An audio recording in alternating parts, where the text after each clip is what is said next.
That's a desirable length and of course the area that she wants to target to the right-hander. And exactly that. So you get that purchase. Now you're making the batter think.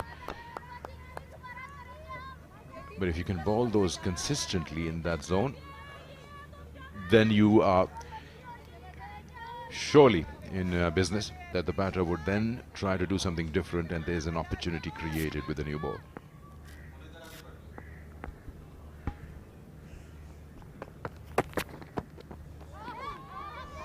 It's 3 in a row now. That will give her some confidence. That is exactly you have to do. Just keep things simple. When the ball is doing a bit for you, just put the ball in the right spot, ball after ball. And although that arm is still pretty low, but she's getting closer to the stumps, bowling wicket to wicket.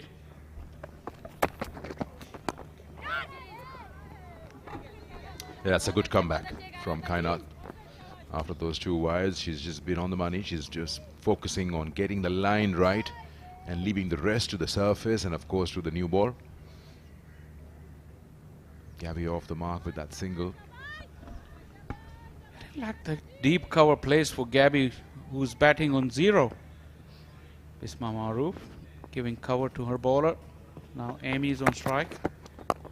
You can understand that fielder back for her, because she's gotten off to a very good start to allow that easy run to Gabby.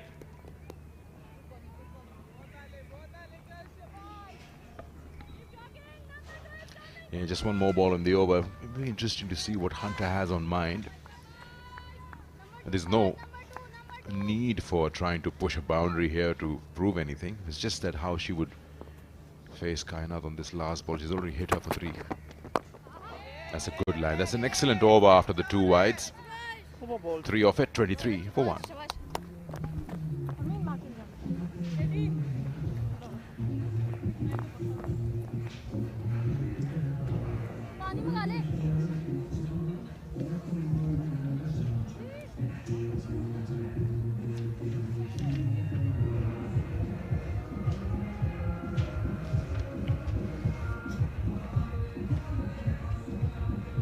ICC Women's Championship, the points table.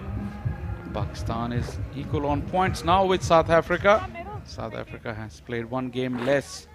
Pakistan will have a chance to move up the ladder. They achieve a victory here.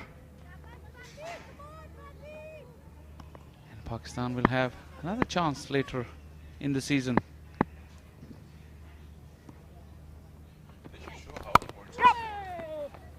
These games are coming thick and fast. Pakistan will be playing 3 games here, 3 ODIs against this Irish side, and then will travel down under to take on the mighty Australians. Another series of 3 ODIs and 3 T20s. But here Ireland, after that fall of wicket, has really made a good recovery thanks to Amy. She's back on strike now for Fatma Sana. 4 fielders in the ring on the offside.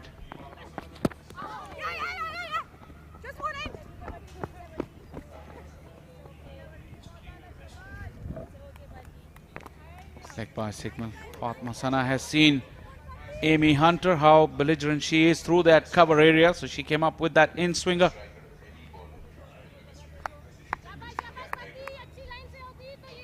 Angle as well compared to Kainat Imtiaz. Fatma Sana goes wide on the crease. Her stock ball is that in-swinger to the right-hander.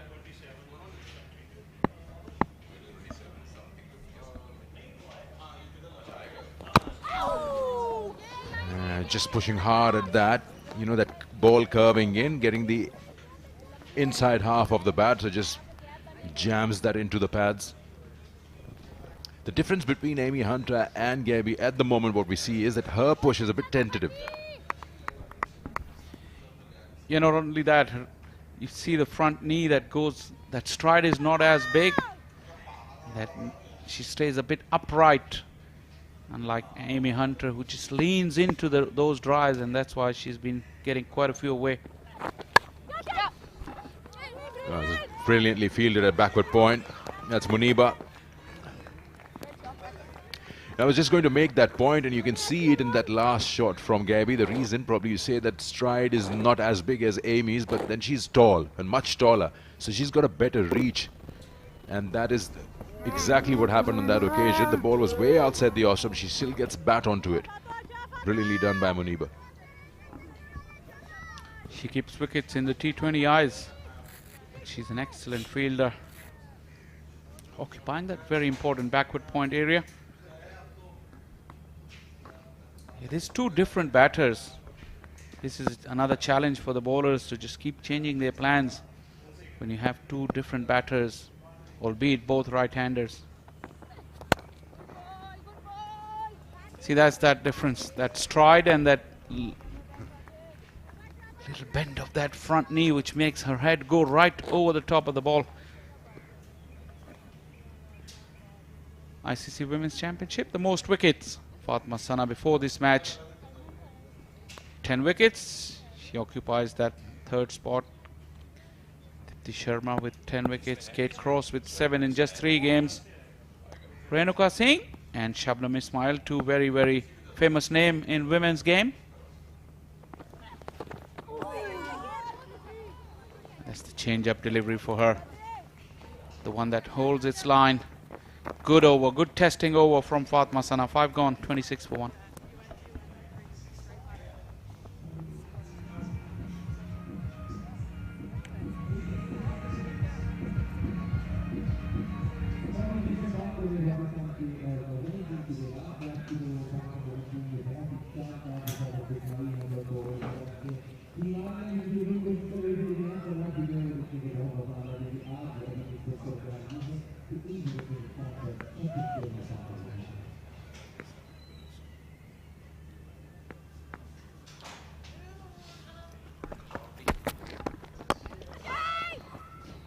Back live from the Gaddafi Stadium. We've got overcast conditions. It's not like cloudy, but don't see the sun around. There was heavy breeze last night, late last night, and that has just blown away all that haze and smog that was around. And even today, it's much cooler. Up north, it's been quite windy as well. We have a bit of rain. So now the weather would be changing. And you can see that 20 degrees is what we started off with.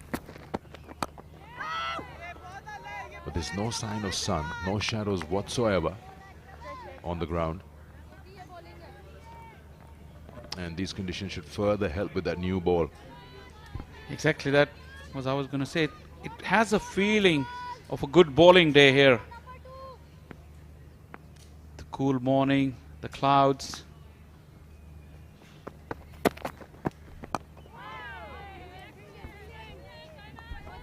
I like what I see from Kainat Imtiaz, and she is being persistent with that particular line and that length, and she's waiting for her opportunity as the bowler. So something that's working for you and the dot balls are coming, you're not trying anything different as a bowler, because that's when you go for runs. It's just being very patient and waiting for her turn, and she'll get that result. So keep that ball in that area, that would work. Just waited for that a fraction more and played that square of the wicket.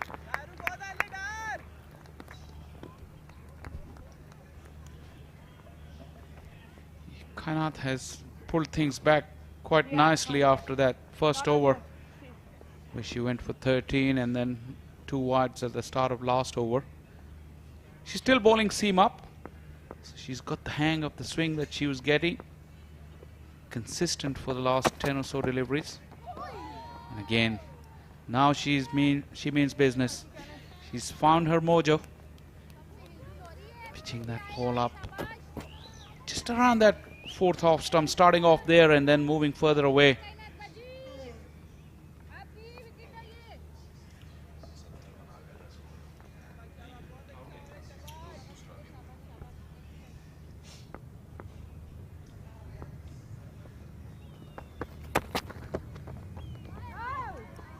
Overboard. End of another over, 6 gone, it's 27 for 1.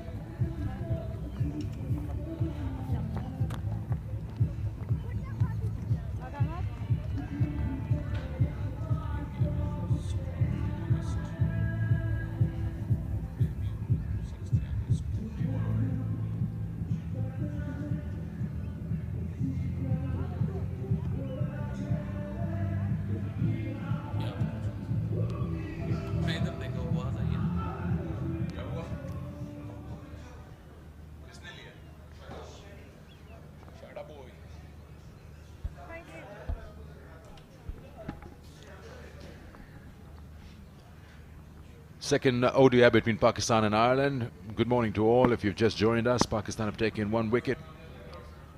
And straight up they put the pressure on, but we've seen some good shots coming from Amy Hunter. Gabby Lewis on strike. Nice looking shot. We'll find the fielder there. Direct hit would be nice. Direct hit, yes. Are we seeing another wicket? Yes, it's out. Now that's the kind of fielding that you need. And that is another gain for Pakistan. Well done by Alia Riaz. She was quick on the ball. And a direct hit, as I said, will always interest the umpire. And that is wicket number 2. A splendid fielding from Alia Riaz. She moved very, very quickly to her right. But the important thing is, when she's gathering that ball, she's off balance, through off balance, enough power, enough accuracy, and found Gabby short. Umpire got himself into a very good position. That shake of the head before the finger was raised. Gabby was looking to build a partnership, now has to depart. Goes for 4, Ireland 27 for 2.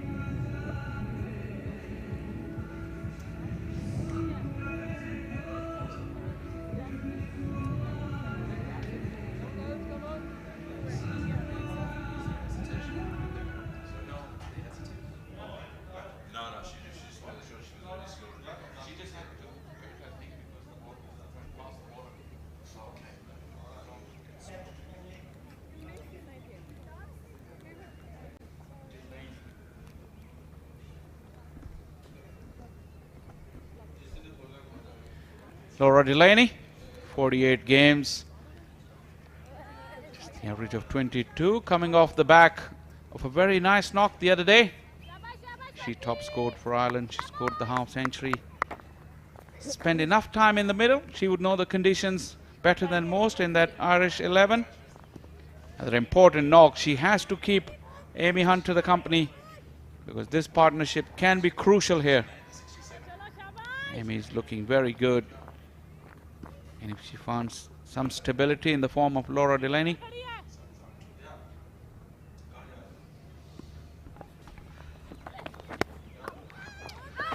Down the leg side.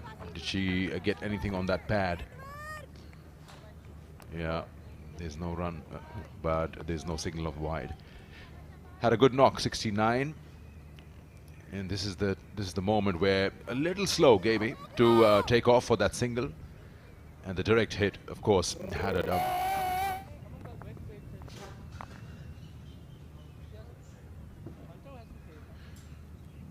Captain Laura, she had a good start in the first ODI. 69 is what she scored of 90 odd deliveries.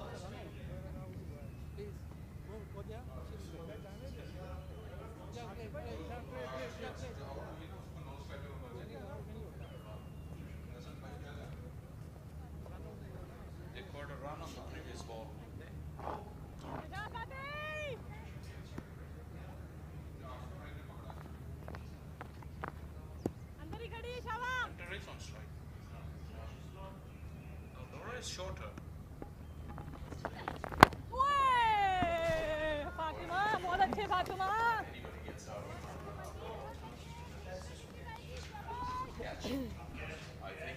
I think it's just a wicket and straight away the other person comes to strike. No, just because the run wasn't scored. I still think Hunter is on strike. No, 54. So why didn't they change it? They just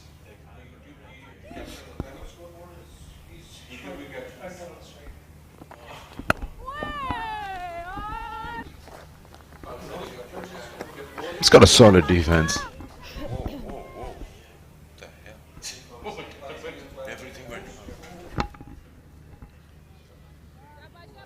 Fatma Sana has been good, so has been Kainat Imtiaz, and that's what I'm saying. When you get too many dot balls going on, Shah Faisal, but then that pushes the batter to do something different. That single probably wasn't required, wasn't needed. The ball just went past Fatma Sana's boots to Alia Riaz. Wasn't a single that was begging to be taken, but it's just the dot ball pressure. And for that, you got to give credit to both the bowlers, because they built that pressure. Kainat Imtiaz's last over was pretty good, and Fatma started off quite nicely. So that single, like you said, And it was a bit of a late start there for Gabby because she wasn't sure to go for that run or not, but that pressure probably made her go for that run. Another good over, 5 dots.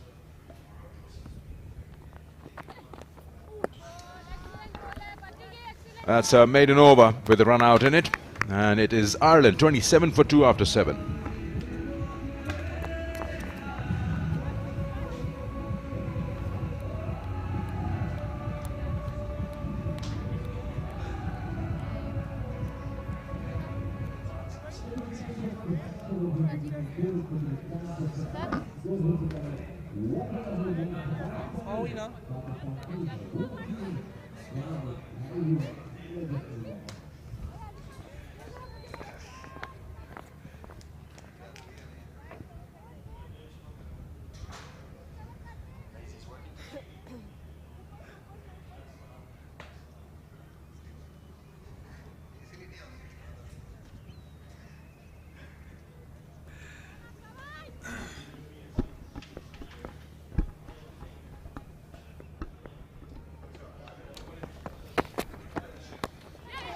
Up in the air, but safe.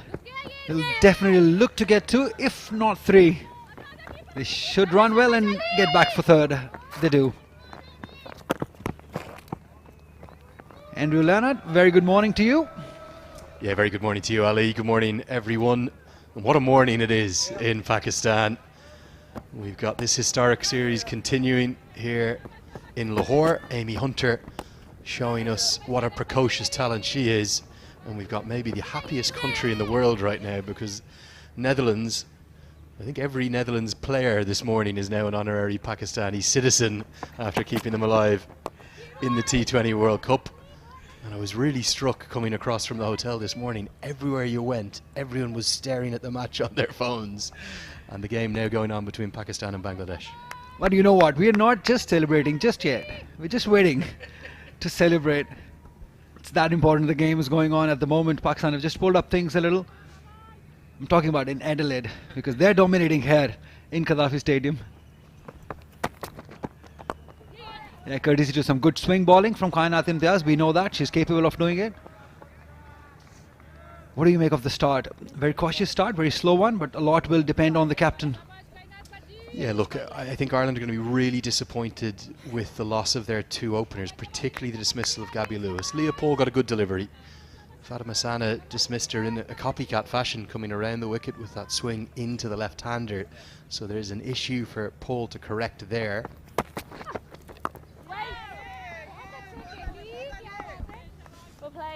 But the real disappointment will be Gabby Lewis, because she is probably the star batter in this Irish lineup. She finds funny ways to get herself out. We saw that the other day, dismissed from the full toss in the first one-day international, and now today, I thought the single was there. It was that little bit of hesitation that ended up costing her, and the direct hit was correctly given out, and Gabby Lewis was caught short for just 4. Edged. And an excellent effort, but still it will run on for a boundary at 3rd. She's disappointed, and rightly so. The ball is swinging, there was no slip. Maybe after a couple of wickets they could have taken the slip. But 4 runs for Ireland. And Amy Hunter continues to score very quickly. This time the first shot she wasn't in full control up, and give her some credit, just open the face. It was a legitimate edge, and despite the best efforts of Fatima Sana down at deep 3rd, runs away for 4 more. There's plenty of runs in the wicket here at the Gaddafi Stadium, no doubt about that.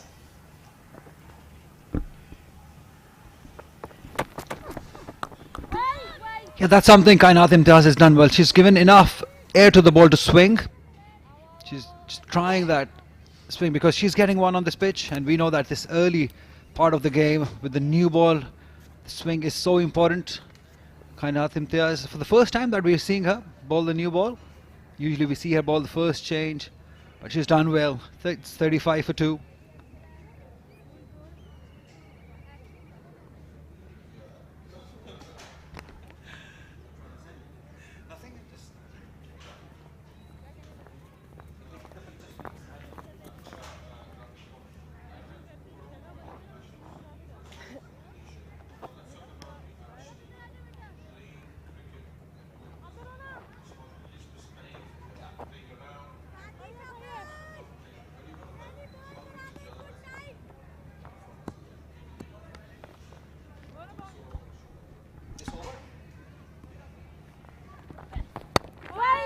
cautious at the moment. And that should be the plan at the moment. They should have learned something from Pakistani batters, how they batted India in the first game, the opening partnership. So they must have learned something from them also. Oh, look, a huge adjustment to the conditions needed for Ireland. Never been in Pakistan before. They have played some cricket in Bangladesh in particular, a T20 World Cup appearance. But many of this squad won't have been there. Laura Delaney was, Shauna Kavanagh was, a few others. Mary Waldron was probably there too. But it's a different game in these conditions. I think it's a really good toss to win this morning and change things. Delaney lucky to get home. The bat just gets stuck in the turf. Almost springs out of the turf like there's a trampoline effect in there. All happening to get things going this morning. Trust me, she's very lucky that it wasn't a direct throw. Had there been a direct throw, have a look at that. She knew there was a single available. She ran well, but just right there, the bat got stuck. And she's very lucky that it wasn't a direct throw. She knows it. The smile says it. It's ended almost ricocheting off her leg, hasn't it? Always want to run in on the hard parts of the wicket. She just got stuck in the grassy turf to the right. That will be called a wide. Yeah, we were talking about the conditions. They will get used to it. This is their just second game over here in Pakistan. It's their first tour ever. Any Irish team visiting Pakistan. And how quickly they adapt. It's better they get. And that's the record overall. And I'm interested in talking about in Asia, 21 games, just 4 wins. Is that a worry? Is that a concern for you? It's no surprise. I think generally teams from Europe will struggle in Asia. Will tend to struggle against spin in particular. What we're seeing here are the skills of all of the Pakistani bowlers, not just their spinners, but their seamers. Prodigious movement still as late as the 9th over from the really excellent. I've been so impressed with Fatima Sana. I know she missed the Asia Cup. She was a big miss. And whilst Anna Baig misses out with her shoulder injury here, Sana's picking up the load. But this, for me, Ali, is the brilliance of the ICC Women's Championship. Expanded to 10 teams. Ireland weren't in the inaugural edition from 2017 to 2021, but now in the new edition from 2022, starting this year through to 2025, the 2-team expansion has brought Ireland and Bangladesh into the mix. Ireland may not finish in the top 5. We may not qualify automatically for the 2025 Women's World Cup. But the exposure, the benefit we'll see, we were talking off air about the men's game and the benefit that the Netherlands and Ireland have got from the Men's Super League. I don't think the Netherlands would have won that game this morning against South Africa if it wasn't for all of that regularity of cricket that they're getting against the best nations in the world. Ireland women now have that opportunity, and great credit to the ICC for expanding that tournament. And I think Ireland will get better and better in the years to come. Sweetly driven, but straight to the fielder.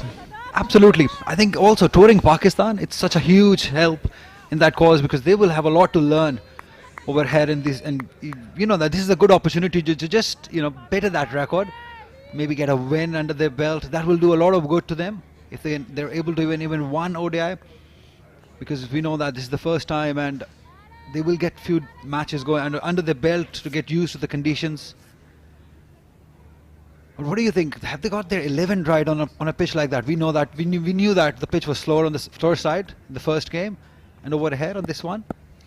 What I would like to see in the second innings is a little bit more consistency with the bowling. I thought they were very poor in the first one-day international. Dropped. It's straight back to the bowler. Massive moment in the game. It's never easy after own bowling. That should have been taken, but Hunter has a life. That's a big miss. Went straight to Fatma Sana. They're never easy in your follow through, but they do stuck sometimes. This was the moment it didn't. Oh, look at that. Oh, it should have been taken at this level. It wasn't travelling much. She would be disappointed, rightly. She is. Big miss. It's 37 for 2.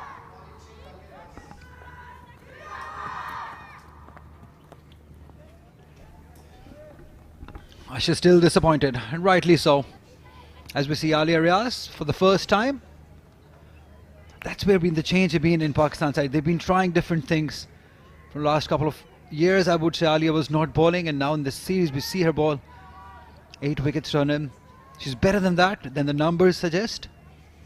And somehow or the other, she has just not bowled from last 6 months or so. More than that, rather.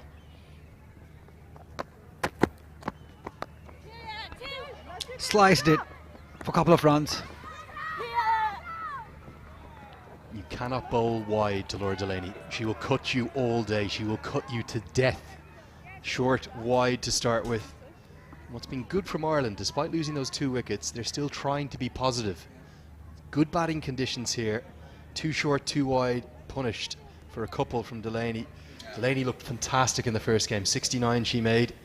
And she's continued what's been a prolific 12 to 18 months for her with the bat really leading from the front for Ireland.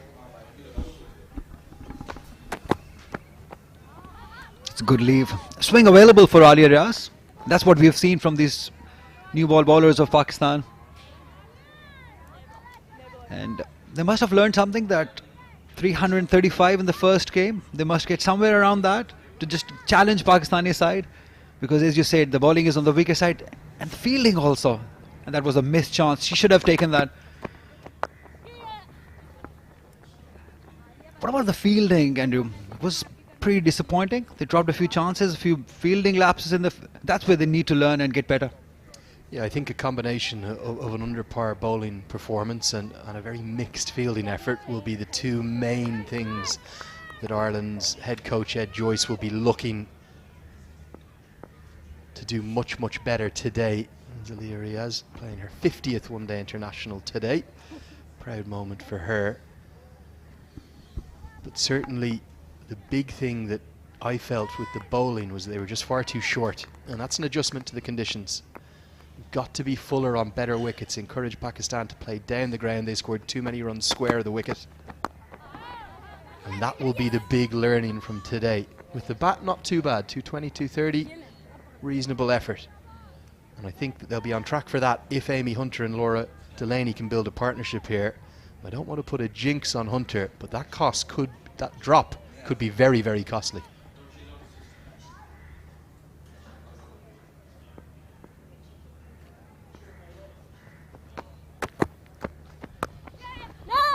Off the back foot.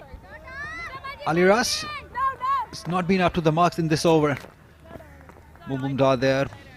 She's been on the shorter side, and as you said, they should look to ball fuller, especially with the new ball. You got to swing the ball early on, because we know that the surface gets slower and slower as the match progresses.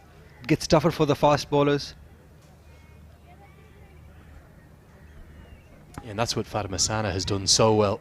Look at the template that she has bowled with, full, getting the ball to move, challenging the stumps. Again, shorter side. This is what we're talking about. Alia Riaz is towards shorter. It was there to be hit. She missed out. 10 overs gone, 41 for 2.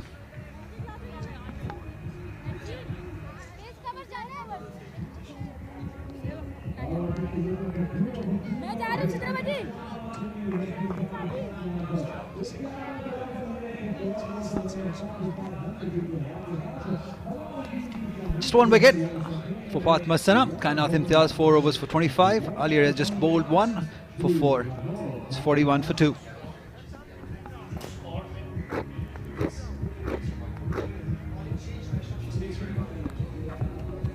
Right, it's spin. Naisha Sandhu now, 24 years of age. Good record, 65 wickets. Best of 4 for 26.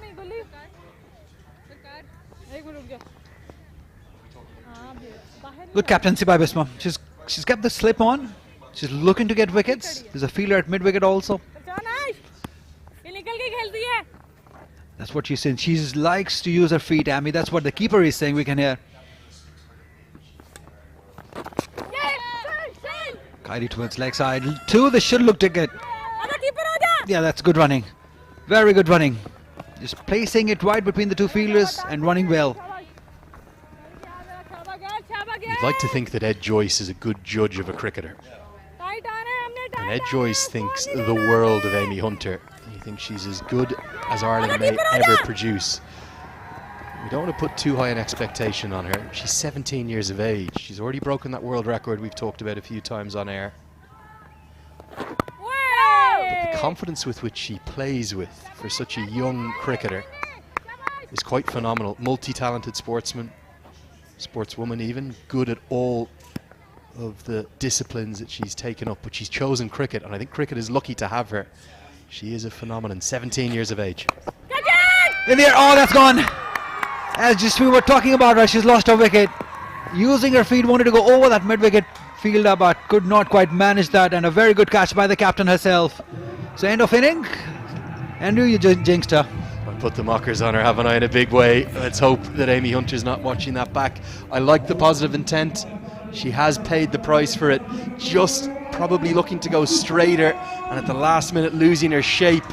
Another 6 or 8 inches, that would have run away for 4, but instead it's a very good catch. Held, and Hunter's innings, it sparkled, but it's ended. Bisma Maharouf takes a good catch. She's gone for 30. Ireland now in trouble, 43 for 3. That's a really bad one. It's maybe my worst ever, actually.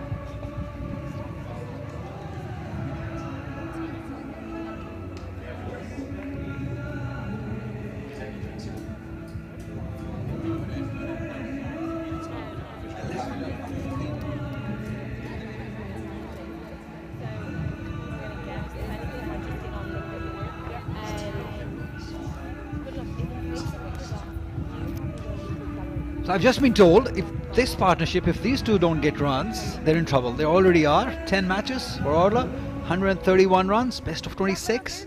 Numbers will improve more she plays.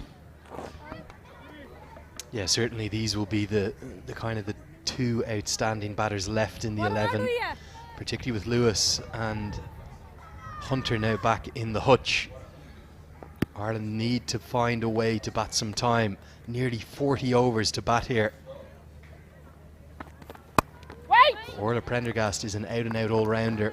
She does open the bowling. Probably the quickest bowler Ireland have. Here was Hunter. She was looking to continue being positive.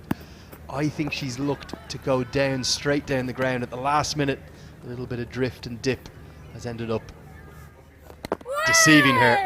And it's a real test now for Ireland as Prendergast gets off the mark with an inside edge. Yeah, also very smart captaincy by Bisma Maharouf. I think she kept the slip on. She had the fielder at mid-wicket, the fielder at mid-on. She was inviting her to go over those fielders. That's why she bought that wicket. She bought that wicket through some good captaincy by Bisma. She's keeping the slip on. The mid-wicket fielder is also there.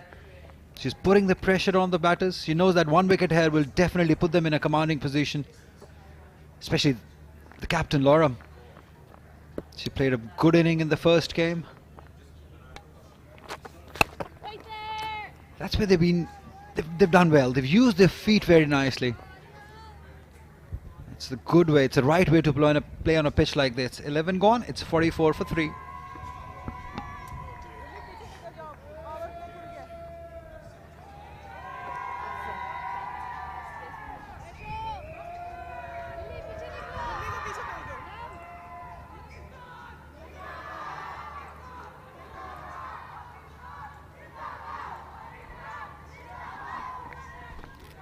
It's a good opportunity for Ali Riaz, playing her 50th ODI today, just to get that bowling rhythm going. She's not been 100% with her bowling talent. She's in the team as a batter, and she's done really well as a batter. Plays that important role. She's a finisher of Pakistan side. She usually finishes that game, plays at number 5 or 6. She's done a good job for her team. Oh, that was in the air, but in the gap. That will run down to that point boundary for another 4th. For first one for Orla. Power, raw power from Orla Prendergast. She probably strikes as clean a ball as anyone in this Irish squad. And look at the technique here. Absolutely perfect. Back across, bang. Picks the gap perfectly. And that's gone like a tracer bullet. Like you said, at a catchable height. But she's picked the gap nicely. Too short, too wide from Riaz. Ireland continuing to attack despite losing these wickets. Oh, that's sloppy. Should have been stopped there. Good running also to come back for 2. Well, in 2 balls there, Ali, we've seen the power of Prendergast and then the timing. That was immaculate timing. This is almost like a Damien Martin press. You remember the way he used to do that, just hold the shape, not a drive but a block, but she's timed it that well that it's run away for a couple of runs, and good running from Ireland gets her back for 2. Flying start for Prendergast. She's not getting the length right, Ali Riaz. We saw Kainata Imtiaz did it. She went for some runs, but the length was perfect. She's on the shorter side. That's where she needs to learn and improve. The ball is still new. This one was better, but still touch fuller. The punch you were talking about. Well, a forward defensive for 2 is a pretty good sign that you're in good touch. Again, through the gap, but there is sweeper. Just one more run. Absolutely, as they say, if you're judging the length right, you're in good form. If you can judge that length, and she's done that rightly till now. Still new, just 5. And these two batted really nicely together, didn't they, in the first one-day international. Put on 69 for the 4th wicket. I thought Prendergast looked really good, actually. She was dismissed for 29. Nida Dar got the better of her. But right now, they're just bowling to Ireland's strength, short and wide. And despite those 3 early wickets, the 50s come up. And if these two can build a partnership, 207 Ireland made in the first one-day international, they'll be thinking north of that batting first here. But this 4th wicket partnership is so key. They should at least be eyeing on that 250 mark. That's where they will challenge Pakistan. Because anything under 200, we know the openers are in great touch. Bisma didn't get to bat, but she did, but not really on a number. We'll continue talking about it. 12 gone, it's 52 for 3.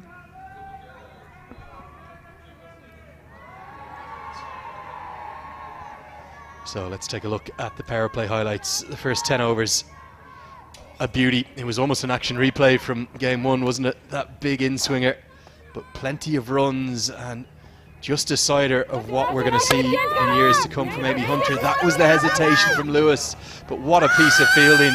A sensational direct hit caught Lewis short for 4. And then that drop chance from Hunter, I thought that was going to be costly, but soon after she was caught at mid-wicket. And Ireland, you never want to lose 3 in the power play. Whatever the format, that's exactly what they've done.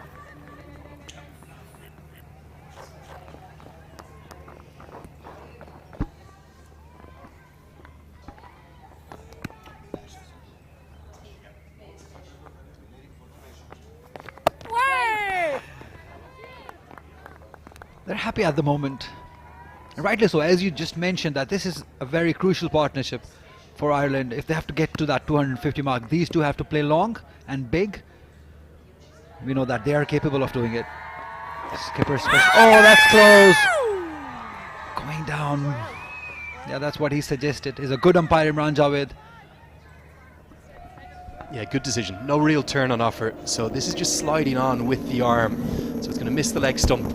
Maybe even miss an extra leg stump as well. You could see the keeper who'd already gone down. She gave it away. She tried running back to the middle stump and said, how's that? But no, that's missing leg. That's what wicket-keepers do. They always think there's a wicket whenever he hits the pad. Especially in women cricket, we know that. There's the Brains Trust, Aisha Akhtar on the left. What a legend she is of the women's game here. Yeah. Pakistan back with the setup, works with the whole high performance structure for the Pakistan Cricket Board, and the progression and development of the women's game here in Pakistan is really striking, isn't it? There's been a huge investment into it, a real focus put onto it, and rightly so.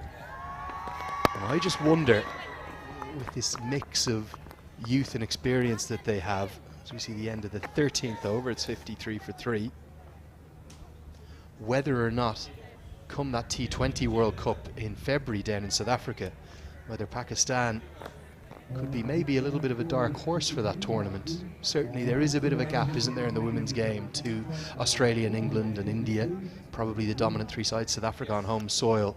They'll be the 4 favourites. But there was just signs I felt in Sylhet at that Women's Asia Cup that there's something to work with this for this Pakistan side, and certainly maybe it won't be long before a little bit like the men's team, who always go into the global events as the unknown factor. Maybe they're going to get all the way to a final. Maybe that could be a breakthrough event in February 2023. And we don't know which Pakistan team turns out the day, so we can never be sure. We just hope.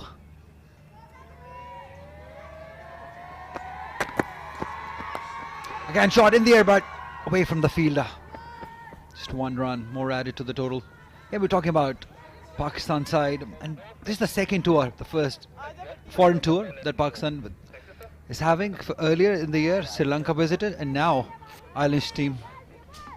Yeah, a couple of key men in the Irish setup, the Cricket Ireland setup. That's Warren Dootram, the Chief Executive Officer, and Richard Holdsworth on the left there in the blazer, who is the High Performance Director. Powerful cut stroke. That's going to be 4. Orla Prendergast is hitting the ball as hard as you can imagine. That's going to please Warren Dootram and Richard Holdsworth. She moves to double figures, maybe the shot of the morning. Yeah, Ali Raz is not learning. Again, short outside the off stump. Easy pickings. She'll always hit that for 4. Look at that. Nicely on the front foot. Tells the power also behind the shot. Oh, that was almost very close to the fielder also, Muniba. That's better, but edged. Asha Sandhu will cut it off. You got a real example there in that side-on replay of just how hard Orla Prendergast hits the ball. Yeah, a little word about Warren Dootram, the Chief Executive, talking there to some of the Pakistan Cricket Board. Yeah, she's Tania Malik, the head of Pakistan Women, and Asmavia Iqbal, the chief selector for Pakistan Women. I think what you're seeing with the 2 senior members of staff for Cricket Ireland here, just how important this tour is for Ireland, and also how important the relationship between the 2 boards is. We spoke about the 2 sides playing their first test match in women's cricket back in 2000, also in men's cricket in 2018 against each other. There is a great love between these 2 countries from a cricketing context. There's great links, there's great ties. Long may it continue.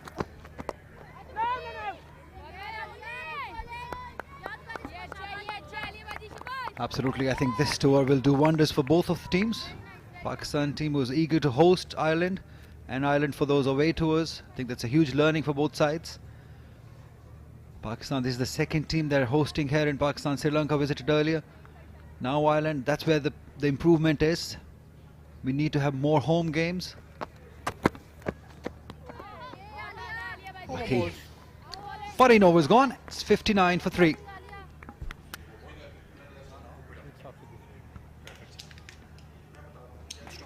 Warren was my boss years ago.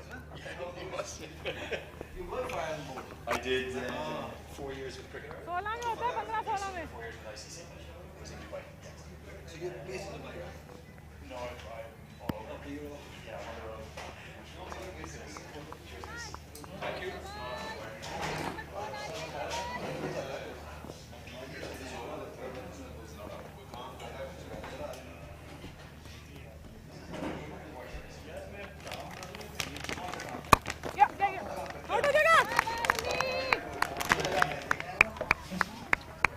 Good work from Muniba.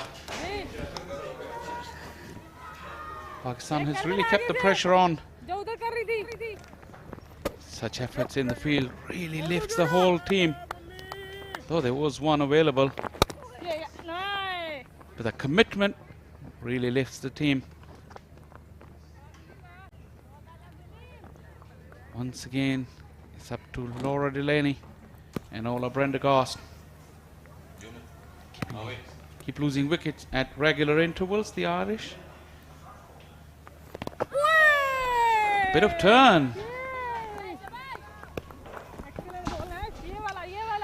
Yeah, just that last minute turn that gets that outer part of the bat, the thick outside edge.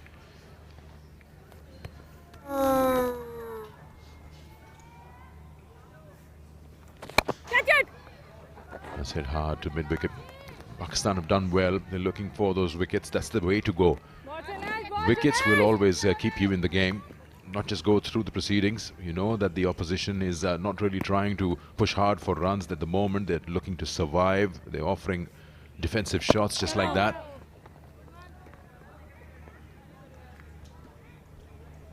Yeah, Pakistan's got quality in spin department.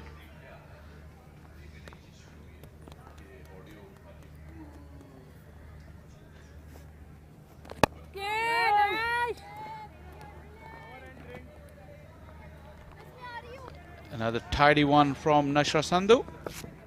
15 gone, 61 for 3.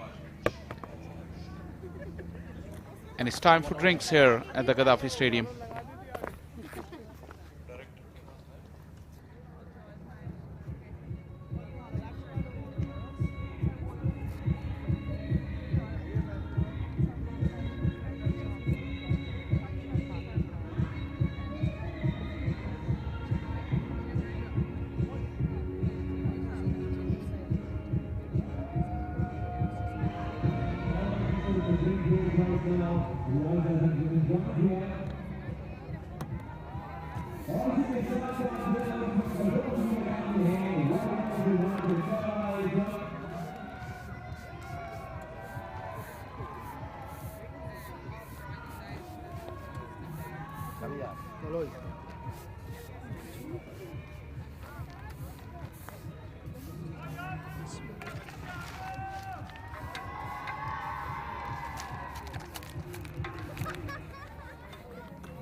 .61 for 3.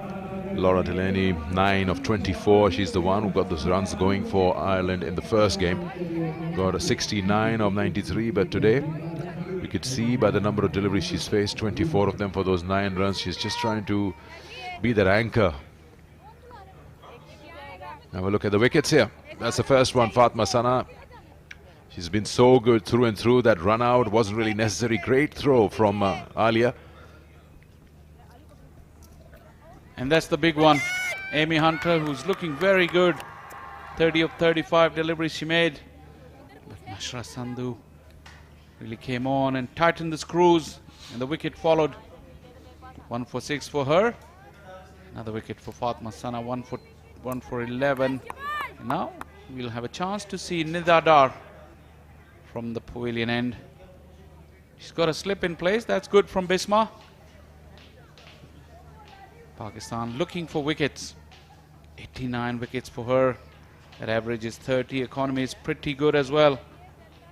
Let's go. She's been around for a long, long time. Great servant for Pakistan.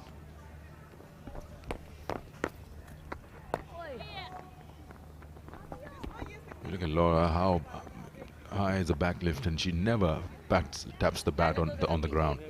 She's always up and ready like that baseball batters. Yeah, just checking my. There you go. But she's not dealing with extreme pace that you'd say that it'll take some time for her to bring the bat down in time. She knows that there's an ample amount of time available with the ball being looped in.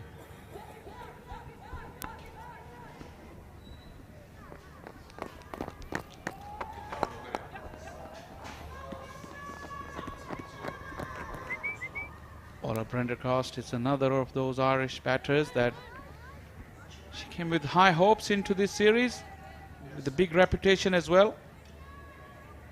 She seems to have that power game that is really required at this stage in the middle of the innings. Yet to see her best. She's got off to a start though. I like that short mid-wicket. When they've had that, that's where Bisma took that catch of the spinner to get rid of Amy Hunter. You know, when you're looping it in and you're trying to just dip that ball in, these shots will have a bit of bottom hand into it on the onside, and that creates that opportunity of getting that catch.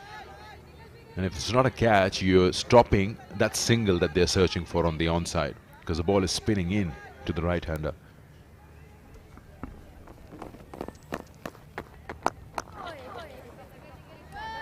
Slightly fuller on that occasion, so this helped her to play it straighter down to long on.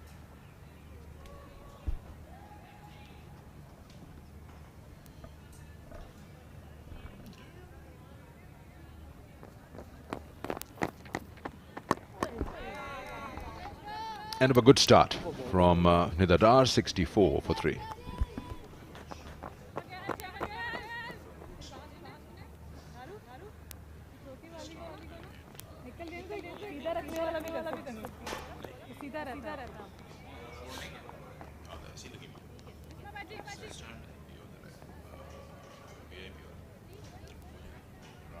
बस ज़्यादा नहीं जाना Flag please. Thank you.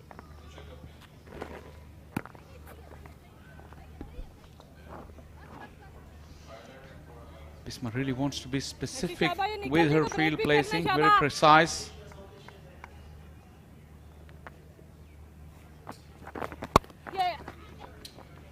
Slightly short. Just so that little bit of turn from Nashra Sandhu in the previous over. Come on, Ash. Just give it a good rip. She's got the field set. The mid-off is up in the ring, but long on is back. She tempt the batter. Just throw it up a little bit higher in the air. Big shot, chance, oh no, that's gone over. That's the maximum. Nicely done by Ola, the first 6 of the innings, and she's cleared that boundary with extreme ease. And absolutely effortless as well. That flighted delivery, that tempter that I was talking about, Nashra Sandhu just done exactly that, but nice use of the feet. And she took the fielder on. Yeah. Because it went right over the head of Bisma Maroof. So it clearly shows the confidence in her that she doesn't mind taking the fielders on in the deep because she has that power.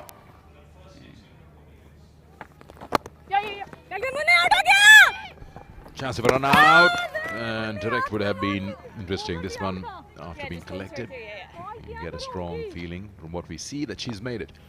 And the umpires are pretty confident as well. But that 6, how about that 6 from Ola Prendergast? She put everything behind that. That's the replay of that run out, slight hesitation. Direct hit would have been curtains for Laura. That's what you want to see, a little bit of more intent. You getting that extra bit of flight, just come down a bit. Out of that comfort zone and then play that shot. There's no exaggerated spin available, so you're not really going to miss the ball completely if you're covering the line. And as the legend Javed Miadad used to say, if you don't use your feet against spinners, you can't play them.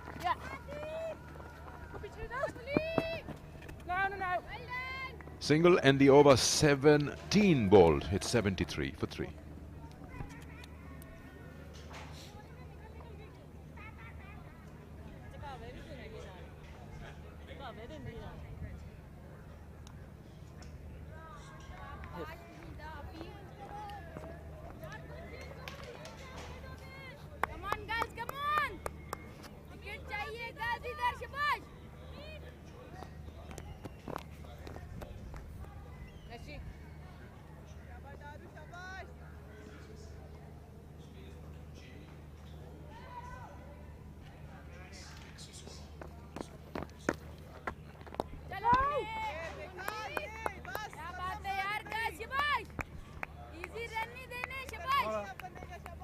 stay. Stay on the side. You came in first. Yeah. You They took 2 or 3 opted to steps, bat so that first was today. right, Laura, when she won the said on toss, she had no side. doubts in her mind that they want to put total on the board. They lost a few wickets earlier on, but this partnership is looking good. They've got 30 of 30. That's more like it. Just down the wicket, trying to find that strike rotation. The field is pretty tight and the bowlers are bowling according to that field. So they'll have to really work hard for those singles. There again, she's finding fielders. She's trying to attack the bowler in one way or the other.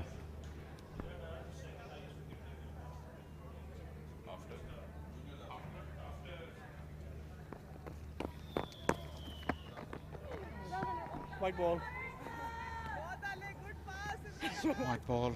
Probably Nida Dar was expecting Laura to come at her. Fired one down the leg side. She's very, very important. Experienced campaigner, Nida. See, Laura is using her feet, but that skip down the wicket, she doesn't really cover a lot of ground. That's why there's not a lot of purpose in the strokes that she's playing. And she hasn't been able to get the ball away or through the gaps. Talking about Nida Dar, she's the second highest wicket taker for Pakistan in ODI cricket. It's only second behind the great Sanamir. 151 for Sanamir. Nida Dar.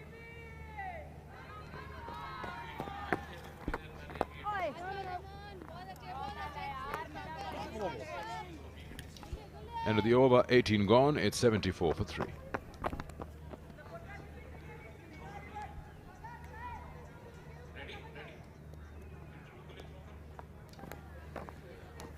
We got our colleague Mehak at the far end. She's got Ed Joyce, I think, with her. Over to you, Mehak, for a flash interview. And right now with me, I've got the head coach of the Women's Cricket Ireland team, and you know he's been one of the best Ireland players, one of the best players for Ireland ever so far till date. He did retire from international cricket, but then he was appointed as the head coach for the cricket team. It's none other than Ed Joyce. Ed, thank you so much for joining me. Ed, I want to ask you, it's your first time in Pakistan, so how are you liking it so far? You know, it's the first few days that you have spent here. We've loved it. We've been here for a week. We've been looked after really, really well by the PCB. We're really happy with the hotel, and we've been looked after really, really well, as I said. So facilities are fantastic. The pitches we've been playing on, this ground is incredible. So we've absolutely no complaints. We'd like to have played a bit better in that first game. So we're hoping for a better performance today. Speaking about the ground, it's the biggest ground that you guys have ever played on. How's that experience been for the girls and for you and for your whole team so far, even though it's just been one? Yeah, it's a great experience. We've got a World Cup coming up in a couple of months' time in South Africa, so we'll be playing at some big grounds then as well. And some of the girls have played at big stadia before, around the world, and there's some experienced players in our team, but there's some very young girls as well. So it's a great experience for them, as I said. So they get to learn. There's a few people in today, so there's a bit of noise around, but there's also a lot of cameras and a lot of scrutiny and stuff like that. And the team are expected to do quite well as well. So there's a bit of pressure on them, and that's a good thing because they learn to play with that. And as I said, we're looking to get the performances right and get better as we go along in this tour.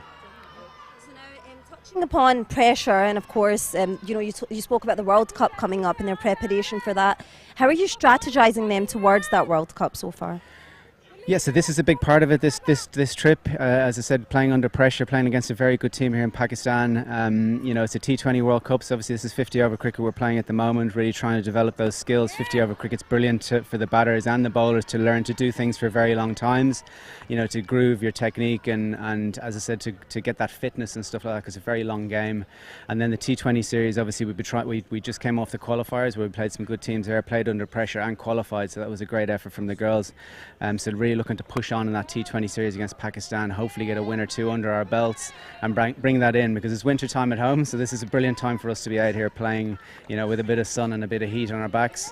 We go back and we'll be indoor schools and you know, playing inside until we actually go away to South Africa. So as I said, this tour couldn't have come at a better time for us. Well, thank you so much, Ed, for talking to us, and good luck to your team and the girls for the rest of the matches. Thank you very much.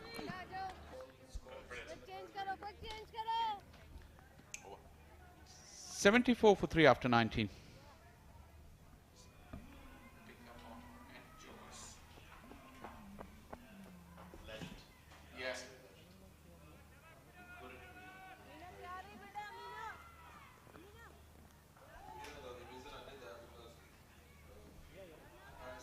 $74 for 3. Very interesting to hear a few thoughts from Ed Joyce. The importance of this tour leading up to the World Cup and playing in bigger arenas, the iconic test venues, and how it affects the girls. First time ever in Pakistan.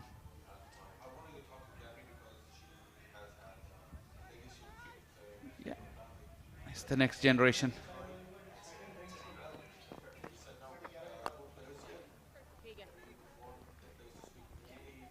She's done that quite often to Nidadar without much productivity. Laura Delaney. She's got herself in a hole, 14 of 39. Although she looks like she has the intent, she hasn't been able to find the gaps. But Ola Brendergast, she's really looked good. I was talking to Andrew Leonard earlier, and he expects that she has that power game that in this middle order can really propel them to a good total.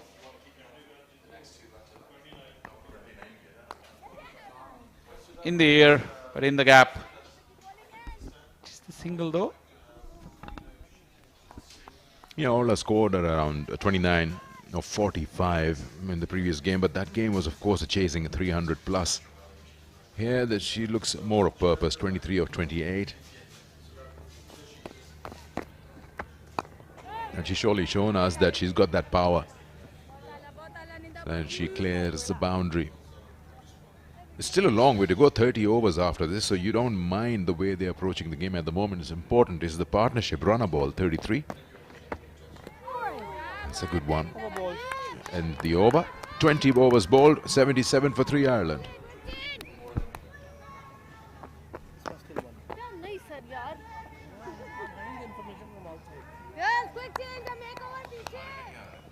Come on, girls, shabash!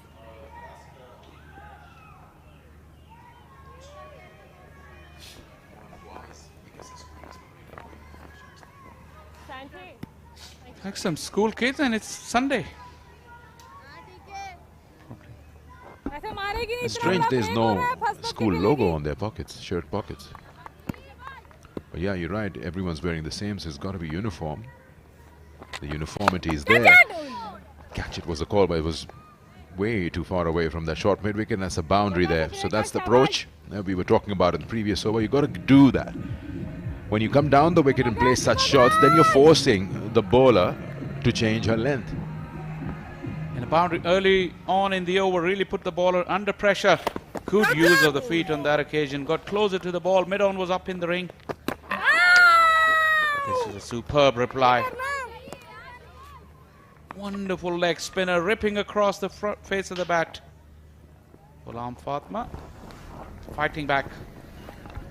There's a turn and bounce. And that just puts a doubt in the batter's mind when you see that sort of turn. Down the wicket and just over the bowler. That would help, the use of feet. Just to meet the ball earlier. Then you can handle that turn if you're getting that consistently. That's really a courageous stroke, because the way the previous ball turned, she had to really get close to the ball to play that one. Slightly short allows Ola Brendergast the time. This is a good over for Ireland, 6 off it. Sikandar was talking about the partnership in the previous over. They're really going at a good pace. Like we said many times before, this wicket is also very, very good. Probably just about the best time to bat here for the remainder of the innings. Catch it. गुल्ली थोड़ा और लंबा निकल के खेल रही है तो और दूर बॉल करना है, ब्रेक हो जाएगा. You may hear Sidra Nawaz through the stump mic. Really wants Ghulam Fatma to pull her length back a little bit. Yeah. But when she does that, this is what happens. Good batting from Laura Delaney. She stays back in her crease. 7 off the over, 21 gone, 84 for 3.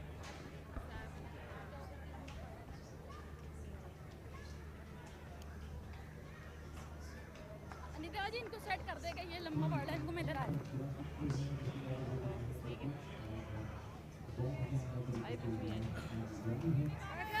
ਤੈਨੂੰ ਪਤਾ ਕਿੱਥੋਂ ਆ ਉਹਨੂੰ ਮੈਂ ਤੂੰ ਕਹਿ ਰਹੀ ਸੀ ਨਾ ਉਹਨੂੰ ਪਿਆਰਾ ਨਾ ਬੱਟੀ ਜੀ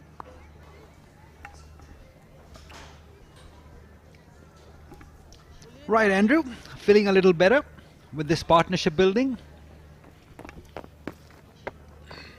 Yeah, absolutely. I think the approach has been impressive.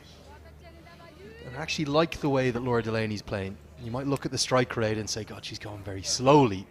I think quite to the contrary, she is doing exactly what her team need right now. And with the power of Prendergast at the far end, it's all about batting time right now. Ireland want these two to still be together, not just in 10 overs time, but in 20 overs time with 10 to go in the innings. They don't want Emma Richardson getting to the crease too soon, who's in the middle of the shot there, or Mary Waldron in the top right. I actually like the approach. The problem is, for the Irish skipper, she's coming up against that experience of Nida Dar, and she'll know what Delaney's doing. She's going to bowl dot after dot after dot. Yeah, what these two have done well is, A, they've run well between the wickets. They've used the feet very well also to the spinners. I think that is the reason they've just been dominating from last 10 overs. Last wicket fell in the 11th over, and since then it's been these two. That's the running between the wickets I'm talking about. And also that use of the feet to spinners, I think that is the key here. How well you can do it. Especially to somebody experienced like Nida Dar, who's been around. Probably Pakistan's best bowler. In fact, best all-round cricketer. She has been around for a while now. She knows how to bowl, especially on a pitch like this. She's giving a lot of air to the ball. And again, good captaincy also. Smart captaincy. 22 gone. It's 85 for 3.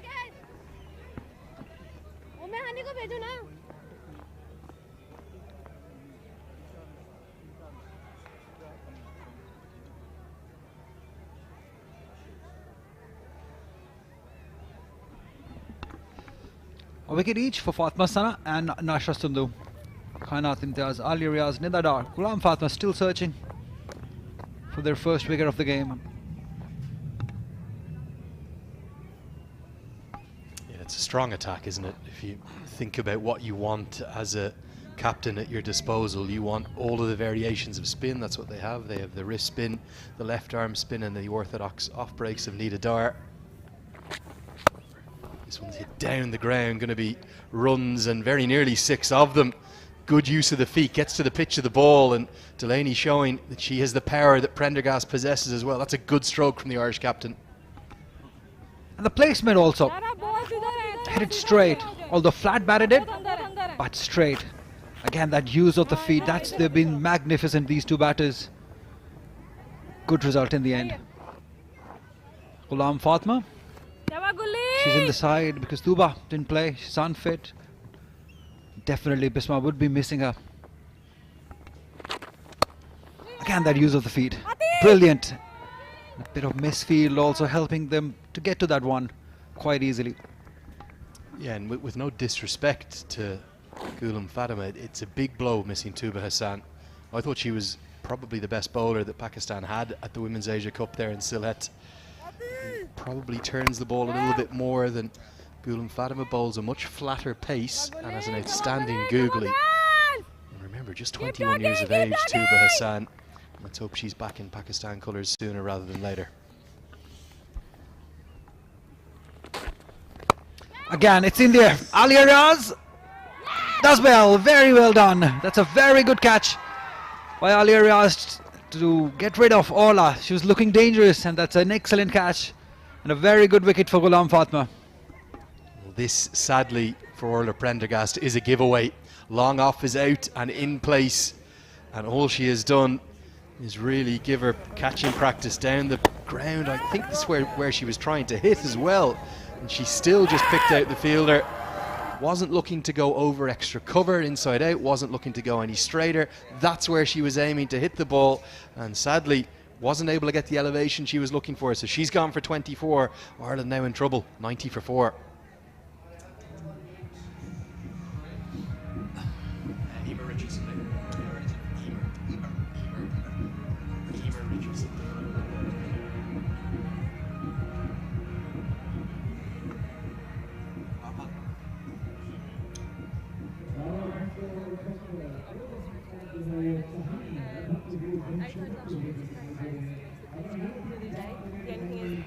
Fun off for her, but it might get on a little bit.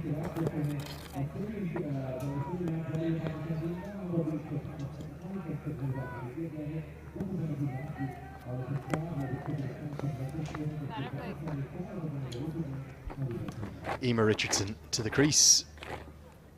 One of the oldest players in the squad herself, and Mary Waldron, the last two veterans still going from the Leinster Cricket Club in Dublin, but lives and plays a huge amount of cricket in New Zealand. And back into Irish colours after a bit of a gap. Yay! Due to the pandemic, wasn't really able to get back to Ireland at all. Obviously very different approaches during that pandemic. She's there because of this dismissal. And I think this is going to be a big learning, isn't it? Where was Prendergast trying to go? Yeah, a bit of a nothing shot. She just helped it into the hands of Ali Riaz. As you said earlier, oh, that's a good run. Very good run. The placement right between the two fielders, and they run well. You talk about that wicket again. It's 23 gone, 91 for 4.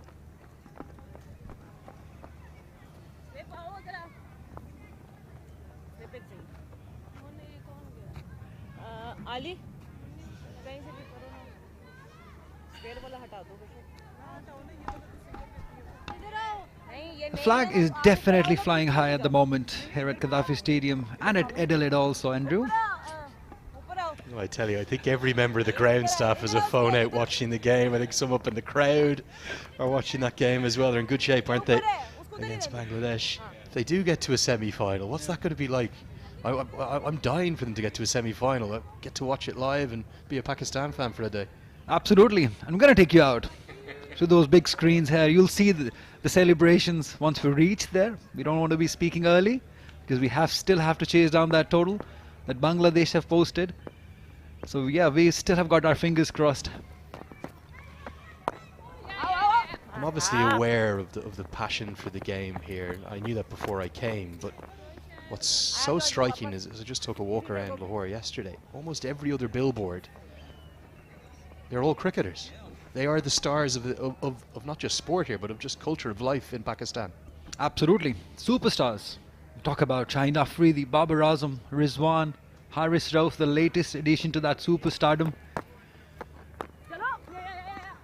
Because they won so many games in our recent past history.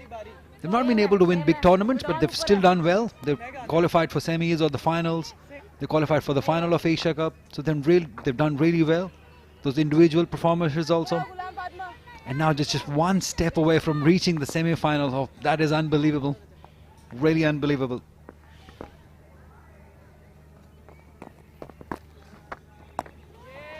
I think one of the lovely things to see with the attention that's been brought to the women's game with this series, and someone like Nida Dar has been, I don't think outspoken is the right description. She's been very vocal about the fact that there needs to be more attention for the women's game. There's Richardson with the sweep shot. That's her go-to, and she's going to get 4.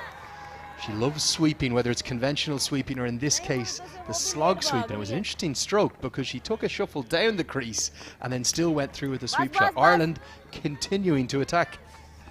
Yeah, that's what Pakistani batters did in the first game. They swept very well. And this one paying up right in front of her. The use of feet again, and placement also perfect. Can sweep short. This will run down to a final leg boundary. So a couple of boundaries to Nidada. That brings up the 100 for Ireland. That's a good effort. And I think this is a really positive intent that's good to see. I think this comes from a clarity of thought, a confidence within the squad for Ireland that's been bred into the team by Ed Joyce and his coaching staff. In previous years, when Ireland would have lost 2 or 3 early wickets, they would have gone into their shell and stopped trying to score runs. But there's clearly a clarity of thought amongst the group that they know it's a good batting wicket, and even though there's 4 wickets down, Emma Richardson's backing her skills, back-to-back boundaries, good little counter-attack as this 5th wicket partnership starts to build.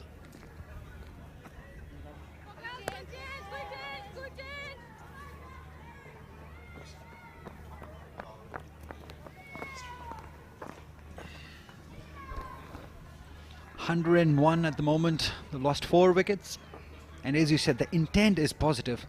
They're looking to get runs. You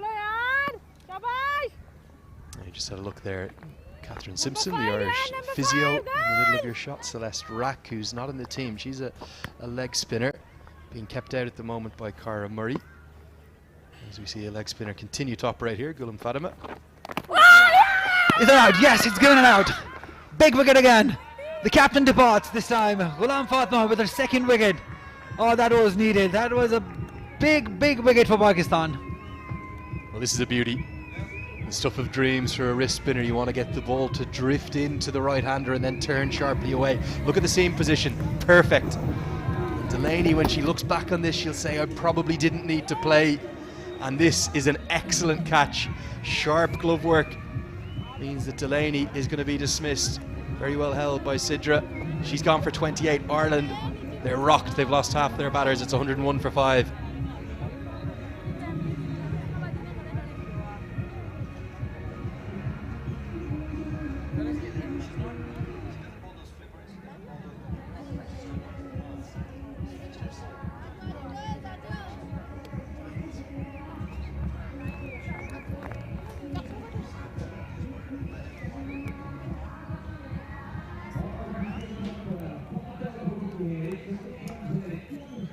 Just when we thought that Ireland batters have made their way back, they've lost a couple of wickets. The latest one being the biggest one, the captain. It's a big wicket. Very well run. 52 games, 422 runs, best of 42. Yeah, dual international, remember as well. Played soccer for the Republic of Ireland. It's about the only sport really that we on our island play as a republic, as opposed to Northern Ireland being its own identity, its own team. All of the other major sports, cricket, rugby, hockey, the boxing team, for example, a lot of the athletes, they would all play on an all-island basis, the golf team as well. And that's one of the great things about cricket within Ireland, within our country. Sharp turn away from the right-hander, no contact made. Again, the glove work is sharp, but it brings together communities, brings together people from the north of Ireland and the south of Ireland. Nicely flighted this leg break, and with all of the troubles in the rearview mirror, they're gone. Any of the issues we had historically between the two countries. Sport brings people together as Waldron gets the sweep out. Should pick up at least a couple. And we'll take one more look at this wicket. It was a sharp turning leg break, wasn't it? Yeah, nicely swept. Have a look at that. Quicker one, but this one was the last one also. Flatter. She just wanted to nudge it. She could have easily gone onto the back foot and cut it, but she decided otherwise and lost her wicket. Good catch by Sidra Nawaz. She's a very good wicketkeeper. Sweep shot again. Probably they're liking it. Yeah, these two will sweep. That will be their go-to against the spinners. And with that vacant gap, it's an easy single every time you get batting it.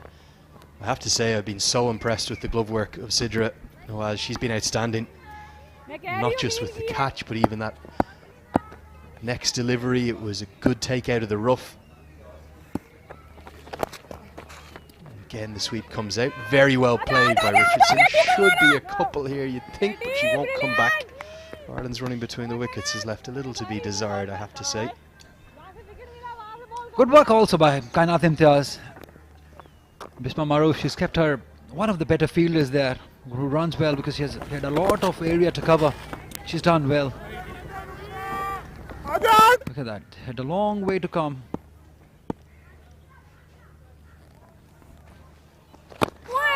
Flatter one. This time, I won't call it exactly a googly, but probably she's just bowled it right in front of her hand. Some of a variety that she's surprised even. 25 gone, it's 105 for 5. भागो भागो भागो quickly चलो ला मुझे दे दो मैं दे दूँ मुझे I think it was at the back of the hand. You don't know if it was at the back. Could we see the last ball once more? Thank you. From the front of the hand. So that's a little bit of a look at the hot zones of the ground, and then there's the Manhattan. For Ireland, they've actually continued to score runs. The issue are those big white blobs. They indicate the wickets, and there's been too many of them. 3 in the power play and then 2 and 3 overs. And Ireland have stuttered after what was a good 4th wicket partnership between Delaney and Prendergast rebuilding. We've spoken about the youth of this squad, and this Irish team will learn from those little mistakes. I think Prendergast will look back on that shot she's played and felt it was quite costly. Change in bowling. And they have to learn, and learn pretty quickly. This is the second game. One more game to play in this ODI series. Yeah. Yeah, just one more look at that. I thought it was the googly at first, but you're spot on, Ali. It's just come out the front, so she might not have that one out of the back of the hand. I can go down and teach her that in between the next couple of the games. That was my favourite delivery. Just out the front, so that's her variation. The sharp turning leg break, and then one that just skids on.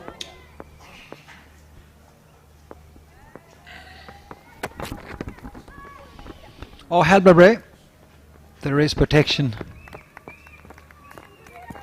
Yeah, all those variations we talk about in leg spinners, the wrist spinners. She has a competition with Tuba Hassan. We know that she is also a big turner of the ball. She's got variety.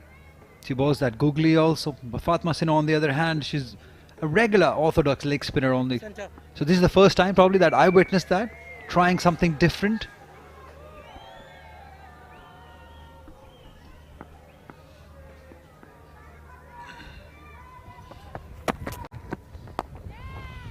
It's better. Kainat Imtiaz has been perfect with her length. She's bowled up to the batters, ball full deliveries. She's let the ball swing. She hasn't got a wicket, but she's bowled really well. 26 runs. It's not easy when your premier bowler, Diana Baig, is not included. She had to bowl the new ball, the responsibility, the added one. She's done so well so far. Edged. It'll just be 1. So what do they do now, Andrew? They revisit whatever they thought earlier to get to that total 250 we were thinking about. What do you think, and what is he thinking? It's a good question. I think Ed Joyce, he spoke so eloquently, didn't he, in that interview that we heard from him a few overs ago. He's a great thinker of the game, a great student of the game. He comes from inside edge, is going to get runs and should be a couple, won't quite get to the rope. Joyce comes from what we would describe in Ireland as cricketing royalty. His 2 sisters both played for Ireland. Isabel captained Ireland for an awfully long time, as well as Cecilia. They both bowed out at the 2018 Women's T20 World Cup. There's the inside edge again. The movement's still there for Imtiaz. But also 2 of Ed's brothers also played for Ireland. So 5 in the family in total played international cricket. Mother does the scorebook. Dad coached them. They literally have it all, that Joyce family, from the Merrion Cricket Club in Dublin. And they speak fondly of their times in the garden playing together. The test matches that they used to play. 26 gone, 110 for 5. I think what Joyce will be thinking here is how much learning are we doing in such a short period of time. The way you improve is by making mistakes and learning from those mistakes. He's not going to be the kind of coach who's going to bring them all in after and give them the hairdryer and spray them for saying taking aggressive options. Look at the way Orla Prendergast and Amy Hunter were dismissed. Both very young still. Amy Hunter, 17 years of age. Orla Prendergast, 20 years of age. And both were dismissed playing aggressive shots after what was a difficult start, losing wickets. One caught it long off, one caught it a catchy mid-wicket. They were both looking for boundary options. I don't think he's going to want to hit that, take that away from them. But I do think he'll want them to learn from it. Definitely hitting outside the off stump. Yeah, intent was positive, but the execution was not quite there. And as you said, the more they play, the better they will get. This time just trying to fetching it outside the off stump. Imran Javed.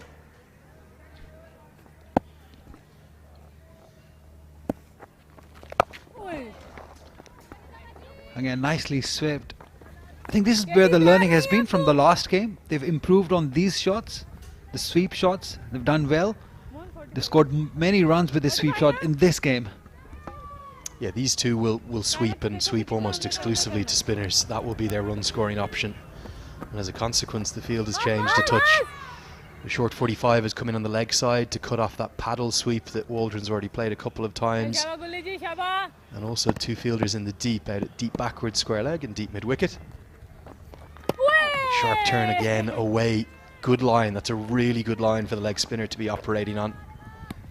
And with the projected score is 210 at the moment.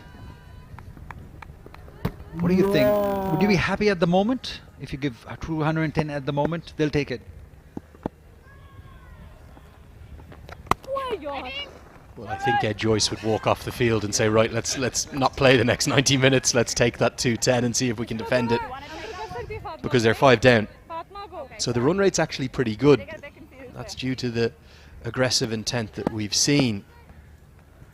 But it's a long way to 210 from here.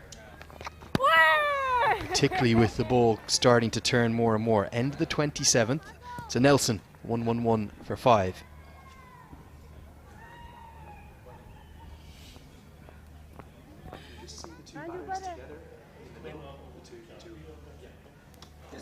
So these two batters, the oldest two in the squad, and it's this beautiful mix of youth and experience that Ireland have. Mary Waldron still going. It's great to see her still going at the age of 38.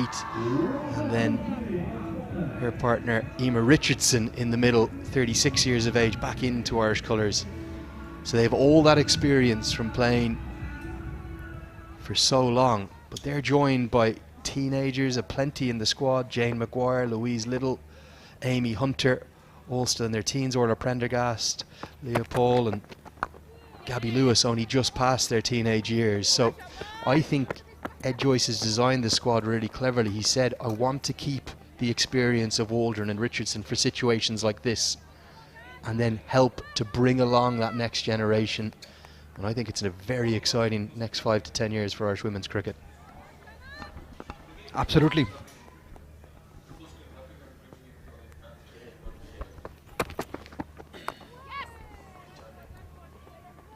I think it's very important to have that experience alongside youth, especially in conditions like here, Gaddafi Stadium. And as we take a look at the careers, this is historic all time for Ireland. Legendary names there. Miriam Greeley, the former captain, Claire Shillington, probably one of our hardest hitting ever batters, Katrina Beggs from Malahide. There's the two Joyce sisters. Isabel, very fine bowler as well.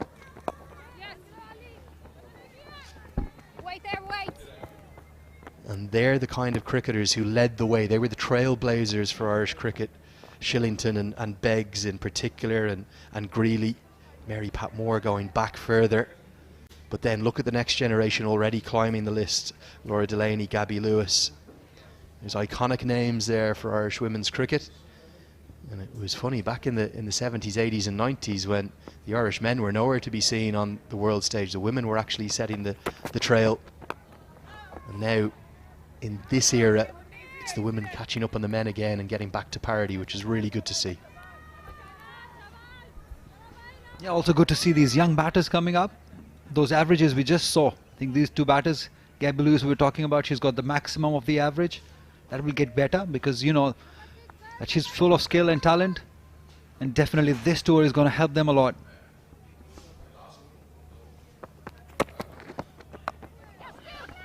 Again, they just timed it sweetly.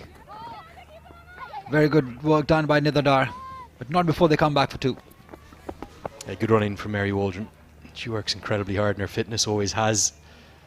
Also, as we were just discussing off air, does a lot of umpiring back in Ireland.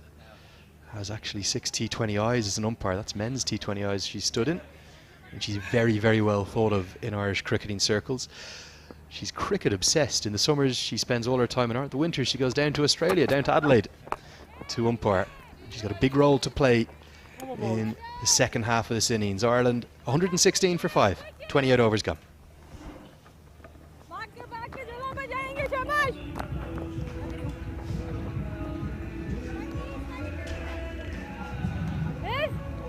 दूसरी के लिए slip क्या दोनों के लिए वही हो वैसे दूसरी के लिए आप शॉट रख सकती हैं ये खेल रही है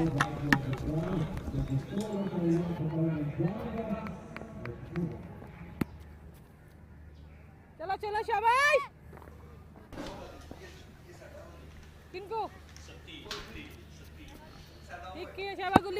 116 for 5. Pakistan doing well, getting half the side back in the dugout.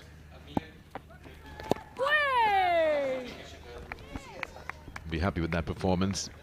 They bowled well, waited for their opportunities as a bowling unit, and they've kept the ball in the right areas, not really allowing the Irish batters to score freely. And with the departure of Laura, the captain, and that partnership that she had with Orla, they've done well. That's a good shot. Slightly fuller and just smashed through extra cover. See, Amar is another of those batters who's got herself a start that with allow her to free her arms. She's quite tall with good reach. Yeah, those starts haven't been converted into anything meaningful. That means that Ireland are stuttering.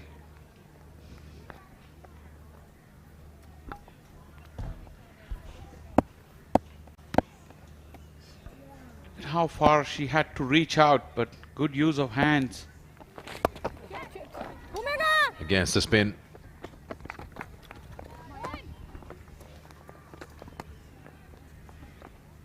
Pakistan has a good opportunity to seal the series if they win this one. They're 1 up already, had a big win of 129 runs in the first ODI. The day before yesterday. Today lost the toss. They've asked to bowl first.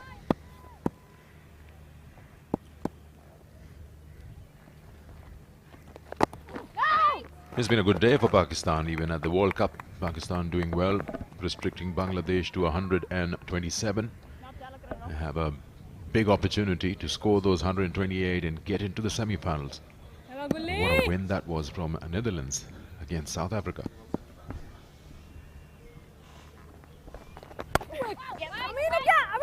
That's well done, brilliantly fielded.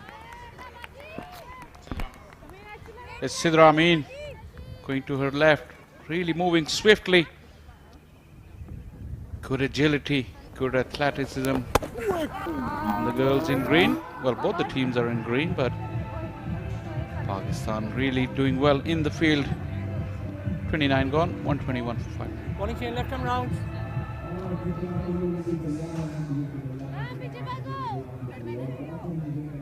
You're talking about good day for Pakistan. It can really become a great day just in a few hours. On the verge of a World Cup semi-final. If all goes well from here, the run chase has begun at the Adelaide Oval. And Pakistan off to a good start there too. Here at the headquarters, the girls are doing pretty well. Nishra Sandhu is now bowling from the far end for the first time. Tidy first spell from the media center end, 1 for 15. White ball.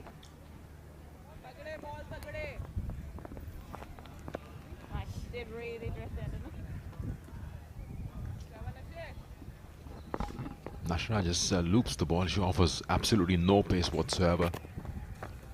Oh, that's a good shout. That's got to be out. Yes, she's missed that completely. That's straightened up enough to go right in front of middle and off. And the bat wasn't anywhere close. She was playing for that spin. Aymar has to walk back. Yet another start being thrown away. Aymar, 23 of 22, was looking good. But just that arm delivery, played all around it. Asif Yaqub wouldn't have to make an easier decision than that. Spin that was never there. Aymar gone for 23. Ireland struggling, 122 for 6.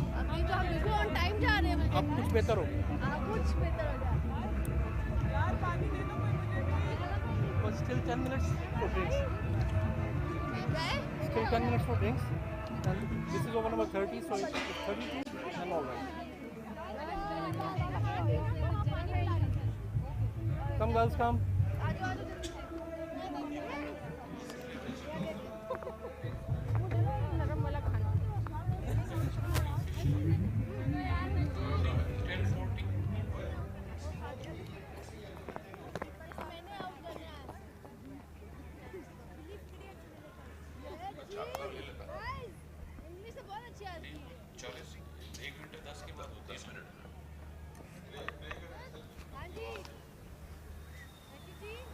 Rachel Delaney, 14 matches, just the 79 runs. Not much prowess with the bat. Ireland, this innings has really started. No real partnerships to speak of. 27 for the second wicket. 47 for the fourth wicket. 22 for the sixth. But fall of wicket has been pretty frequent. That momentum of the innings could never get into the next gear. Pakistan tightening the screws. 5 fielders in the ring on the offside.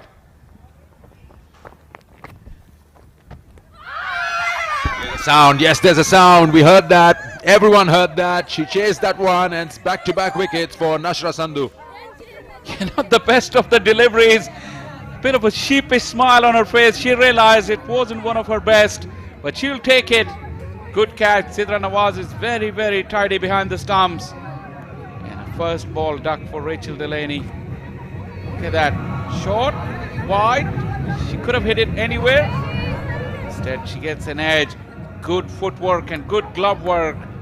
Sidra Nawaz is a very, very accomplished wicketkeeper.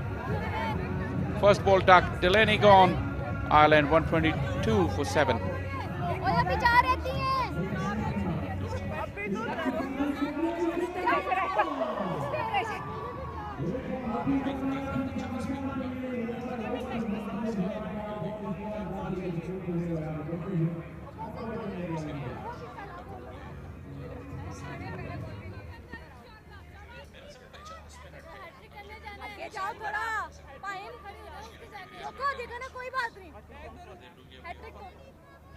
Center. Left arm round, 4 to come. Arlene Kelly, the right-handed bat, comes in. 7th match for her. And there's the number she's playing. You won't really... Oh, that was mighty close to that off stump. How did that miss everything? Now that could have been a hat-trick.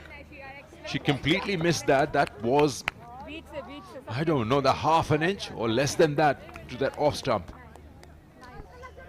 Didn't see any signal. Oh, now finally the signal has come. But look at that. It missed the outside edge. It missed the stump. Another coat of varnish. And that ball would have hit the stumps. Sidra Nawaz also thought it was going to hit the stumps. That was the closest non-hat trick that you'll ever see. I think the keeper didn't go for it because she was so sure that's hitting the stumps. That's the first one, and then look at that, the keeper's reaction. That's the second one. And back live. Good, Arls. Good early call as well. Really good.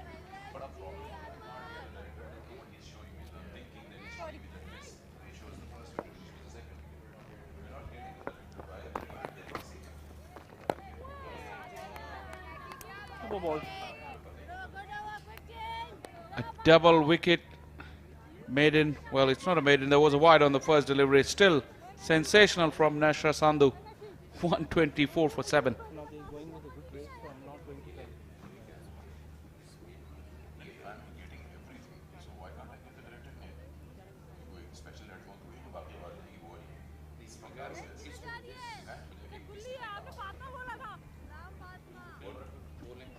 भाई दो फातिमा है ना sorry ना गुल्ली जी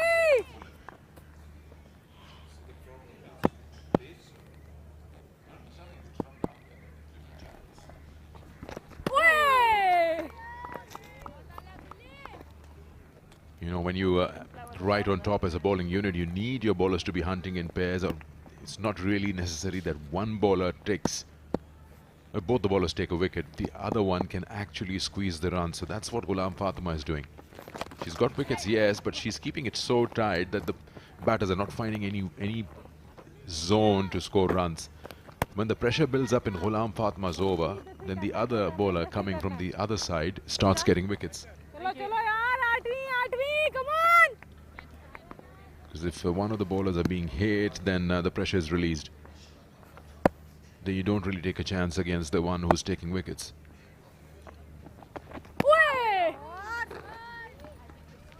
Similarly, if your partner at the other end is not complimenting you as a bowler, as you watch another ripping leg spinner from Ghulam Fatima, that can ease the pressure and give the batters that confidence. They can really bat better against you as well.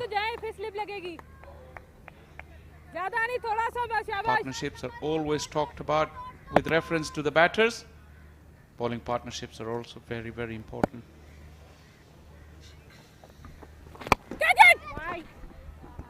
Yeah, slightly uppish, as you mentioned at the start of the over, that the offside is packed. You've got a short cover, you've got to slip 2 catches, got a backward point, and extra cover, and a mid-off. 6 on the offside. That should have been stopped by the captain. Now their runs, a couple of them at least.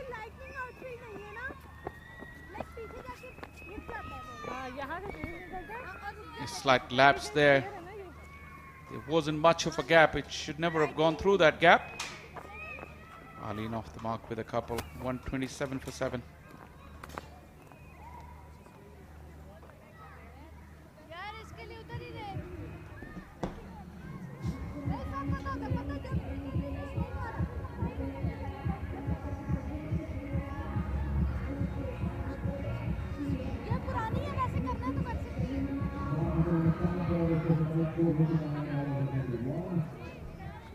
It's a beautiful day here at Lahore. There's nothing we can do about the glare off. Slight change in weather last night. It's really improved the visibility. See in the distance, and this new grand media center, newly built. The Wasim Akram Bukhari Yunus enclosures on the first floor here.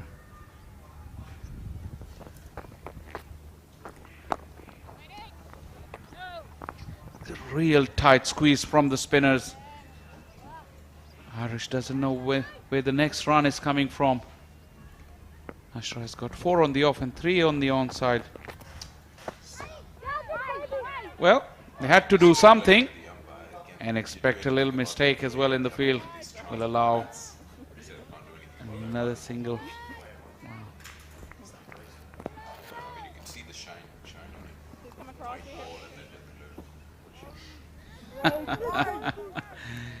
Got herself into a position where she couldn't free her arms, so not much power in there.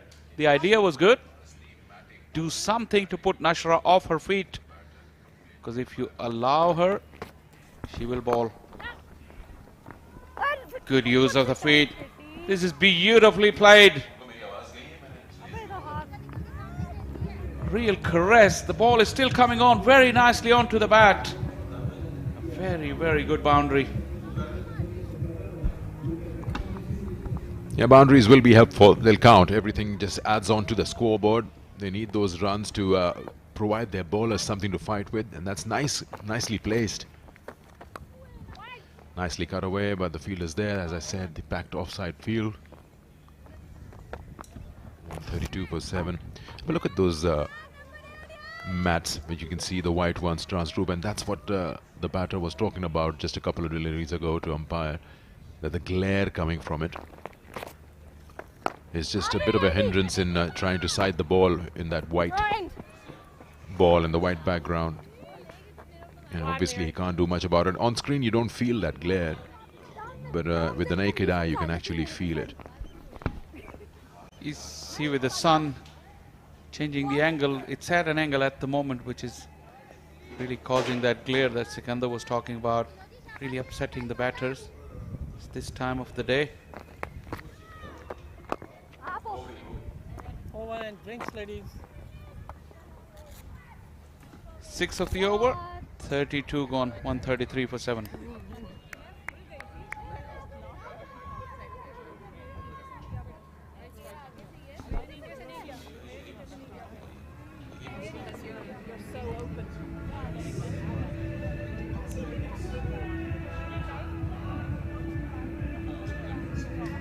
$133 for 7, and it's time for drinks at the GSL.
A disappointing batting card for Ireland. Look at those starts in the middle. 30 for Amy Hunter, 28 for Laura Delaney. Ola Prendergast also getting a start. Emma Richardson, the latest wicket. Mary, she's in there. The wickets have come thick and fast. That's the first one. Then that run out, which was created due to the dot ball pressure. Good direct hit. Then a good catch taken, a short mid wicket by the captain. Great placement. Trying to go for those runs. Alia never misses those in the deep. Great keeping, good glove work. This was absolutely plumb, and then very next ball after that, another good catch taken by Nawaz.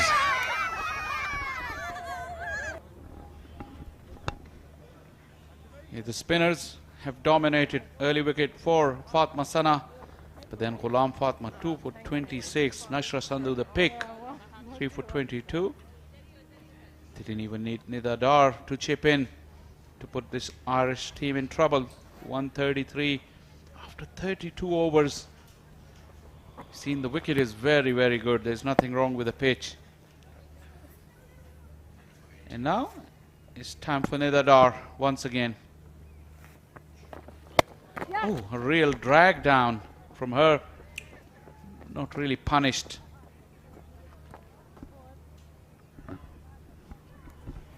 Yeah, sometimes when it's not going for you as a batting unit, you end up losing a wicket on a ball like this as well. You can absolutely hit it anywhere on the onside, and you end up finding a fielder. Just a single on that occasion. She hasn't got a wicket, Nida, but she's keeping things quiet. She'll be an ideal choice to wrap up with the tail. 3 more wickets to get. Pakistan surely would like to keep this as low as possible in terms of score.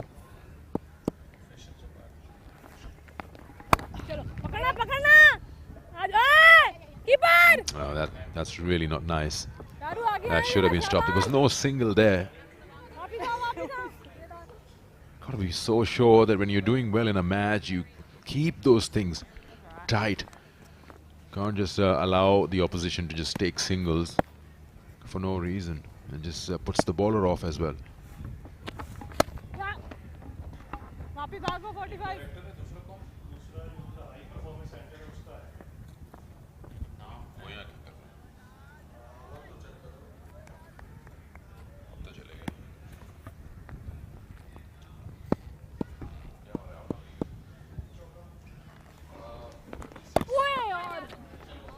Runs here. Has played well, just late and opening the face. Gets them to come back for 2. Good chase put up by Sidra Amin. Probably Nida Dar, well, not probably, definitely. She's the quickest through the air of all the spinners that Pakistan has employed that allow the batters to use her pace.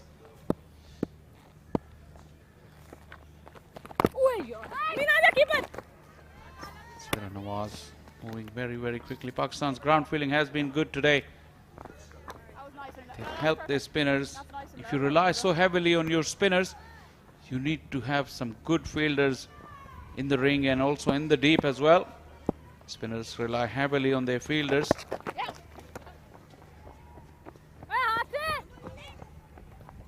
Talking about good fielding, that wouldn't please the fielding coach, that last effort. 139 for 7.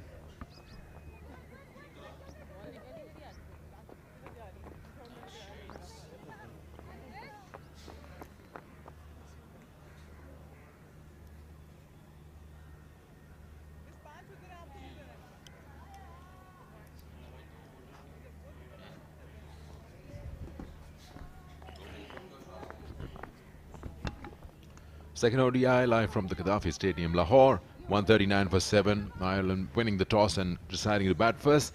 Nashra Sandhu will continue in her 7th over. She's got 3 for 22.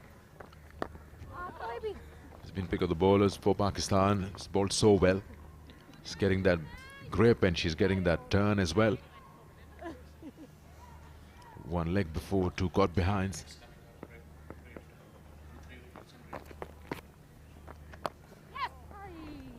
We'll just have a look at the 3 wickets Nashra has taken today. She was on a hat-trick at one stage. Almost had the hat-trick, was just centimeters away.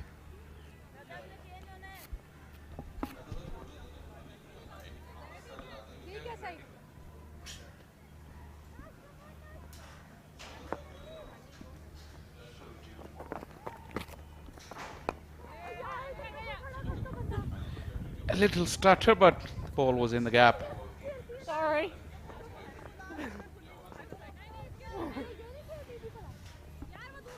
Little smile. Mary Walderon, she's very experienced.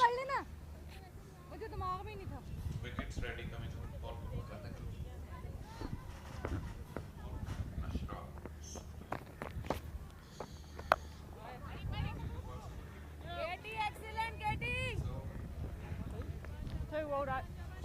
Sandhu. This is her wickets, the first one. Amy Hunter, who is really going well. Pakistan needed that. Another good armor. This wasn't her best ball, but she'll take it. First ball duck there.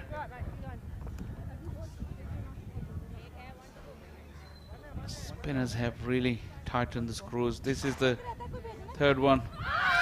Good glove work there, and have a close look. Nashra really knew. She's a bit sheepish, embarrassed about it, but hey, your best balls never take you the wicket. It can happen in cricket, so whatever comes your way, you'll just take it. Another tidy one from her, just 3 of it. 142 for 7.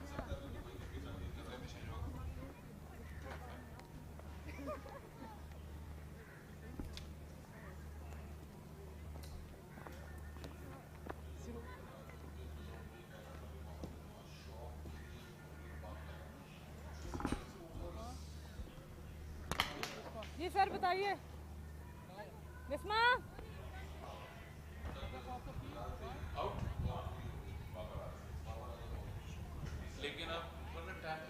5 penalty run.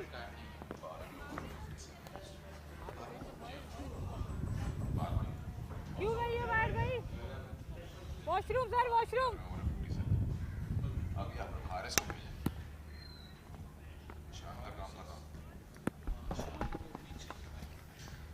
142 for 7 after 34.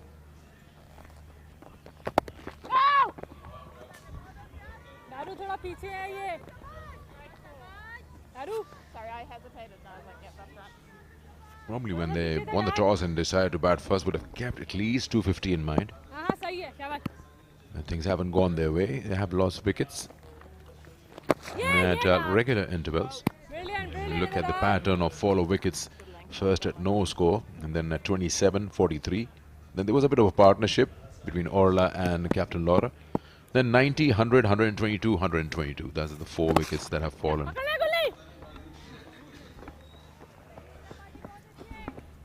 You're talking about 250 even.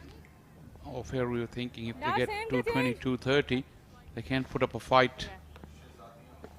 See if they can challenge the Pakistani batters with a little bit of scoreboard pressure, although the wicket is good.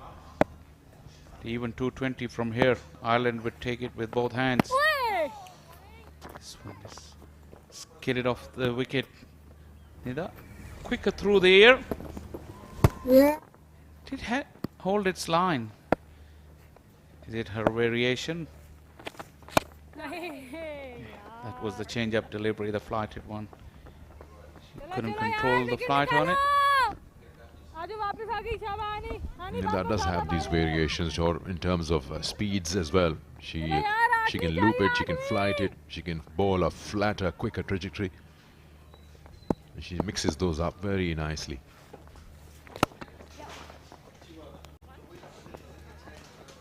End of the over, 35 gone, it's 145 for 7.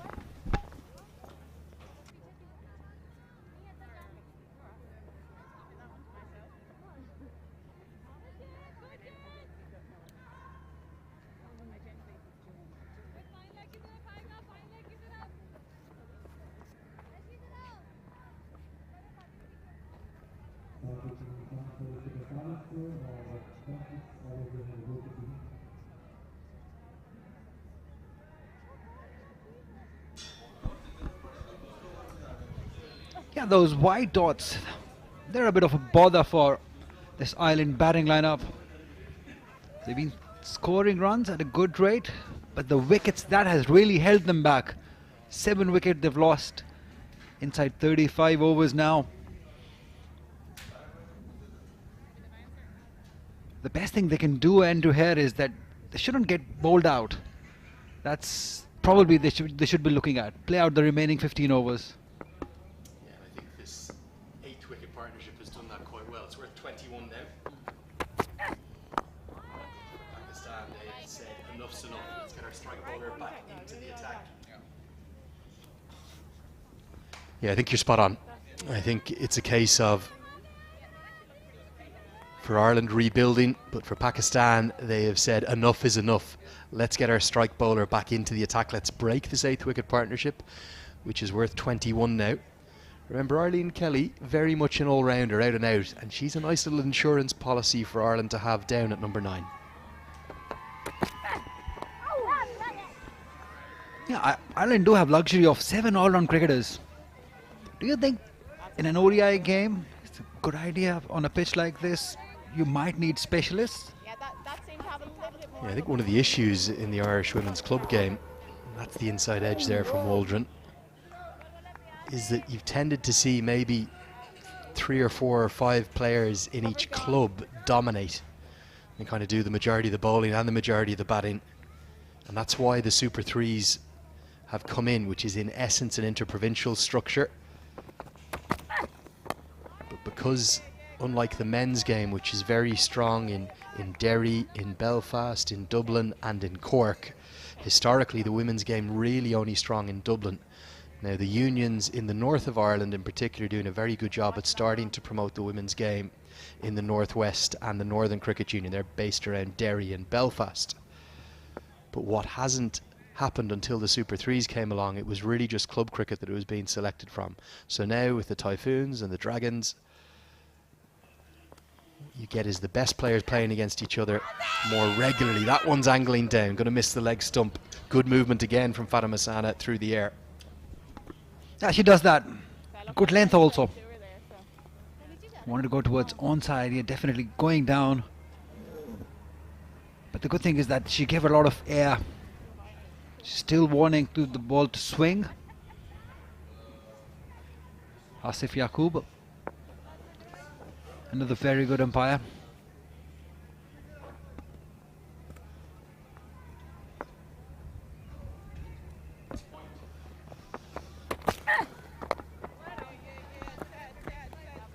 Yeah, and I know every Pakistan fan in the world right now, they're probably dual screening, aren't they? They're keeping their eyes on the women here in Lahore, but it's essentially a quarter-final ongoing right now in Adelaide. And they're keeping with the theme of the men's T20 World Cup, aren't they? Every game, completely unpredictable, a complete thriller. It's been amazing. And as I said earlier, we'll still have our fingers crossed until we win it. We're not celebrating. We know ourselves. Oh, full toss, missed out. It was there to be hit. The line and was there to be hit. She's definitely disappointed. 36 gone, 146 for 7.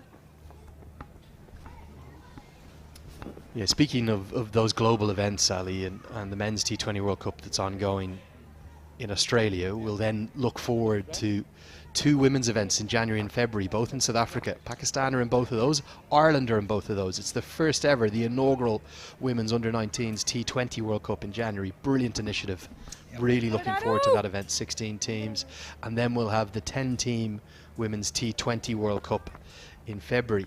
There wasn't many good things that happened in the world during the pandemic. One good thing, though.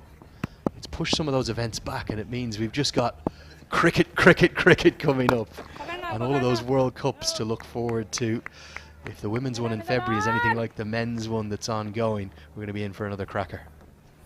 Absolutely, there's almost one ICC event every year till 2030. Just amazing. Outside the off stump. And Nidadar hasn't got a wicket, but she's kept things tight. Just 27 runs. She's given away in her 8th over again. This one keeping straight, didn't turn much. Yeah, that's the arm ball, isn't it? Beautifully executed by Nida Dar. Not really trying to turn it, is she? Just taking it away from the right-hander. I think Mary Waldron has shown a lot of responsibility, though. Great credit to the way she's batted. Strike rate only 50, but again, right now that doesn't matter. Still nearly 15 overs to bat. If Ireland are there in the 50th over, I think they will get to that 210, 220 we were talking about earlier. Yeah, probably they've learnt now. They're judging that length perfectly. They're using the feet, going onto the back foot also. They're definitely improving on that. And this partnership, as you said, is very crucial. I would want them to go till that 50th over. Again, that use of the feet. Oh, just over. This will run away. It does. So handy boundary to Arlene. Yeah, good batting from Arslan Kelly. You could see from her reaction she didn't get it out of the middle of the bat at all. But the footwork is swift here, so she gets to the pitch of the ball, and even though there's a little bit of risk, gets enough of it to get it over the head of Nida Dar, and with mid-off up in the circle, it's always going to run away quickly off this pristine outfield. No wide. Yeah, good game awareness also. She knew that the fielder is inside the circle. All she had to do was just beat that fielder. There was always 4 runs available. This one, pitched on leg. Did it come off the pad? That's the question.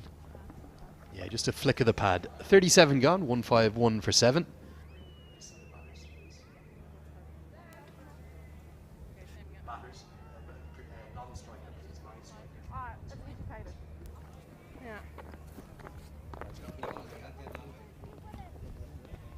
Yeah, Arslan Kelly, great story.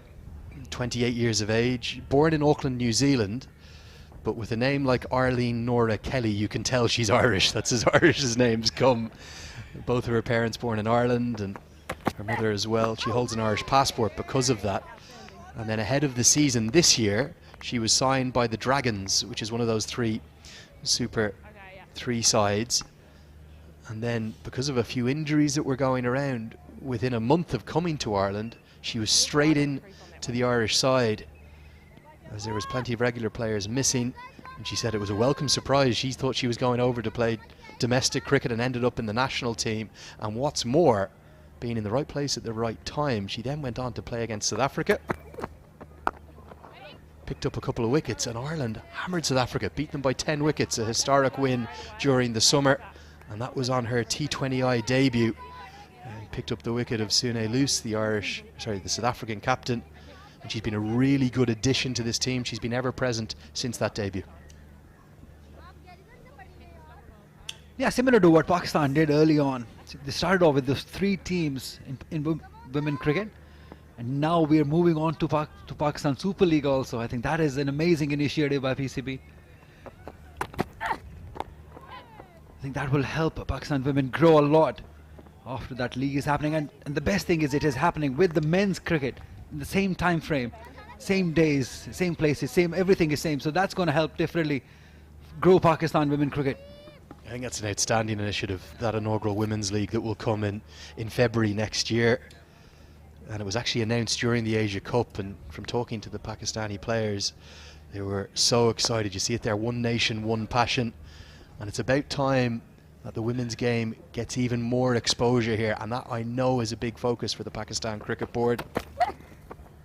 Short ball misses out there, and what's more, with I think it being at least, I think it's 6 overseas players in each of those 4 franchises, maybe 1 or 2 of these Irish players can make a statement, particularly in the T20s that are coming next week. Maybe there's a chance for Gabby Lewis, Orla Prendergast, Amy Hunter and to come back. Also. The captain also. She's definitely one of the candidates because she has shown potential. She has performed well here. Fatma Sana, she's a star. Those Yorkers, and that is exactly why she's that best death bowler we have in Pakistan, because of the abilities to bowl those Yorkers. She's equally good with the new ball, Fatma Sana. Into her 7th over, 13 runs given, just amazing.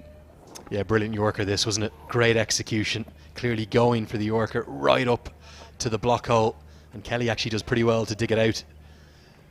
I'll tell you one more thing about that upcoming franchise league, the Pakistan Women's League. Every single one of the Irish players would love to come back if they get that opportunity. They've loved every second of being here in Lahore. Oh, that's sloppy. Really sloppy by Nida Dar. Just giving away extra run. They just don't want to lose the grip. They've got the upper hand. You got to tighten up things. It's 154 for 7.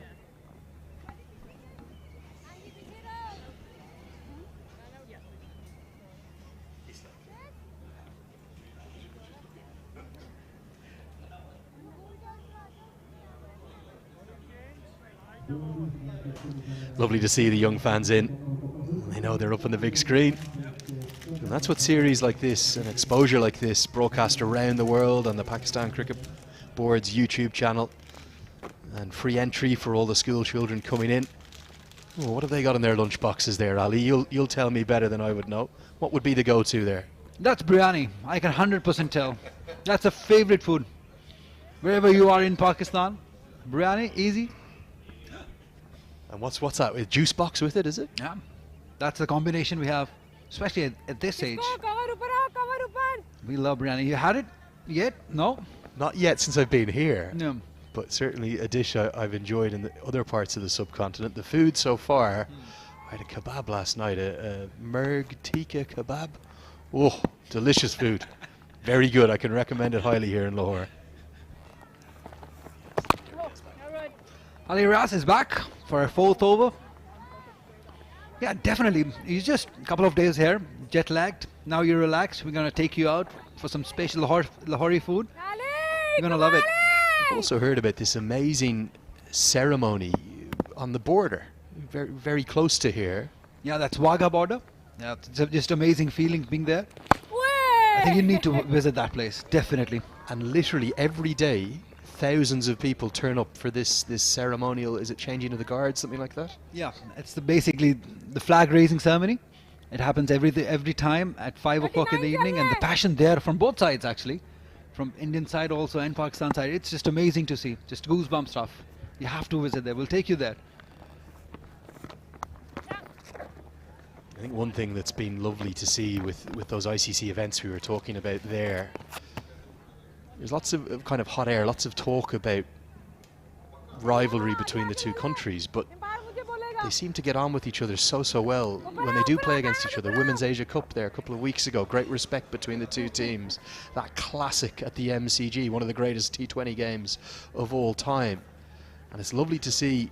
I know there's lots of news programs that say otherwise, but the two nations seem to get on really well together when they do come together. Is it going down? Yeah, that's what Imran Javed also thinks. Yeah, absolutely. I think it's the game brings out the best from both sides. You can tell by the passion they play. This one, yeah, easily sliding down. We as Pakistan nation, as crowd, as the lover of the game, we would want more games to happen between Pakistan and India. It's just amazing feeling to play and win against them, especially. It's the easiest to become. It's the easiest way to become an overnight star if you perform against India. Well, it's funny. I know there's such a varied and lengthy history between the two countries, but it's the one constant, isn't it? The complete obsession with cricket. It's almost a religion here. For both countries, yes, definitely. You just get that tagline of Pakistan cricket. As this one is being forcefully hit, but straight to the fielder who misses out. Couple of runs, definitely. So a few misfielding effort here by Pakistan, just loosening a little. Yeah, Fatima Masana misfielding, but this is good positive running. End of the 39th, 157 for 7. I just liked that intent from Arlene Kelly. Immediately, as soon as she hit it, she said yes. It put the pressure back on the fielder, and it meant that Kelly was able to get back for 2. This has been a good partnership. We're 33. It's come at a good clip off 33 balls. Yeah, you were talking about the cricket and the religion, the tagline of Pakistan cricket. I think this is perfectly described. One nation, one passion. Definitely a great tagline for Pakistan cricket, and the people of Pakistan, the way they love this game, the way they're passionate about. You're just mentioning about how early in the morning everyone was hooked onto the phone. Even it was not the Pakistan game also. It was Netherlands playing South Africa, and we had no chance. Look what has happened. Miracles happen. Oh, that was the brilliant thing about it. Pakistan weren't even playing the game, and every single person we drove past, every single one had their smartphone out, and they weren't messaging on the smartphone. They were clearly watching the live streams and the reactions as the Dutch took another wicket. And I think there'll be some children getting named after Roloff van der Merwe after that catch. You're going to have Roloffs. You're going to have Brandons around. And that power of the modern way that cricket is consumed. We're broadcasting live here on YouTube, so I've no doubt people have their smartphones on with it maybe in the background on the television. It's brilliant to be able to bring these pictures around the world. I've had hundreds of messages from Irish friends and colleagues back home saying they're enjoying the coverage. They're going to get an overthrow here. The direct hit will ricochet away, and good thinking will get them back for 2. A few easy runs been given. And this partnership is building. This one again. You had to throw at it. Is it compulsion to do it every time? Even when the batter is way past the wicketkeeper also. Was there a point of throwing?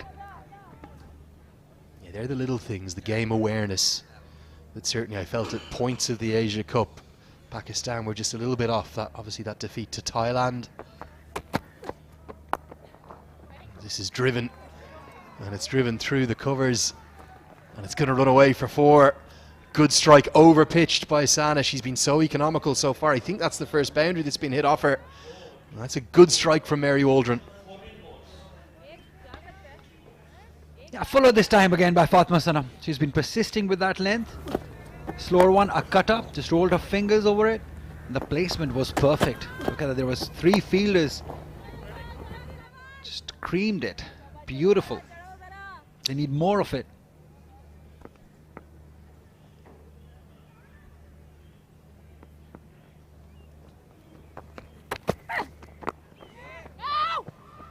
Just want to give you a little bit more about Mary Waldron. For me, she is an inspiration. She came late to cricket. She had never even played cricket when she was 24, 25 years of age. The reason I know her so well, member of my club in Dublin originally, she doesn't play there anymore, the Pembroke Cricket Club. She came down on a wet evening in April and did not even understand what the sport was, didn't know anything about the sport, but some of her friends, some of her soccer friends, played a bit of cricket as well. And she came down and she didn't know how to bat, she didn't know how to bowl, but she liked the idea of wicket keeping. So at first she became a wicketkeeper, and within 1 year she went from playing in the 3rd 11 in the cricket club to the 1st 11, and then the next year, having never played cricket before, she was capped for Ireland. And this was in her mid-20s, I'll check the exact age. But now at the age of 38, she's still evolving, she's still getting better. She is absolutely obsessed with the game, and for me, she's an inspiration. Mary Waldron. Uh-oh, that's easily gone down. Yes, it does. 4 runs. And definitely it has to be a no ball. Yes, it is. Probably not quite getting where she wanted, Fatma Sana. Wanted a Yorker. And an easy picking, easy boundary. So runs now flowing for Ireland. She's actually done really well to pick that up. Sometimes when you get the very much an accidental beamer, you could see the apology immediately from Fatma Sana. She was going for the Yorker from around the wicket, but over pitched means we're going to have a free hit here. So Waldron gets 5 runs to the total, 4 and the no ball. She's going to change her action as she's allowed to do, come over the wicket, but the field must stay the same. And Waldron can target down the ground, mid-off and mid-on, up in the circle. Yeah, not quite finding the gap. Dot delivery it is. And that's what she's disappointed. She probably wanted to go over that fielder, over that extra cover fielder. That's what she's realizing it. As you're just telling her story, she's just an inspiration for all of you. And now after listening to her story, I think definitely is an inspiration for us also. And many girls who are just hearing you tell her story. And it's never too late. That's the reason I'm telling that story. First ever picked up a cricket bat at the age of 25. Mary Waldron made her Irish debut at the age of 26. 12 years later, she's getting better and better. It's a quite remarkable story. And it just shows as well, when the cricket bug, when you get it, it'll never go away from you. You'll have it for the rest of your life. And she lives and breathes cricket. She's changed her life around it. She travels to Australia to go and umpire in the winter, to play a little bit. And now she's on a full-time professional contract with Cricket Ireland. It's a brilliant story. And she's probably playing the best cricket of her career right now.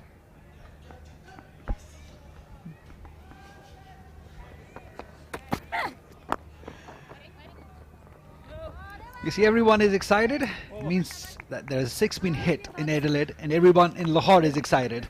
40 overs gone. It's 168 for 7. 169, I beg your pardon, for 7.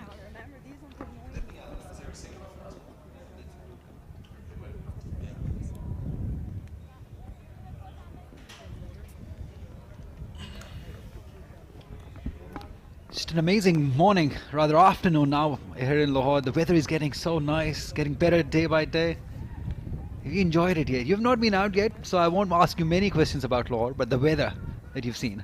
Yeah, well, we had a big thunderstorm, didn't we, last night? I have been out a little bit. I was out walking around the streets. Everyone is so friendly. I have to say, everyone wants to know where you're from, what you're doing here. As soon as you say cricket, they light up. And there's generally a lovely vibrancy around the city. It's a very big city, though, isn't it? Over 15 million people. Ali Riaz, change of ends for her. Shot it again. She's been on the shorter side, Ali Riaz, today. All these 4 overs, she hasn't got that right, the length. Probably finding that area, the teasing line and length.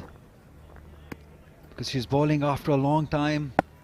She's more of a rhythmatic bowler. She needs rhythm. Again, short one. It's just not working for Ali Riaz.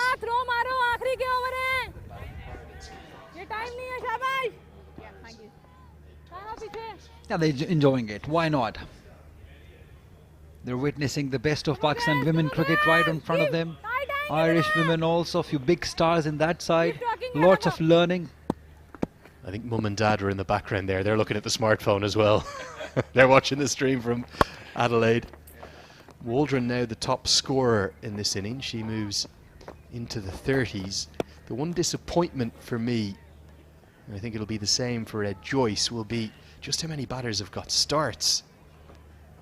Yes, the 2 openers were dismissed early, but Hunter, Delaney, Prendergast, Richardson, now Waldron and Kelly, all making 20s and 30s.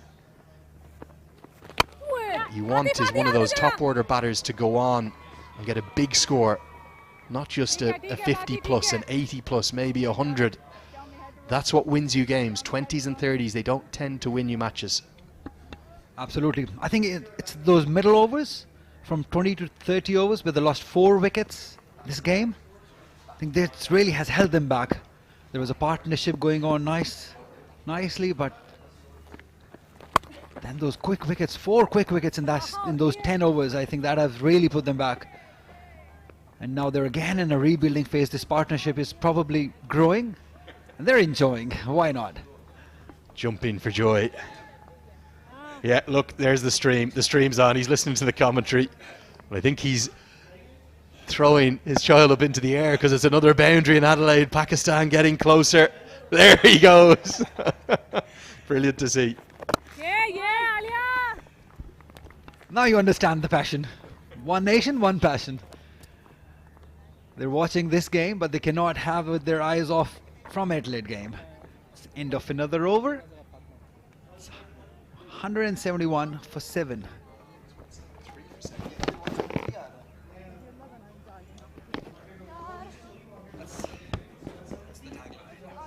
Yeah, I love that tagline. All about passion here in Pakistan. I think as well, it's a passion with a real purpose, isn't it? There's a purpose behind the way they're developing their cricket, not just at the men's and women's level, the youth level. We saw that inaugural youth league, which was a great success over recent weeks. And there's just such opportunities with international cricket coming back to Pakistan. Everyone in the world was devastated. What happened in 2009 is so well known. And the journey back was always going to be a long one. But the way in which, particularly the last 4 or 5 years, have now gone, there's such hope for the future of Pakistani cricket, and the world of cricket is better for it. The world of cricket is nothing without Pakistan. Absolutely, spot on. The partnership is 52. It's come at a good time, considering the position they were in. Just taken 71 deliveries for that. Yeah, talking about international cricket coming back, I think credit has to be given to Pakistan Cricket Board and all those security agencies involved. Of course, the first step was to bring PSL home, which they did brilliantly, and then West Indies and other teams also coming, starting off with Bangladesh, Sri Lanka also visiting, Zimbabwe also coming in the beginning, World 11 also. Oh, that's one beaten. It was a good effort by Alia, but it was timed beautifully. So boundary for Mary. No, it's Arlene Kelly who's hit that, and that is a gorgeous stroke.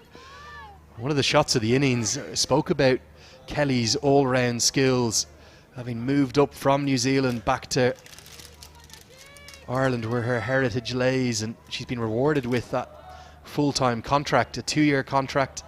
She's the 21st women's cricketer to be contracted to Cricket Ireland. She's really making herself indispensable to this team. She's one of the first names on the team sheet now. Really good addition to the team, and this is an excellent partnership. If Ireland went on to win this game, this could be a game-winning partnership. Yeah, that's why probably they had those all-rounders in the team.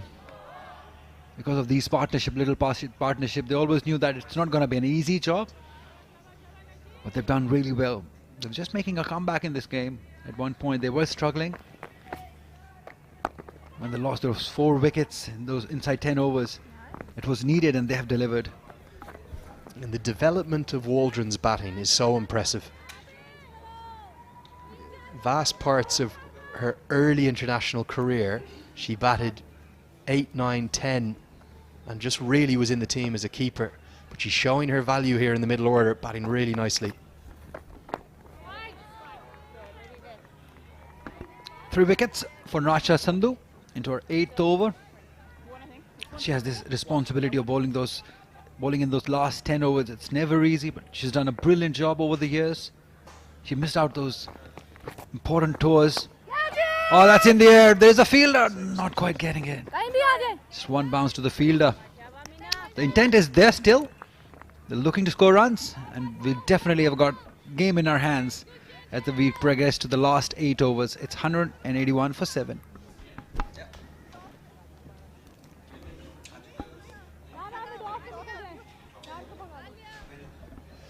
Quick look at the batting card, just further emphasising the point I was making. Plenty of starts, but nobody's really gone on past that 30-run mark. Now there's a chance for Waldron and Kelly, even though they're down the order at number 7 and number 9, to get up to that landmark of 50.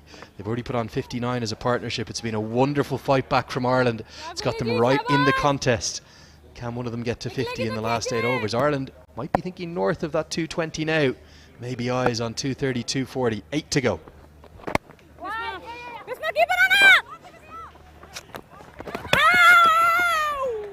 Quick single will be scampered through. We'll have a change in commentary. Ireland progressing very nicely. Good fight back this.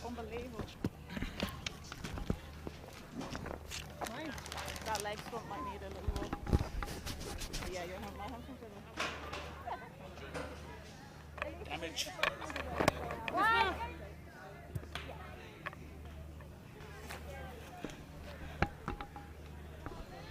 182 for 7 into the 43rd over at the moment. Batting first, Ireland. This partnership is now 57 of 57. In fact, 58 of 58. They've really hung around him and adding important runs here.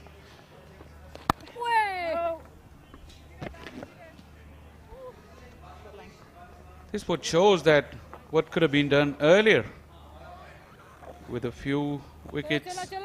Too many lost. Ireland are looking at 220. They were 3 or 4 down. They could have been pressing for that 250, 260. It's gone up in the air. Top edge should be taken by the glove work. Yes, it is. Sidra Nawaz takes the catch, and that is finally this partnership that has been broken of 58. And Pakistan grab wicket number 8 of 182. That's a good knock played by Mary. 35 of 57. Trying to sweep that, getting that top edge, and another spinner, another wicket. Just a little bit of extra bounce, getting the top edge. Intentions were right. Partnership was good. They were looking to get up to that 220, 230. Mary Valderon played quite beautifully. 35 she got, 182 for 8.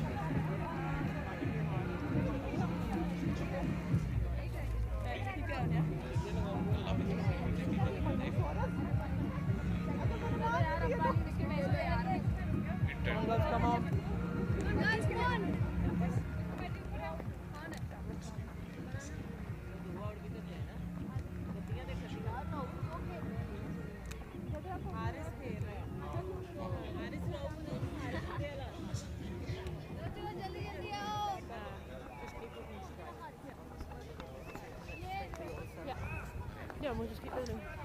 Enjoy it.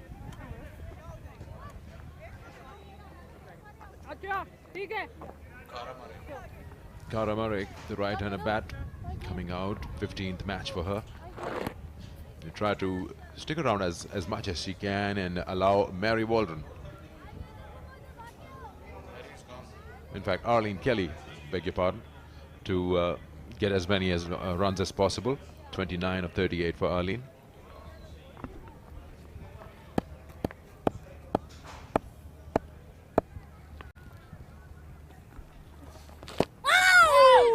Ghulam Fatma also has 3 now, 3 for 27.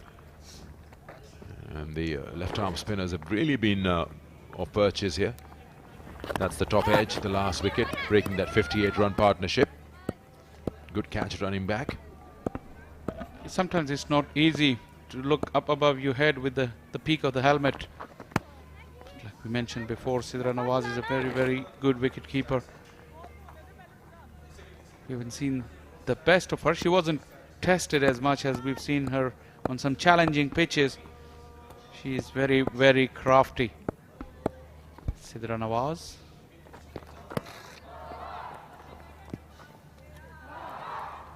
Just the one off the over. 182 for 8.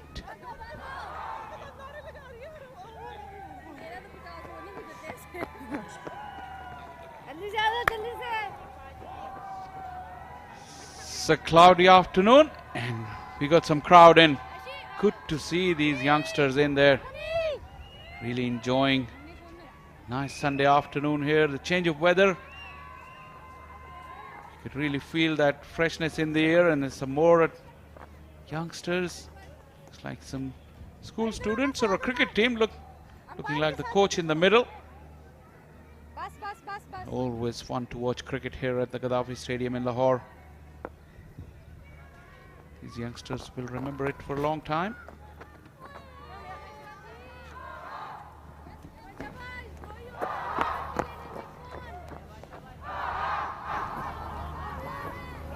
Slider there from Nashra.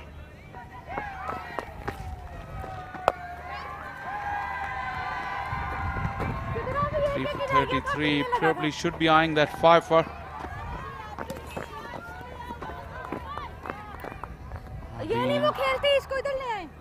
Look at that, Sikandar. I think they're following the game in Adelaide as well. The excitement is all too visible. Yeah, it's been a big day because Pakistan, not only with the start of the game, comes out with an opportunity to qualify for the semis, and now they're looking to beat Bangladesh and stay alive in the tournament. And here, Pakistan capitalizing, doing well against Ireland here. 183 for 8. Nashra has been very good. Wasn't a hat-trick at one stage in the innings. They would really want to wrap this up before 50. With that partnership of 58 or 58 just not so long ago, that has dented somewhat their plans that they had. They probably had them around 150. But from Ireland's point of view, if you look at it, Shah, they're looking to play the 50 overs, it seems like that, because they've been offering a lot of dead bat, a lot of defensive strokes. They're only waiting for that extreme opportunity for a boundary or a single. Otherwise, they've just been looking to defend. You may just see there another forward defense, exactly what Sikandar is talking about. Probably their goal from here is just to bat out the 50 overs and see where it takes them. 183 for 8.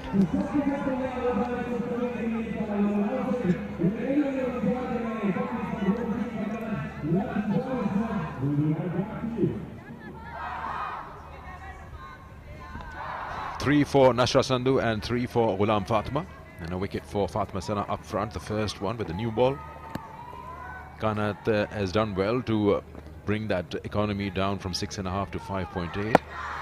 Ali has been good. Surprisingly, Nida Dar hasn't got a wicket. Good run there. she's the best spinner in the side, but you're right, she hasn't got a wicket today.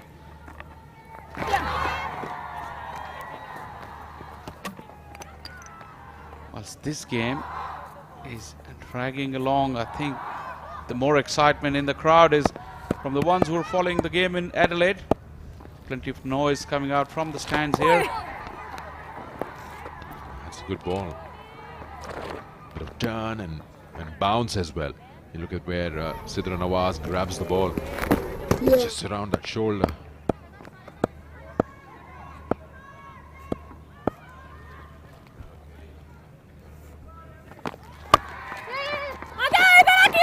Chance for a run out. Oh, he's been sent back.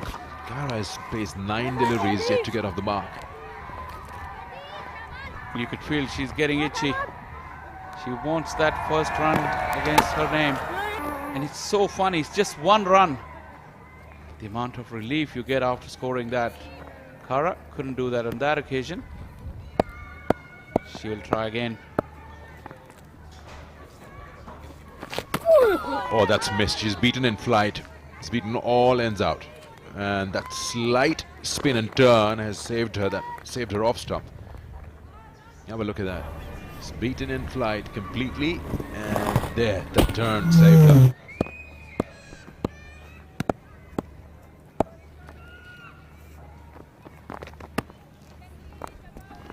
Just well left.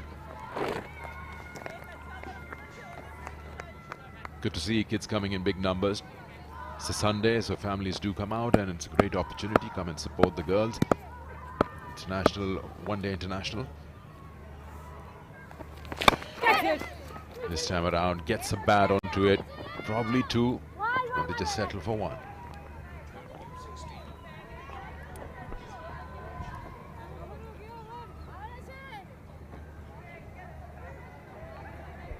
.45 gone. It's 185 for 8.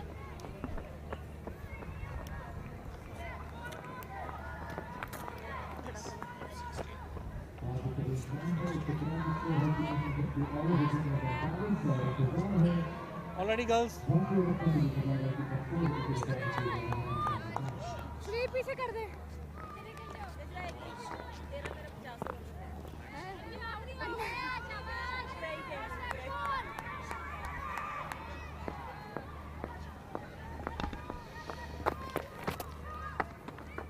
That'll be a wide.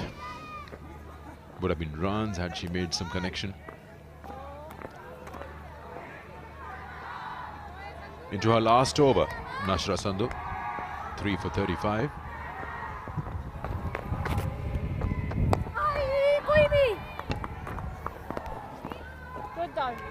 But Ireland would have done well to get up to 200, 122 for 6 at one stage. Although you may think that they're just... Big shot. Catch it is the call, but there's no one around there. The sweeper, oh, just tried to slap it back, but that's gone for 4.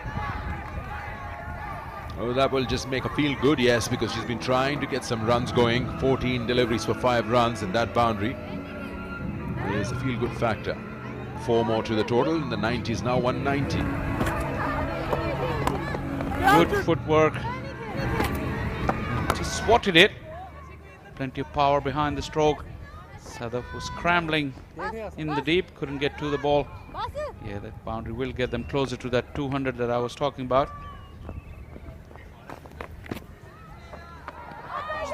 Look at that, we haven't seen that before. Just almost scooted along the ground. You've seen good even bounce up until now. What did that do? I'm sure Nashra didn't mean that.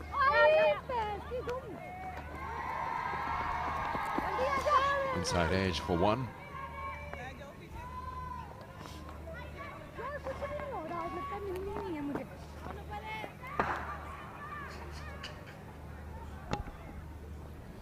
Now look at that. Just that flight is not doing very well with for the batter.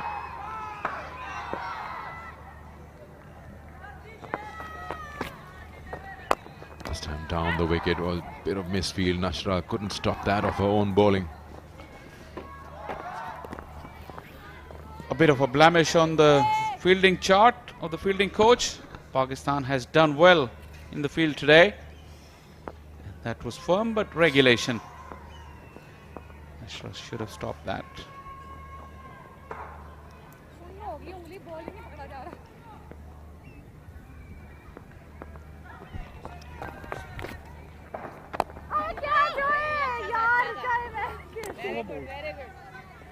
End of her spell of 10 overs.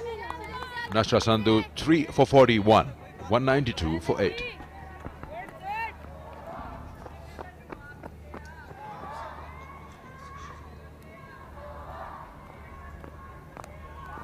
बस करो सट दे इन्हें मारना सी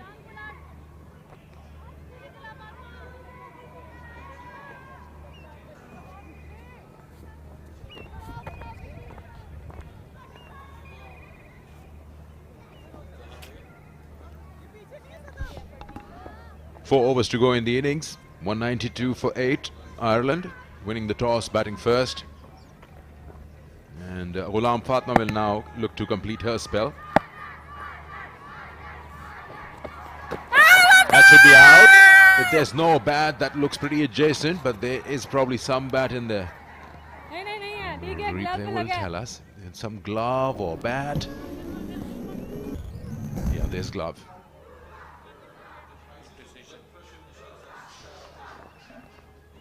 Good decision. Once again, Imran Javed on the button today. Catch it is the call. Will take some catching. It's gone over Alia.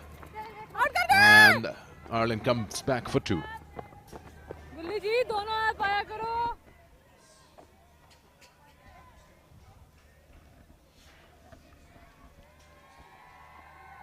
Aline chancing her arm every now and then. Gets away with that. Spin was taking the ball away from Alia all the time.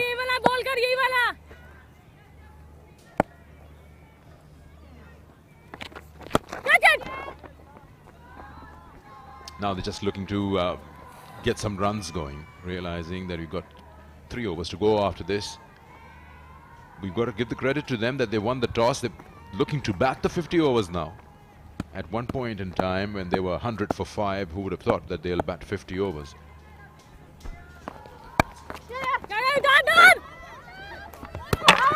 Hesitation, but I think it's the wrong end because the non-striker reaches now. And is it out?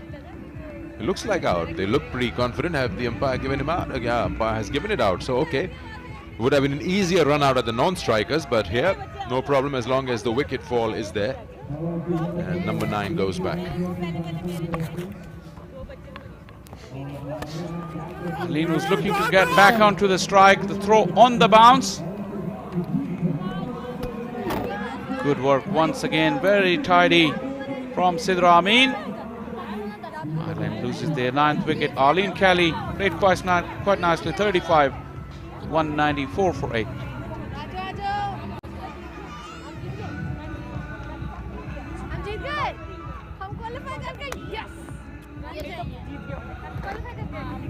तो हम खेल रहे हैं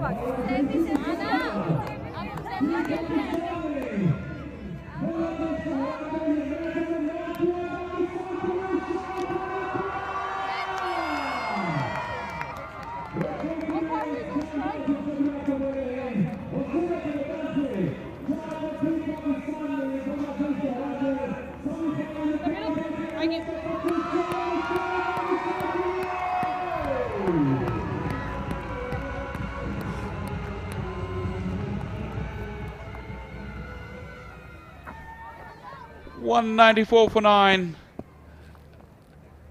Big cheer went up here at the Gaddafi Stadium in the middle of the over break, because Pakistan has qualified for the semi-final of the World T20. They defeated Bangladesh at the Adelaide Oval. They will finish 2nd in the group. Congratulations to all involved, all the fans, all the players. The near miss. Cara Murray still soldiering on, looking to get up to that 200.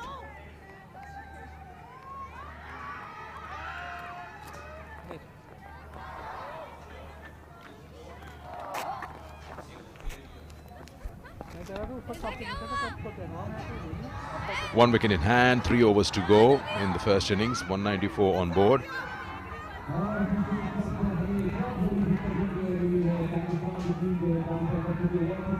Cheering on, they're happy that Pakistan qualified for the World Cup semi-finals. If Zimbabwe beats India, then things will be otherwise. But as of now, Pakistan will be looking to play New Zealand. Fatma Sana, 1 for 26.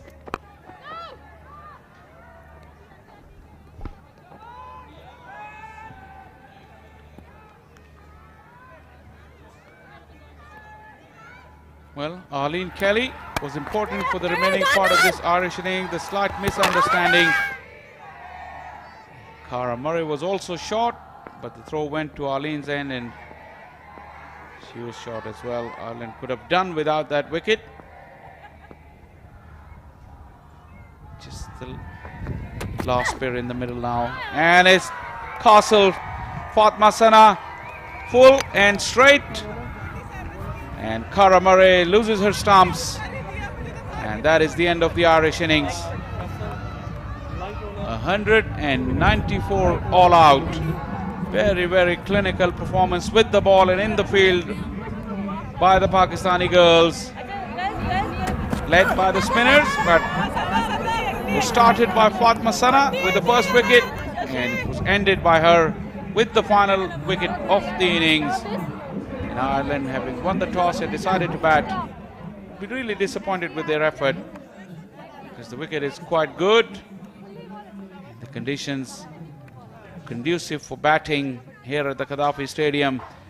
But all the credit to the Pakistani girls, led very, very nicely by Bisma Maroof. They really think at the halfway stage, a job very well done.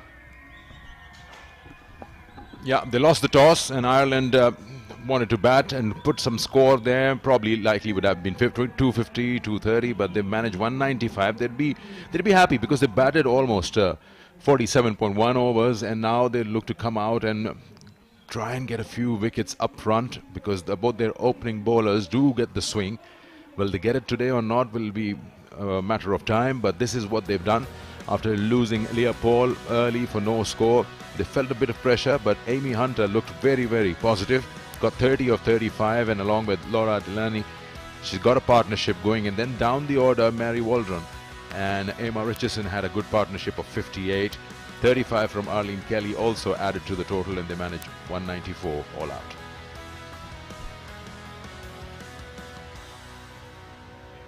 Pakistan, very clinical, like I said, with the ball. Fatma Sana, 2 wickets, 2 for 26. But it was the spinners who really put the stranglehold in the middle part of the innings. 3 for 41. Nashra Sandhu was the pick. Ghulam Fatma chipping in with 3 for 32 as well. No wickets, surprisingly, for Neda Dar in her 8 overs. Probably she wasn't required today. 10 extras and wrapping the innings up in 47.2 overs was Pakistan. Ireland won the toss, and today they decided to bat first. Their start wasn't good. Leah Paul was dismissed earlier. 2 very nice flowing drives there from Amy Hunter. That partnership was broken courtesy brilliant fielding by Alia Riaz. Sensational direct hit. From that stage, wickets kept falling. Pakistan generally very good in the field. Bisma Maroof in the action. His boundaries were few and far between at that stage, as the spinners was really tightening the screws. Another good catch in the deep for Alia Riaz. Ghulam Fatma was able to turn the ball. That turn posed a lot of problems for the Irish. In the middle, a few good partnerships, but never quite getting to the next gear. At this stage, Ireland lost 2 in 2. Nashra Sandhu.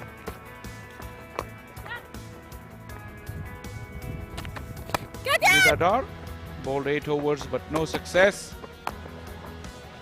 That was that partnership there for the 7th wicket, for the 8th wicket rather, between Arlene Kelly and Mary Walderon. At one stage it looked like that Ireland will get above that 200, but then wickets fell in a heap towards the end. That run out of Arlene Kelly didn't help either. And that's how things ended when Cara Murray lost her wicket. Learn and fun activity has begun at the outfield at the Gaddafi Stadium under cloudy skies. And at the far end we got Mehak Khokhar. She's ready with a flash interview. Over to you, Mehak. I've got with me a star player from the Irish women's cricket team. She made her international debut at just the age of 13. She was also named by the ICC as one of the top 5 breakthrough players. She's got so many accolades to her name, and she's also carrying out her family's legacy. It's none other than Gabby Lewis. Gabby, thank you so much for joining us. And Gabby, so the first question I want to ask you is about your team's performance today so far. You guys were batting. So how do you think everything played out? Yeah, I think we're a few runs short, but I think we put together some really nice partnerships there towards the end to get us to where we got. So hopefully doesn't look like as nice a wicket as the other day. So I think if we bowl our line in length, I think we have the capability to bowl them out. Your family's legacy, how do you feel carrying that on? I mean, it's such a great thing, such a great achievement. So how do you feel about carrying? Yeah, it's probably something that I don't really think of. I think I'm just really lucky to be born into the family that I have been. But look, it's really good to be here, and it's obviously we're the first Irish women's team to come to Pakistan. So all of us here are really lucky to be here, and we've enjoyed every minute of it. And how's your experience been so far in these few days that you have spent in Pakistan? Yeah, really good. We've been looked after so well, and yeah, we're really lucky to be here, as I said, and we're excited for the rest of the series. And do you guys have a specific plan now, going into bowling and, trying to defend that score that you guys have put out? Yeah, I think the other day we didn't bowl our best. I think if we just stick to our plans, stick to our line and lengths, I think we can definitely bowl them out. How do you feel playing in such a big stadium, because it's very different than what you have back home? Yeah, we're really lucky at any stadium that we play in, really lucky to play in. So I think it's really nice. It's something different for some of the girls as well who haven't maybe played in a couple of stadiums. So yeah, it's a lovely ground, and we're lucky that all 6 of our games are here. So we're really enjoying it. All right, well, thank you so much for speaking to us, and best of luck for the rest of the game. Thanks, Emil. Thank you. Thank you. That's the end of the first innings, and Pakistan now need 195 to win this match and close the series. Will be that easy? Well, only time will tell us, because as we heard in the interview, if the Irish bowlers feel that it's not as good a wicket as it was the other day, so if they bowl the right areas, they may fancy their chances. Time for us to take a break. When we come back, we'll have the response from Pakistan.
Target ahead of them, 195 to win this match and the series. Can they do that?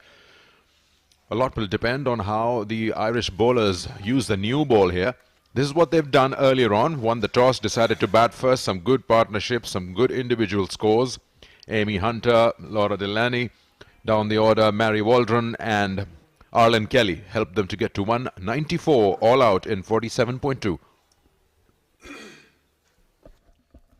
They bowled well as a unit. 2 wickets for Fatma Sana, 3 for Nasha Sandhu, the left arm spinner, and 3 for the wrist spinner Ghulam Fatma, giving away 32 runs.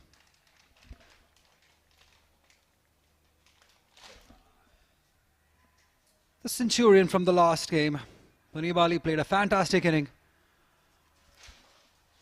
26 games, 646 runs, 25.84 is the average, and the best of 107 she got in the last game. That was some amazing inning that was from Munib Ali.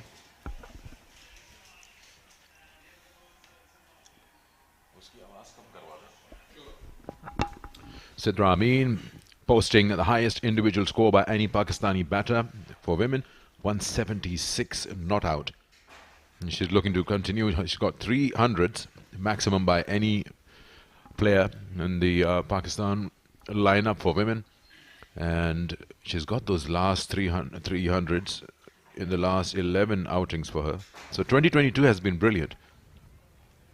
Ola will open the bowling. She did well with the bat in both the games, I'd say.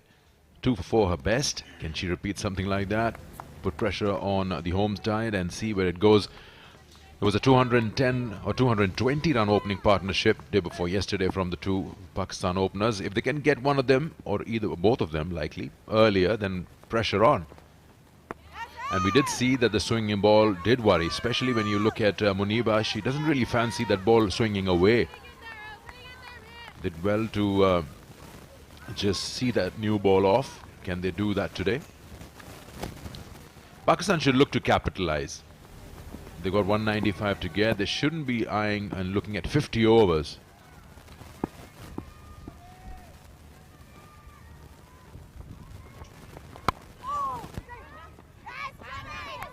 Oh, there's a mix-up.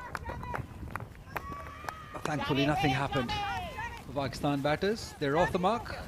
Muniba played a fantastic inning. The first one here again. She's the timer of the ball again. She's just timed it. Not quite coming off the middle of the bat, but there was some confusion. All well in the end. And what a year she's been having. Sidra Amin, 3 centuries already this year, as you just mentioned. In this situation, the target is not big, 195. They can take their time early on. See off this new delivery, because new ball, we know that the ball swings early on. That's where they have to negotiate.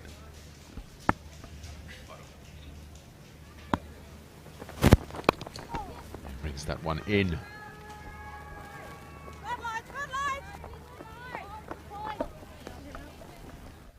I think Ireland batters would be disappointed. They had their starts, but what about their swing? In the air and then after pitching also. That will give them some hope once you get that swing going early on.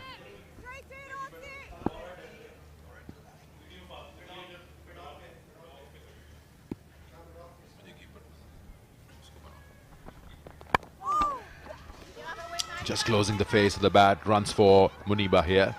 At least a couple.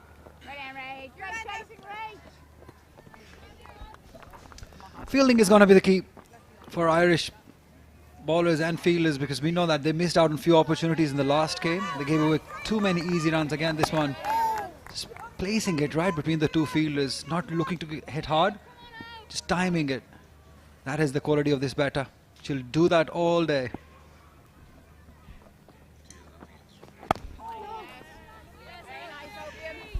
Now we were talking about the Irish batters. So many of them got starts. The 30s, 20s, but no one really got that big inning what they did in the first game. I think they should have learned from this partnership. They scored those big runs, the record-breaking partnership. And Irish band, they would be disappointed. They all got starts. And that is why the target is just 195, because none of them got a big one.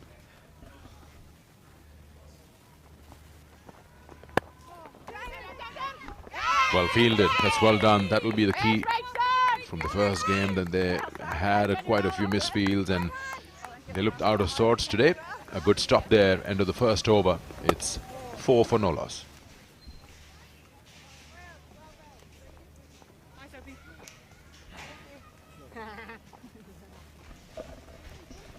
Yeah, we're already witnessing better field effort in by the Irish fielders. That is what is required when you got a low total to defend. You got to stop every run.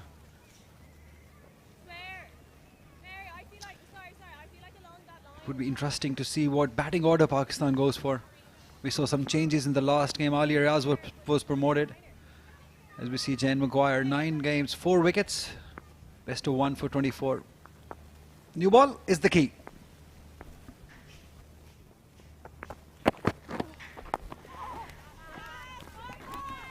That's a great thing about these two fast bowlers from the Irish side, Orla and Jane. One swings it into the right hander, the other one takes it away, and vice versa for the left hander Muniba.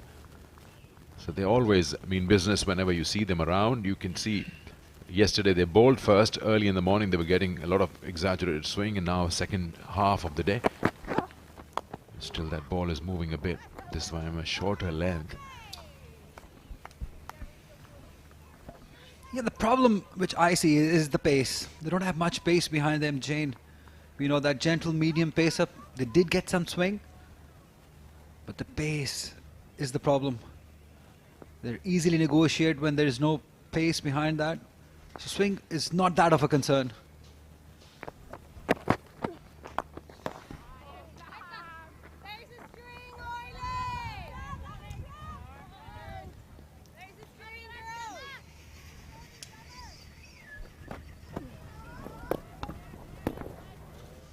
Yeah, pace counts, yes it does. But you also got to see in what category of bowlers that you are in terms of kilometers. You see the fastest and quicker ones in the 130s, not more than that. Australia, and sometimes Fatma Sana generates some speed. She's quick. Diana used to. She still has it in her. But when you have that good swing and the right lengths available, then your pace can be a teasing pace, and that can be trouble because the opening batters would like to get pace, and when it's not offered, and then shot making becomes a little more arty and a little more difficult. This time punched off the back foot. That's the shot of a player in form. Boundary, first one for Pakistan. Yeah, pure quality by Sidra Amin. Shorter this time, and with this pace, it's not going to trouble her. Perfect footwork. Just gave herself enough room to carry on this shot. And placement was fine too. A good result for Sidra in Pakistan. It's certainly been a good day for Pakistan. Qualifying for semi-final, Sikandar. It's just a great thing being a Pakistani fan. It was so tough. We just couldn't believe it. Yeah, the last one on the bus.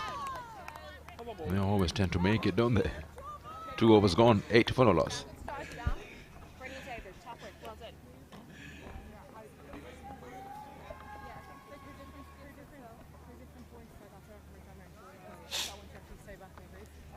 Yeah, that's what we were talking about. All of Pakistan's eyes were on this game. In fact, 2 of them. The first game also, Netherlands beating South Africa, going in our favor. And this one, the biggest game, 127 for 8 in the first inning after winning the toss and batting first Bangladesh. And reply Pakistan doing it with some ease in just 18.1 overs. That's a fantastic win by 5 wickets, making Pakistan qualify for the semi-final. We'll still have to wait for the next game to see that which team Pakistan plays. Ideally, New Zealand. What do you think? This one will beat the fielder, but not much pace behind the ball. We'll get 2. So Sikandar, who would you like as a Pakistani fan to play in the semi-final? England or New Zealand? Who do you prefer? I'm not a fan. No? I just love the game. Pakistan is doing well. At the moment, you know, Pakistan is is, you know, a team which has gotten into semi-finals. Let's not do Farmaishi programs. Now you're there, you be happy you're there. Pakistan has had a good record against New Zealand, yes, in World Cup games. England, and you want to go back to history, yes, you can say, World Cup final back in '92, but, you know, that just feels, it's a feel-good factor. Pakistan has got this opportunity. The good part is that now in knockout stage, which is the semi-final final, you bring your best game on the day. Now you don't have to worry. All the points that you scored, whether you won 5 out of 5 or 3 out of 5, that doesn't mean anything anymore. Now it's about how you play and what you bring on the table on that day. So 2 games away, every team from lifting that trophy. Yeah, although some positive coming from Pakistan side, they're getting that combination right now with Haris scoring in the middle order. I think that is a fantastic thing for Pakistan cricket. That type of inning he played today was the defining moment of the match. That's well played. She likes that square of the wicket on the onside. She's very strong, Muniba. Certain things we've noticed about certain players, and we saw a long innings, 220 partnership between these two, so you just tend to pick up their strengths and what they like and what they don't prefer. And when you ball her slightly short, she does this. Yeah, both of them. They've shown great skills and temperament also. It's never easy playing those long innings, especially Sidra Amin, 170 plus. 176 to be exact. That was a phenomenal inning. That's the type of form she's been all through the year. And that 100 she scored, I was there in Karachi when she scored that 100. It was a brilliant inning, much needed for the team. They both just give so much stability to the team up the order.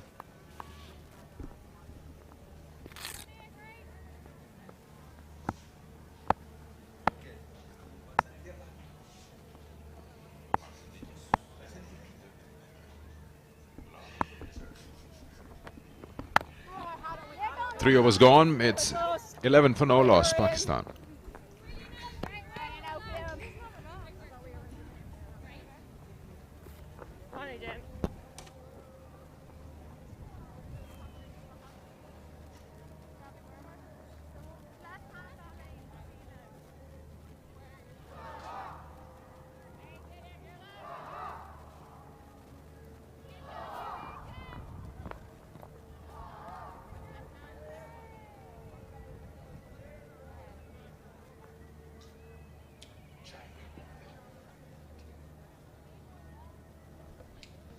Jane Maguire, 4 runs given in their first over.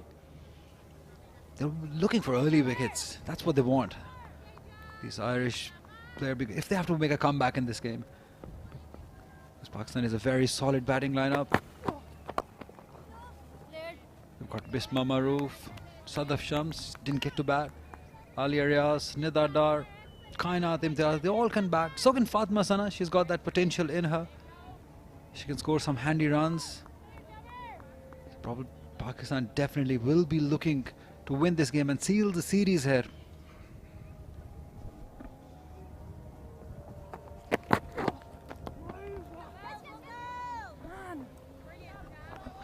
Again, no pace. Just negotiated easily through her wrist. Munib Ali.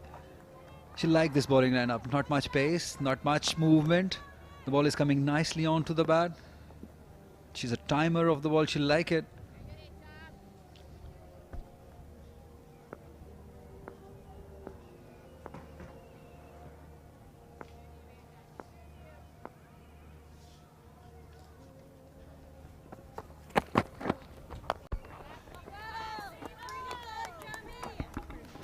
That's the important part. Look to score runs. Look to rotate strike. I'm saying it for a long time, and we talk about it at various levels of the game. It's so important that every ball is not to be hit out. We got ourselves into so much of that T20 mode recent times, whether men or women playing the game, that you forget that you have an ample time in 50-over version of the game. But we saw a lot of areas in the Irish way of batting that they were blocking a lot. Not looking to rotate strike, and yes, one reason could be that they were losing wickets. regular intervals. But still, we've seen some flashes of brilliance from individuals getting 30 odd, some partnerships going on of 58, 60 runs between them. But they'll get better. So what we saw in the first game and now here, they surely would have done some homework after watching the first game, what they need to bowl to Muniba or to Sidra, and then so on and so forth. Pakistan only lost 3 wickets, remind you, in the first game, because Alia Riaz was promoted in the order, so Bisma hasn't batted as yet in the tournament.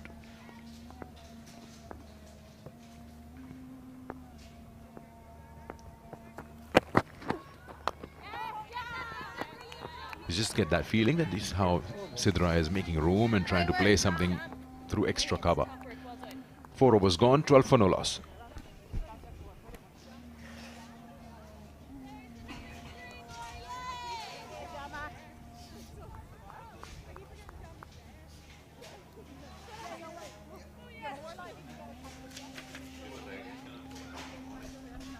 It's Umaima Sohail on your left. She's not included in the side. Very good all-round cricketer. She was the part of Pakistan T20 side, but not included in the ODI side.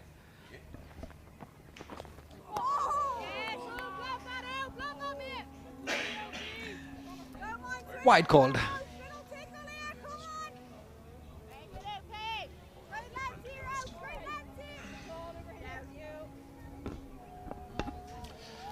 That's a bit tough.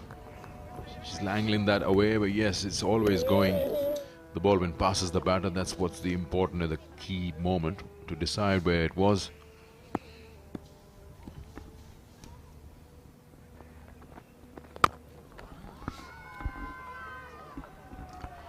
She's played that well, and she might not get a boundary because the ball will stop on its own, but can they come back for 3? Yes, they have, and they will.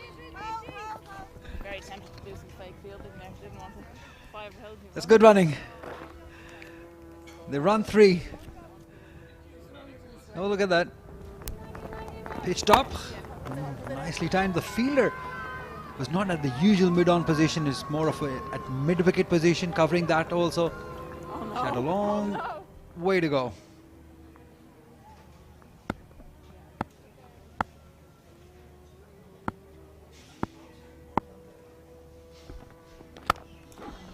Six shot. She's got bat onto that, was way wide outside the off stump. That will be cut off. There'll be more running to be done between the wickets. Yeah, width given. That is not what you should be looking to do early on. These are easy pickings for somebody like Sidra Amin, who's in fantastic touch. And just not quite hitting it hard, just timing it. The placement also perfect.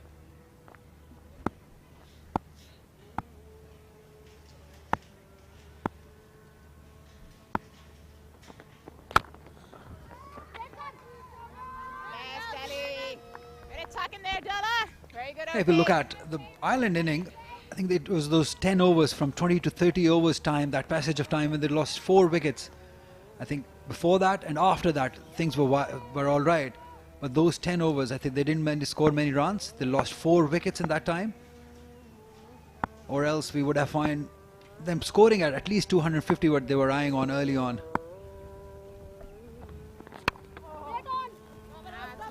But those 10 overs really dented their chances to get to that 250 mark. But as you said, they'll learn. They're still a young side. It's a good mix of young and old players also. But still there are youngsters who need to learn in these conditions against a quality opponent like Pakistan. I think that's a good opportunity for them.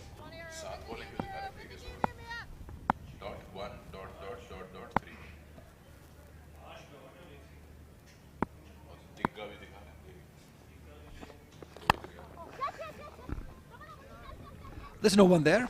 She just politely timed it for a couple of runs. She's not putting that mid on, she's putting that mid wicket instead. These are easy pickings.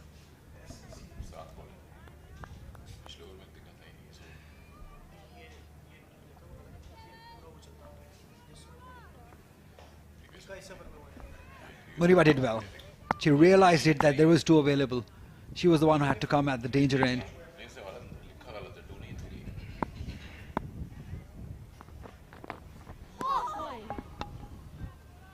Good ball to end the over. 5 gone, it's 20 for no loss.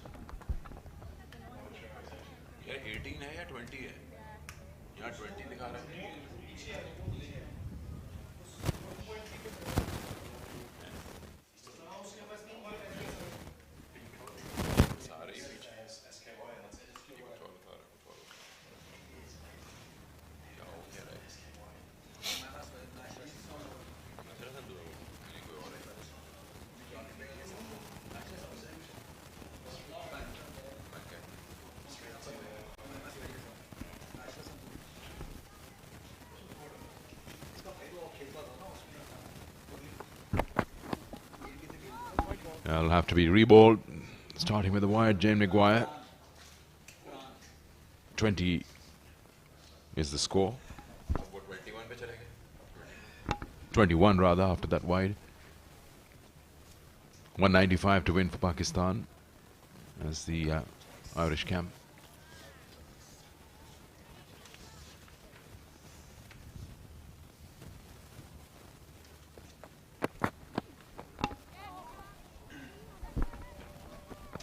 Just guided towards third. She will come back for 2. Good running again.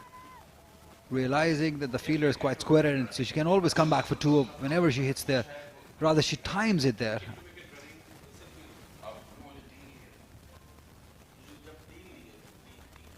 There again, just guiding it. Did it on purpose. She knew that. And good running also.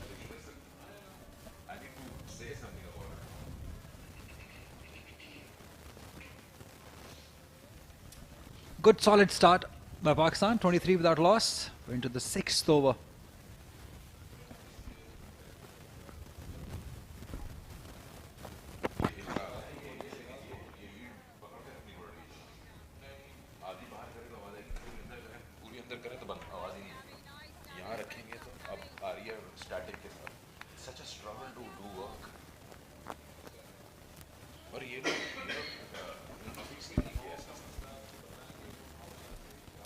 She's in with the purpose. She wants another big one. We can already tell. This format suits her style actually. She plays for Pakistan T20 side too, but this format is more suited for her style of play. And having somebody like Sidra Amin, who's in the form of her life, it gets easier for somebody like Munib Ali. Can take her time, can time it because the runs are coming from the other end.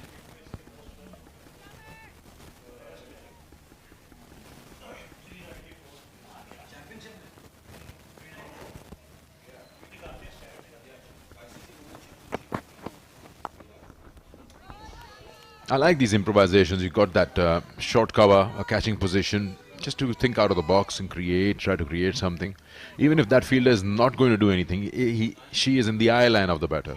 And that just tends to, you know, create that irritation. You might think of playing a different kind of a shot. It's always a ploy, have someone breathe down your neck.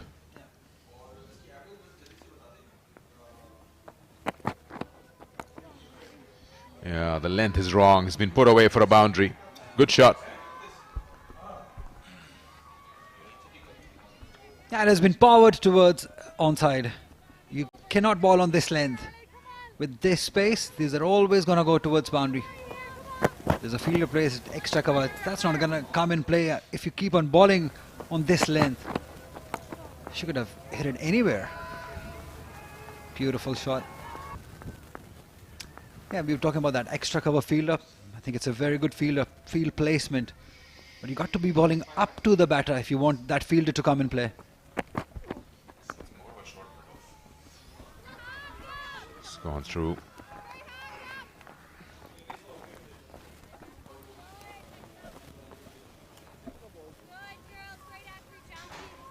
End of the over, 6 gone, 30 for no loss.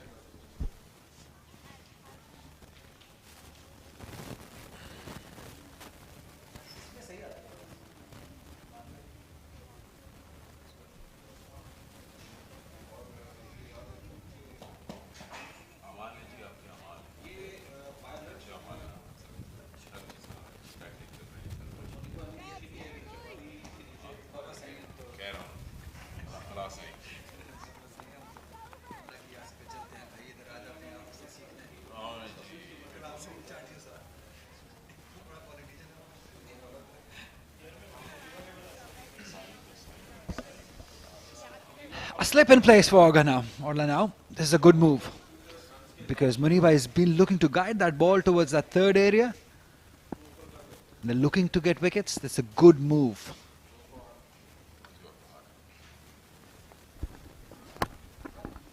They're just opening the face. She's eyeing to get runs behind the square on the offside.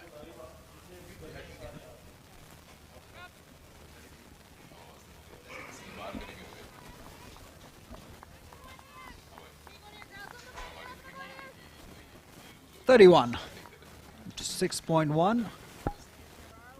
It's a good start, good solid start by these two batters. They've done that in the first game. That huge partnership.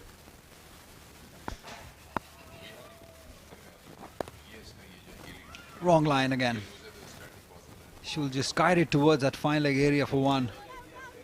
Sadra Amin, she's been in a prolific year, and this ICC Championship also. Scored 3 centuries already. She's right there at the top. When was the last time we saw a Pakistani batter being there in the top 3? It's just amazing feeling. 300 in 1 year. Fantastic.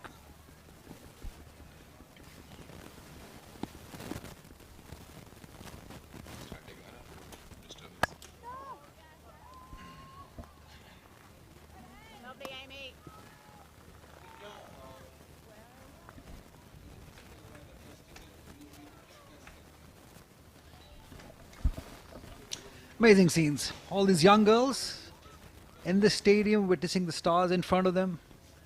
That is just fantastic to see. This will definitely give them some hope.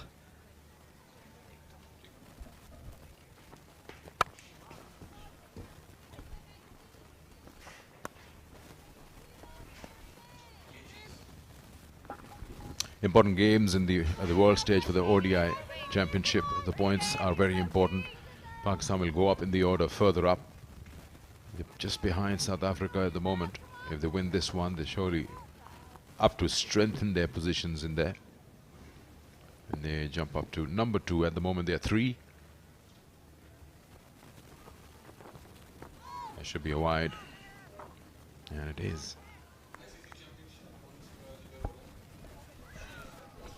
Wide called. Yeah, that's what we were talking about. At the moment, they're at number 3. 3 wins in 4 games.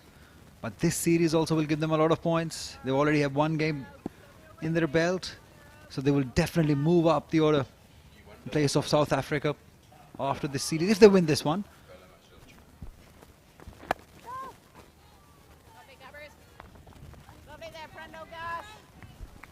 So tell us more about the Lahore weather, what's happening here, because in the morning up till like around 11 o'clock we had no sun, but we had no clouds. And it's quite clearer today compared to what it was. I think it was heavy winds last night, which has blown the smog and the fog away. So are we looking at winters coming in heavily, very quickly? We've seen Islamabad also having gushes of wind.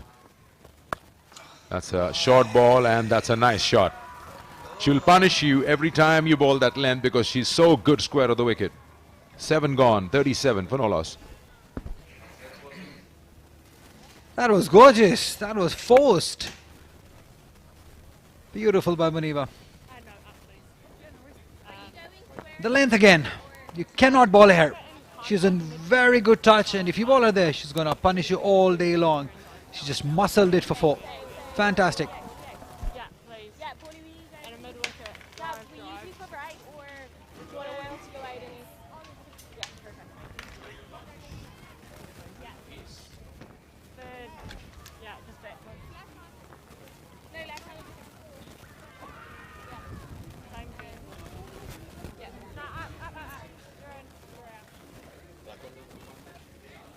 Bowling change, right arm over.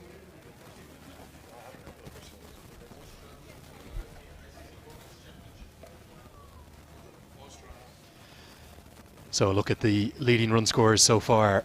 It's the early days, isn't it, of the latest edition, the expanded ICC Women's Championship from 2022 to 2025, which has had the additions of Ireland and Bangladesh, the 2 new teams into it for its 2nd edition, and two sides yet to get going, Australia and Bangladesh. Everyone else has played at least one series. This is Pakistan's second and Ireland's second.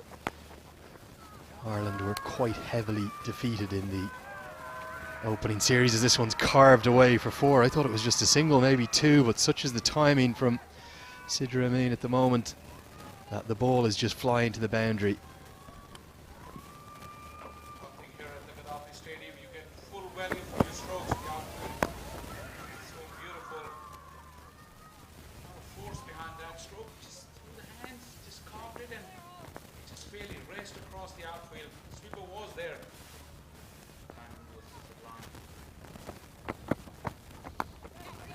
Barely gave me a chance to say good afternoon to Faisal Shah for the first time. Very good afternoon to you. You must be a happy Pakistan fan right now on two fronts. Very, very happy, and a very good afternoon, Andrew. It's a beautiful day here in Lahore. Leaving our hotel in the morning. That's where the first bit of good news came from. Pakistan did what they were required to do. World Cup is alive and kicking for us again, and once again we got.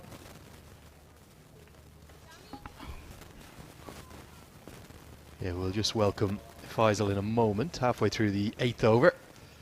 We're going to talk all about what a brilliant day it's been for Pakistan cricket, not just in 2 ways potentially, if Pakistan women can make it 2-0 here in the ODI Championship, but maybe in 3 ways. There's a whole host of Dutch cricket fans all of a sudden across everywhere in Lahore, in Karachi, in Islamabad. Next time. Yeah, like just leaving the hotel, the first bit of good news came, and then Pakistan did what they were supposed to do. Wow, what a day of cricket. And the girls are doing their bit as well here, looking to just wrap up the series at the first time of asking. Yeah, can't complain. And it's beautiful as well here in Lahore. The weather is just gorgeous. Life is happy. Yeah, it's a gorgeous day, isn't it? And very different to the first day of the series where we had a lot of sort of fog and a little bit of the smog you tend to get sometimes in Lahore. But a big thunderstorm overnight, about 3 o'clock in the morning, came down. It's cleared it out. Perfect day for cricket. Ireland are going to need breakthroughs. None yet. End of the 8th. It's 42 for none.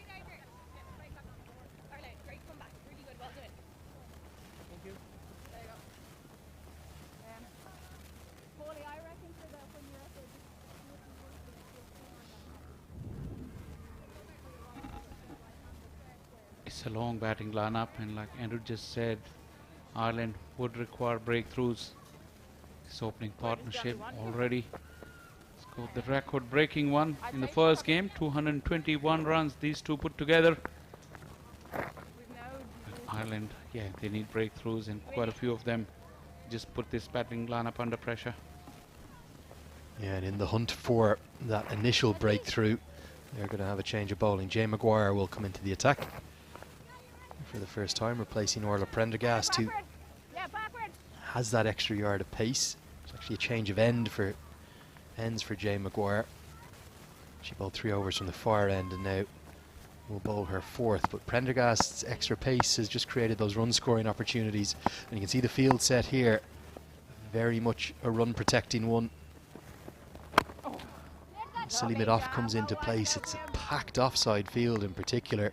6 fielders on the off, 3 on the leg. Ireland into containing mode, trying to force an error from Pakistan. Yeah, the plans are clear. She's going to have to bowl that off-stump line. 5 of them in the ring, saving 1. There's a fielder at 3rd as well. That short mid-off catching. It's just for that uppish drive in that direction. There is protection there in the deep on the onside. Yeah, but with 6 fielders on the offside, it's very clear where your line should be. Your line has to be on not a 4th stump, which is the one extra stump outside the offside. It's really a 5th stump. You want everything outside the off stump. And Pakistan at the moment, they're really outclassing Ireland in all 3 departments. I thought Ireland fought really hard with the bat, but a few critical moments went against them. The run-outs of Gabby Lewis, and then later in the innings of Arlene Kelly. And there's going to be lots of learning for the Irish batters Nobody made more than 34. But 6 batters, 35 Mary Waldron in fact made. But 6 batters made more than 20, so lots of the batters getting in, nobody going on. Yeah, that was their Achilles heel basically, because if you look at the top, Amy Hunter, she looked so good in that first phase. The ball was coming onto her bat quite nicely and she was creaming those cover drives. She made 30, and then in the middle order, skipper Laura Delaney, she got herself a good start. Gorgeous stroke, gonna run away for 4. These 2 openers from Pakistan are doing it almost off their own bats entirely in this series, and this is looking very ominous now for Ireland. Overpitched by Maguire and punished. More so because seeing Muniba play, we've seen her for quite a while now. This was her weakness at one stage, but now she's so belligerent with those drives, square of the wicket, this one well in front of square. Just checking that drive at the last minute, not going through with the full flourish. But that's a huge improvement in her play. And now she's equally good on either side of the wicket. It's a good progression. Yeah, clearly the information from the Irish Brains Trust, Ed Joyce and Glenn Quirrell, the assistant coach, has been very much to bowl fuller. You can see there's been a change of mindset from Ireland to try and get fuller. The problem is when it's too full, it turns into a half volley. Joyce, you see there in the centre of your screen, and then Glenn Quirrell, the assistant coach from Zimbabwean origin, who's been in Ireland for quite a while, plays a good level of cricket in Dublin. That's a good length. That's perfect there, but if you get too full, you'll be punished. End of the 9th, 48 for none. What have you seen from Ireland that's impressed you so far in this series? They've had their moments. See, we've seen enough in their batting earlier. With a little bit of more discipline, they could really turn those 20s and 30s into meaningful contributions, 60s and 70s.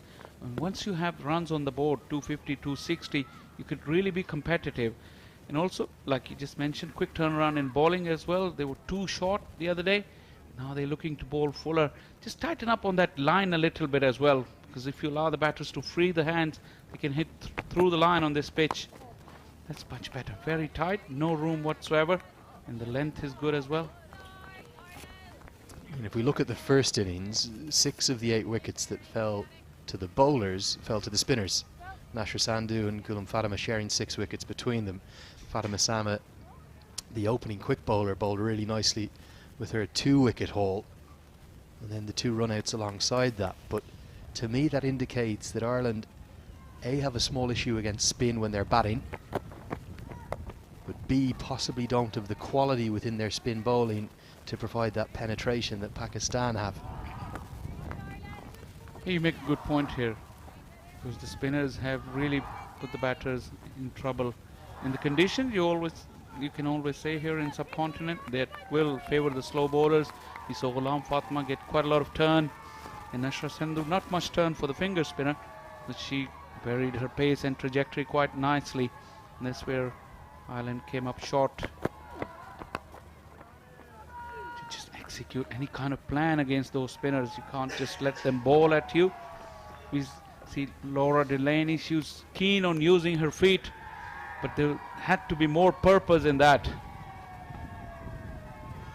Oh, get me up there. That's where I want to be. Get me in, having fun with the crowd. Lovely scenes here. What would that be? Would that be a local school uniform there, the little sort of blue shirt and navy trouser combo? It is a school uniform. I'm surprised. Today's Sunday. They all turned up in the uniform here at cricket, because I can see probably it's their coach or their PE teacher in the middle somewhere. Maybe the school of cricket. I can't think of a better school to go to than that one. Lovely to see smiling faces as well.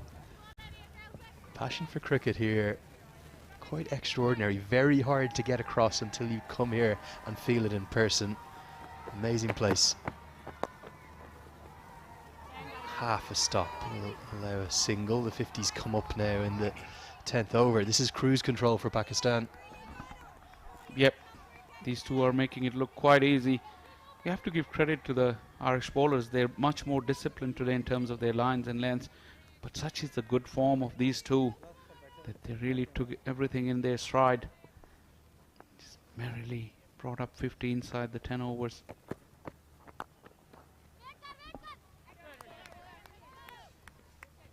It's 3 of the over, 10 gone, 51 for now.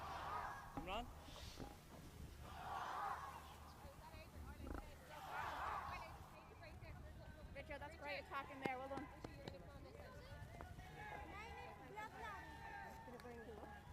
Holy top work out there. Pretty good. Yeah, we're doing it. So with the power play number 1 in the bank, Ireland are going to turn to spin. And I think this is a good move.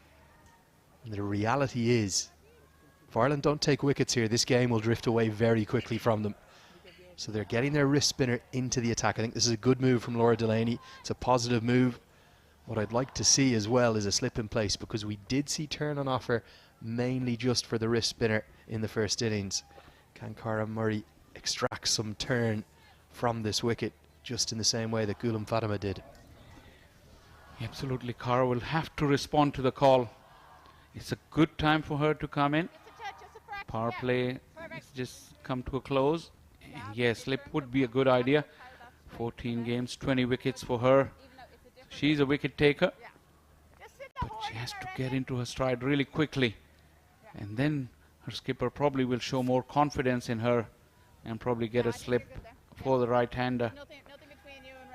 It's a regulation field, 4 fielders inside the ring on the offside. Just a couple on the onside, trying to save that one. They're just changing it as I speak. Yeah, the short third fielder is going to come across and go into the leg side. It's a very difficult thing, particularly for a young wrist spinner, to bowl to that left-hand, right-hand combination. So the plan for the leg spinner is going to be to toss it up outside the off stump. She has a little bit of protection out there. She's actually got 5 on the leg side, so it's a split field really. Often as a leg spinner, I think you're more positive bowling to a left-hander coming around the wicket. It's too short, pulled away, will be a single. That brings your googly into play as you angle it in and turn it away. It's quite a defensive method and mode to bowl over the wicket to a left-hander. Great to see the fans in here. She'll prefer bowling to the right-hander. I think a slip is going into place. Yeah, it is very hard for any bowler to bowl to left hand, right hand, let alone a young leg spinner. Probably the most difficult art in cricket, the wrist spin. The first one was wide, the second one was very short. So Ireland don't have many runs to play with. She have to be on the ball immediately. Can't sort out the field at the moment. That fielder went right across first and then going back to that 45. Yeah, and that's what I would describe now as a regulation leg spinner's field with the slip in place. That's right on the money. 5-4 offside field, so you've got protection on the leg side. I'd probably rather see the mid-wicket in the circle than in the deep. It's only going to be hit out to deep mid-wicket if it's a really poor delivery. And again, another change in the field. Ireland should know their plans better than this, surely. Probably they just wanted to see if Cara Murray can land a few before they can give her the best plan that they have for her. But now that deep cover, just sitting a little bit back. Created that gap and swatted away. That will be a boundary. Well, this is the touch that Sidra Amin is in. Movements of the fielders all over the place in the first 4 deliveries of the over. First one was a wide, then a single, then another change of field. And again, just a bit slow through the air, isn't it? And Sidra Amin, even though she's taken it off middle stump, has smashed it away for 4. I think the 2 fielders in the deep and the leg side are in completely the wrong positions. I think you should have a deep square leg, and I think you should have more of a cow corner if you're going to bowl that pace. Yeah, that fine leg fielder is almost at 45 and touching the rope. That is a complete waste of a fielder. Well, I'm not sure at the pace that Murray's bowling how the ball can ever get there. Unless the batter walks a yard or two outside her off stump, the ball cannot get there. Murray's not bowling flat, quick through the air. She's giving it good flight. I think this field is not right. I think it's a little bit all over the place. And again, another change. I think she's been in 4 different fielding positions in the 4 balls, the 4 legal deliveries, the over. She comes in to plug mid-wicket now, Arlene Kelly.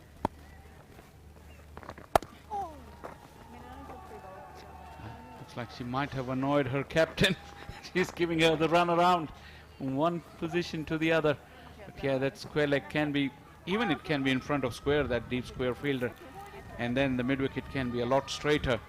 It's over on the edge. And more headache because it's, of course, it's left-hand, right-hand combination. Keep going. More running around there for the girls in the circle.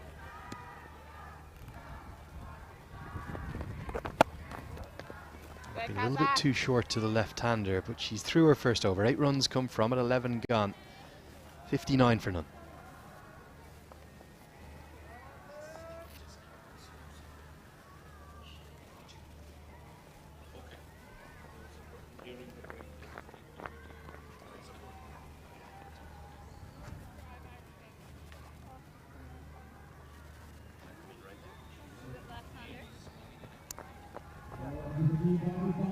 Lovely scenes during the innings interval, and we'll see this throughout the series, and young girls getting their chance to play on the outfield of the Gaddafi Stadium for the first time.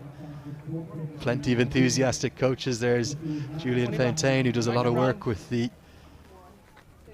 Pakistan Academy sides, and they loved every second of this. What an experience.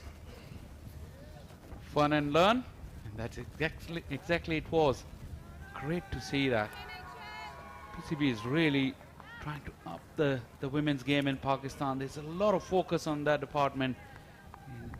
We've seen home series coming through. We got away series as well. The girls are looked after a lot better now. And the women's PSL, another huge project in line. And who knows, future, we'll see some of these girls featuring for those franchise sides and Pakistan as well. She just saw herself on the big screen, little shy. Emma Richardson into the attack, nicely bowled, nearly beats the inside edge. Something I've always been a huge advocate of in terms of when you host your international cricket, get as many kids there as possible, and what's more, don't just leave them up in the stands, get them out and playing on the outfield. Why not? Particularly in an ODI, you have the time in between the innings. One thing we saw on social media during the T20 World Cup, the Men's World Cup, young Gareth Delaney, Laura's brother, who's at a good tournament, he was one of the young boys on the outfield during an Ireland-West Indies game 15 years ago or something like that, and he's photographed with Shivnarine Chanderpaul on the outfield. I think it was in Clontarf. 14 years later, Ireland beating West Indies at a T20 World Cup with Gareth starring. This one's hit into the leg side and going to be taken! 2 dot balls built up the pressure, and Gabby Lewis is a very good catcher. Ireland strike, how they needed that. Muniba Ali picks out deep mid-wicket, and Ireland have their first. That is her go-to shot, but on that occasion just hit it straight down her throat at mid-wicket. Really went deep, really good connection, but straight to the fielder, and very, very good catch. It's not easy sometimes to judge the ball from those empty seats in the background, but Muniba Ali following up with 100 yesterday. Today it's gone for 27, and Pakistan has lost their first wicket, 59 for 1.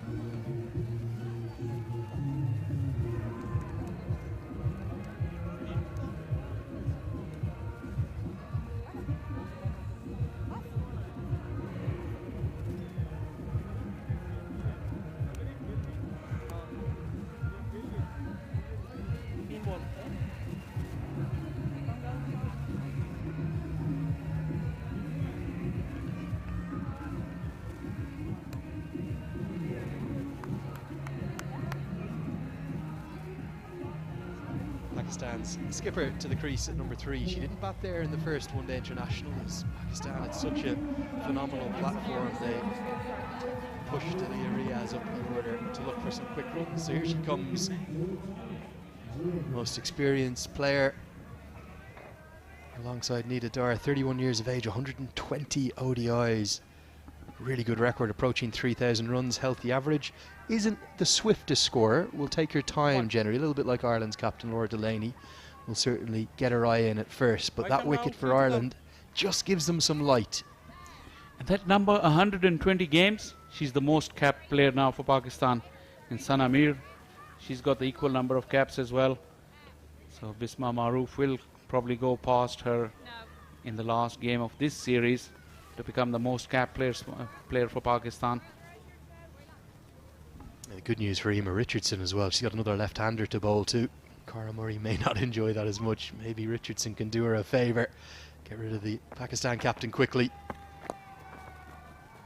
Right on the money. It was actually, I think, the 2-dot balls prior to the dismissal that built up that pressure and really brought about that errant shot. This is the wicket here. It was there for the taking, but Maniva, feeling that pressure, probably just couldn't execute and couldn't place it properly. The noise that the Irish girls made after that catch was taken meant that they really enjoyed it and they needed it. It came just about at the right time for them. I think you're spot on. I think if that phase of the game, if that opening partnership had gone for even 20 or 30 minutes more, no matter how hard Ireland would have tried, maybe the heads would have dropped. Would have felt a little bit of deja vu from the first one-day international where that opening partnership beat Ireland into submission.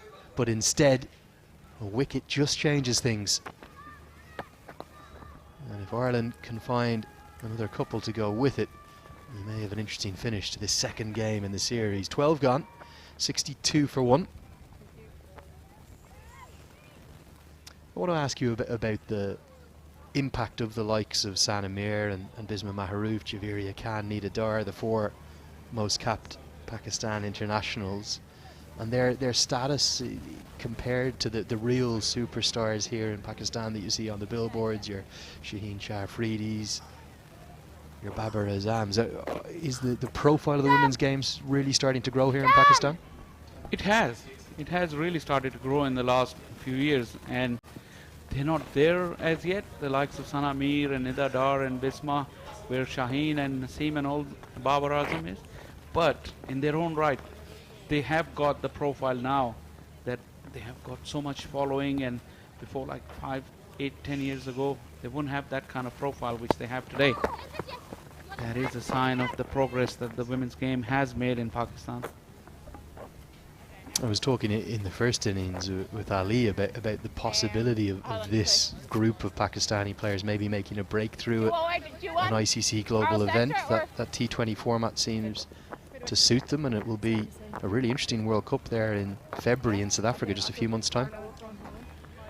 It can be if Pakistan, the preparation is going in the right direction. And the Asia Cup that we just saw, you were there. India coming off of the back of beating England at home, and then Pakistan went ahead and beaten them. That was really a big victory, and I know that defeat in semi-final was a bit deflating, but they got themselves into a position where it was felt that they're more competitive in every game now, and they have it within them to cause that upset against the bigger, stronger side. Yeah, and India were so impressive. Probably the best thing about that Pakistan win. This one's heaved very fortuitously over the head of the cover fielder. That could have gone anywhere. Cara Murray nearly finds a way past Sidra Amin. But the thing that impressed me about that win against India, they outplayed them. Wasn't really any fortune to the win. They outplayed them and were good value for the victory. Here's the fortuitous moment. Clearing that offside. Sidra Amin likes to go through that offside, but now with the wicket down and the spinner allowed to bowl at the new batter, it always help the spinner as well, and gaining in confidence even against Sidra Amin, throwing the challenge, finding the right length, challenging them to go over the top, straight down the ground, no freebies.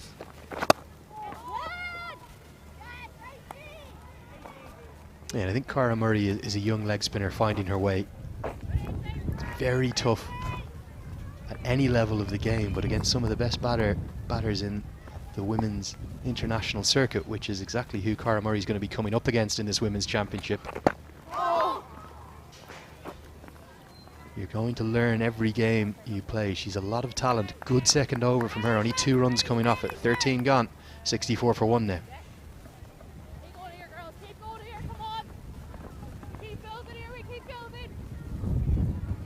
Good to see families here. And good to see the noise in the field from the Irish girls. Just talking about Cara Murray. That one long hop earlier on in her spell, and she's really picked up after that. She's really bowled good lengths. In subcontinent, they always say is that as a spinner, you don't mind going for runs as long as you get hit straight down the ground. Nothing shorter for the cut and pull shot. You're okay. And Cara Murray has challenged batters with that good length. That has built the pressure. Nima Richardson capitalizing with a wicket. Yeah, I think these two are going to have to get some control on that run rate, which is hovering around 5 at the moment for Pakistan. But B, they'll have to mainly provide the penetration. What we saw in the first ODI in the series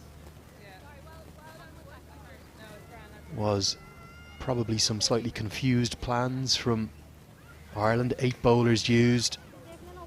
Got to back your primary spinners on surfaces like this. I'll say it again. Pakistan's 2 foremost spinners shared 6 wickets between them. For Ireland to get competitive in this game, I think Richardson and Murray are probably going to have to take at least a couple of wickets apiece and get into that untested, thus far, Pakistan middle order.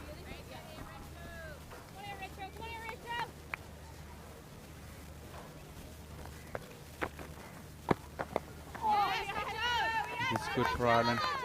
Before we head out of this stint, I'll just come back to that game against India. We just mentioned the profile of the players, and one of them you mentioned was Nida Dar. So when you develop these kind of stars in the game, certainly when the big games come around, they get more motivated. They stand up. And Nida Dar was the star performer in that game. And T20, if one of your top players have a good game, if it's an all-rounder even better, then you can really topple the bigger sides. Yeah, I think you're spot on. You want heroes in your game, don't you? And the way you build up heroes is by giving them profile, exposure, opportunity. And that's what the women's game is finally getting now on so many levels. That's swept away and under edge. I think it's going to run for 4. It's gone between the legs of Mary Waldron. In fact, it's just going to hold up. I'm not quite sure how that hasn't got to the rope, but we'll end up getting back for 3. Good running. Hardly ever a ball stops in the outfield at the Gaddafi. It's such a fast outfield. I think it just went between the legs of the wicket-keeper. Well, given Waldron's soccer pedigree, it's nutmegged her rather aptly, perhaps. Not a lot she could do. Wrong line from Richardson. This time drags that down. She gets away with that one. 14 gone. Pakistan 68 for 1. Really good, great brilliant. I think in that situation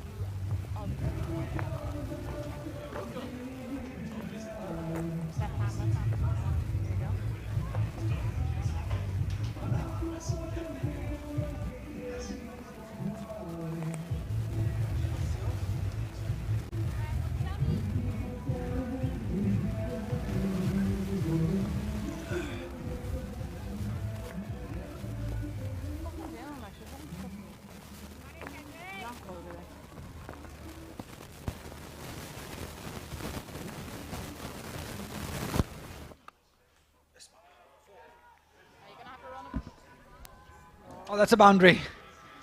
Full toss, well dealt with. Bisma Maruf this time. She could have hit it anywhere.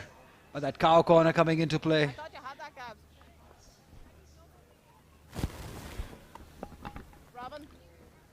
Full tosses are to be dealt with the way she has done on this occasion. Playing it in that vacant zone and playing it safe.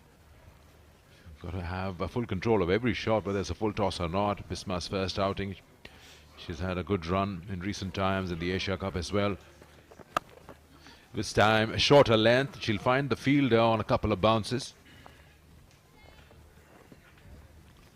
Pakistan has scored a little quicker than what it was in the first few overs. Now they're going at 5 and over.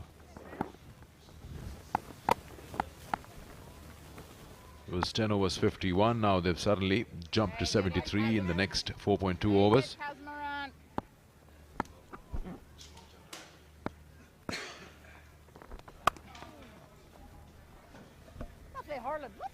I think Bisma has done well. Only she's only faced 11 deliveries, but the intent is quite positive. And alongside Sidra Amin, who's just playing the usual her, the way she plays, takes her time, plays that long inning. Bisma is similar sort of batter. She also times the ball like Muniba used to.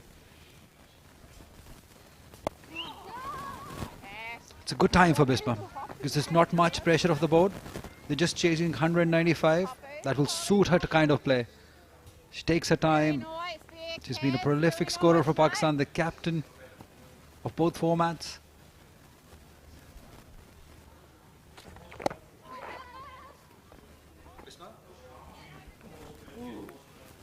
She's got the most runs for Pakistan in women ODIs. She's got the most matches also. She's the most experienced one, the captain.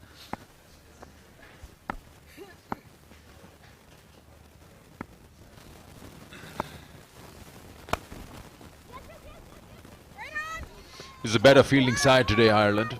They've done very well compared to the first game. They're throwing themselves around and making sure that they just don't leak runs for no reason.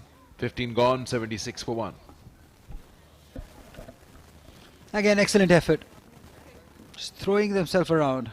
That's the change that we have seen in this game from last one. 76 for 1.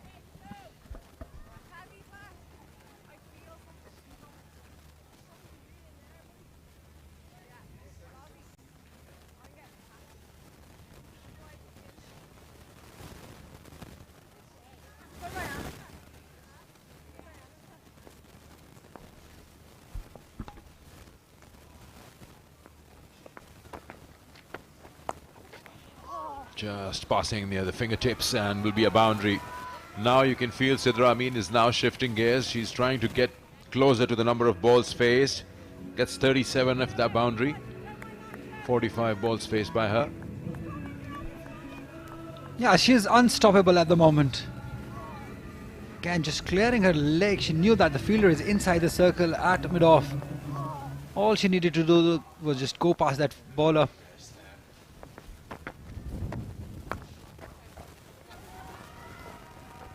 This time through extra cover for a couple of runs.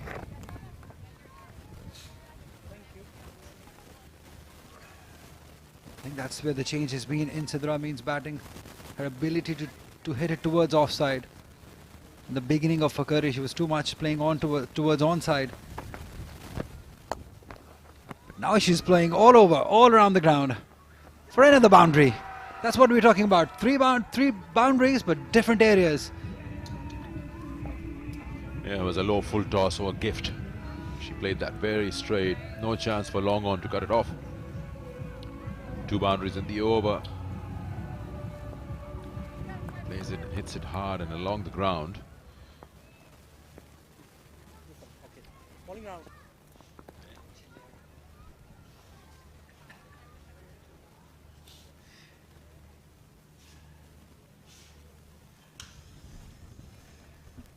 Ten runs of first 3 deliveries. Pressure on Emma.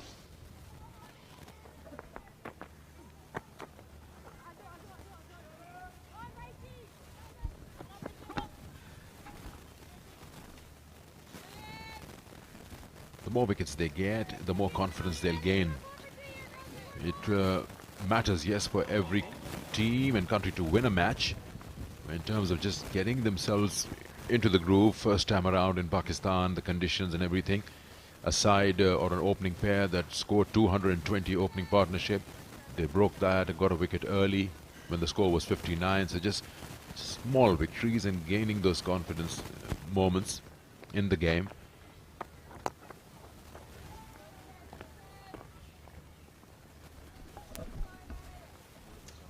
what they can do is just make a game out of this. Shouldn't be like the last one, just one-sided affair.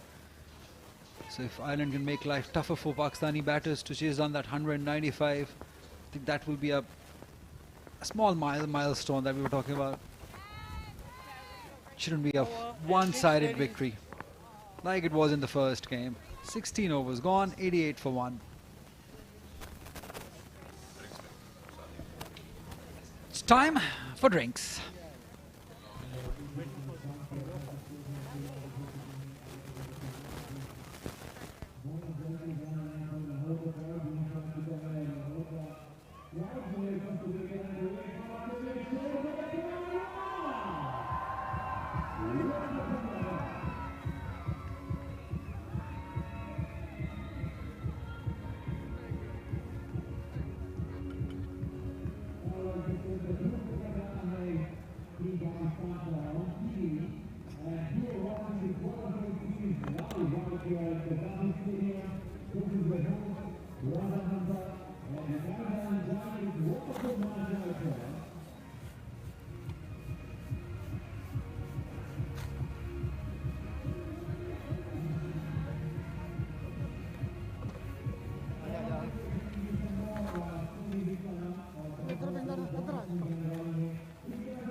The weather Sikandar was talking about. It's getting better and better every day.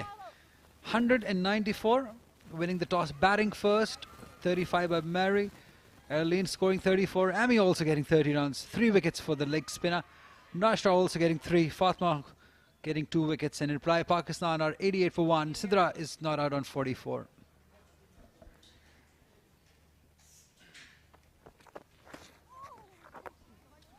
That will be called a wide. It is. It's not working. This partnership is building. It's growing. 30 at the moment.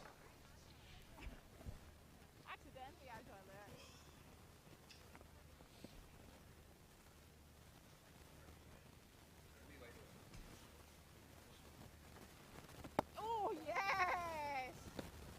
Love to see it. Love to see it.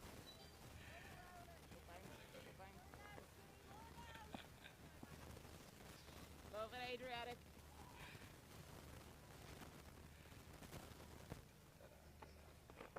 Oh yeah. She's in no hurry whatsoever. We know what Bisma can do. She's got that temperament in her. She's got that skill in her to play that long innings. She can bat down for 50 overs. She has that in her. And they've done the first part well. They just have to bat well to win this match. There's no hurry. She can take her time. Loving your work here, Cassandra. Yeah, maybe she has nothing to do. He's saying there's no hurry. There's nothing. Oh, that's. I've got to look at the square leg umpire, what he feels about this. I think it just started out way high, flighted in the air, but it dipped down at the right time. They've not given it. They've been generous. We'll have a look at it again. Oh. What do you say? What do you want me to say? Say that it was a no ball. Yeah, it looked like it was surely above waist. You need two people to call it below waist. Sometimes what happens is, I mean, the rules and regulations have to be read correctly. The waist, above waist height, no ball is because the ball becomes dangerous for the batter. Usually happens with the quicks. But when the ball is with the spinner who's bowling just a loopy low full toss kind of a thing, it's very, you know, it's a tough call for the umpire. Is it dangerous enough for the batter?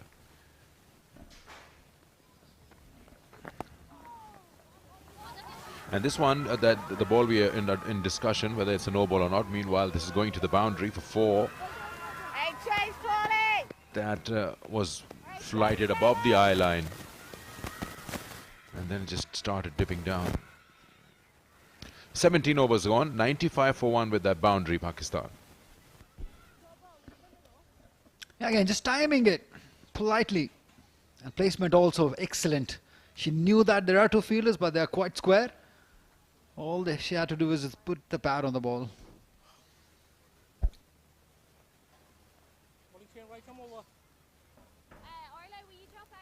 18 of 19, that's not bad. She's almost there to run a ball alongside Sidra Amin.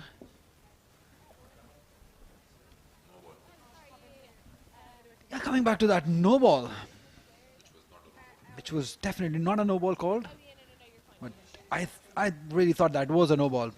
You talk about being at a dangerous height, but it was, she almost played it right in front of her eyes. Laura Delaney, the captain. A lot will depend how she bowls. 22 wickets, best of 3 for 26.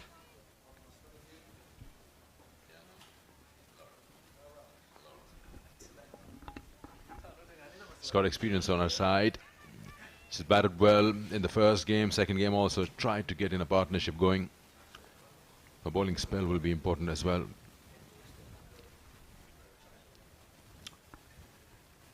Sidra Amin, meanwhile, will be looking to score as much as she can because she's got that form going. She's just pulled out, so it'll be a dead ball. She wasn't really ready. I think when she looked up, Laura was already in her delivery stride. This is just aborts. But for a moment, the action just tells you that she's letting that go. You'd rather back out, you drop your bat. This looked more like a careful leave outside off.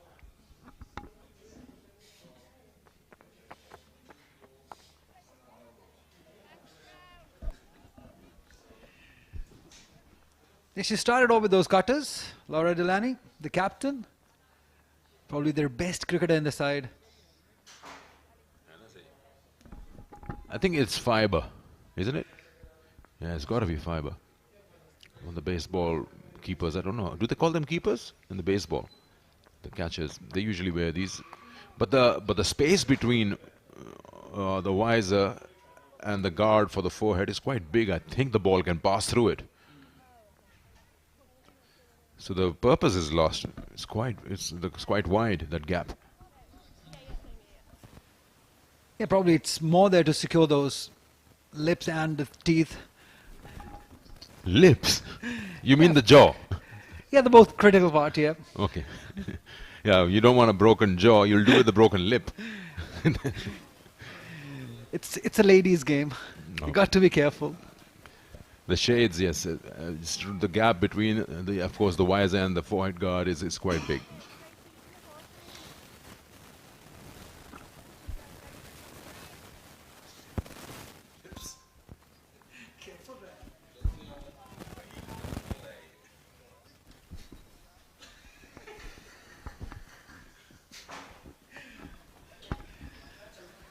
Again. What's going on? The second time she's aborted, and this time it's the captain. Well, the umpire should stop the bowler from starting off. Look at that. She hasn't really looked up, and now she looks up, and Delaney is already there. She doesn't give them time. She just hurries on to the batter. Probably now she's realizing it. Just letting her take her time, just get settled.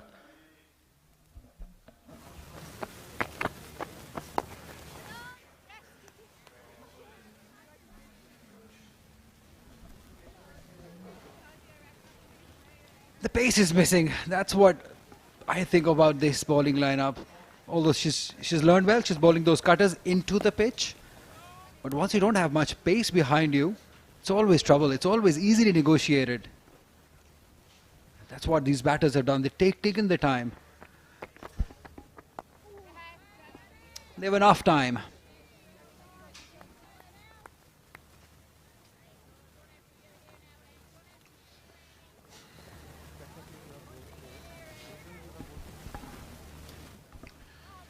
The time is there, of course, but why do you want to utilize each and every minute of the game left?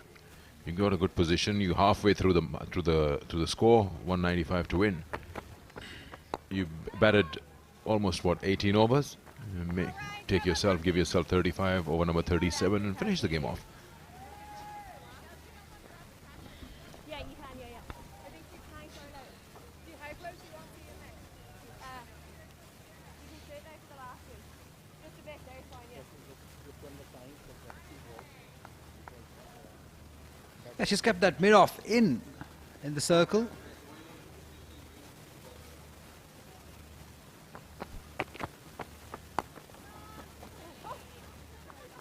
She's in no hurry whatsoever. 18 gone, 96 for 1.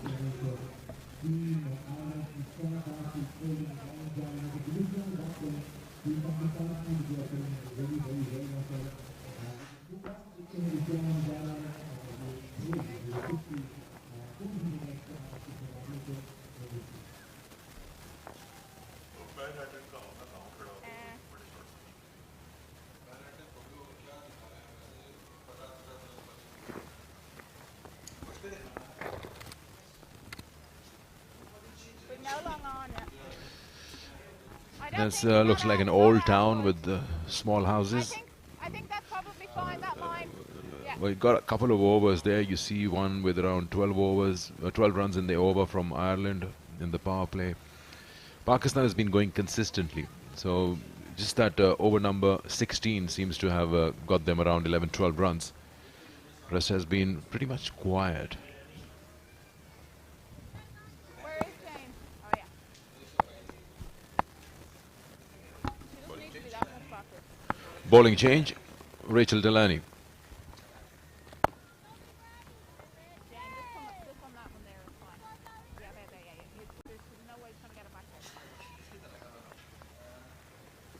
Very good, Rachie, very good.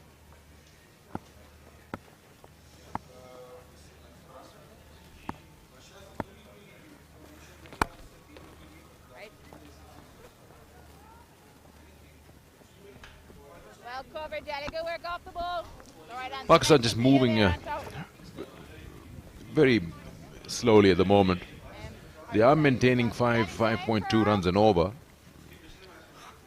And then making sure that they just get through and get to that score 195 to win this game without losing too many wickets. Since the required is 3, they're pretty happy in the way things are going. I'll have a look at the lines you have here.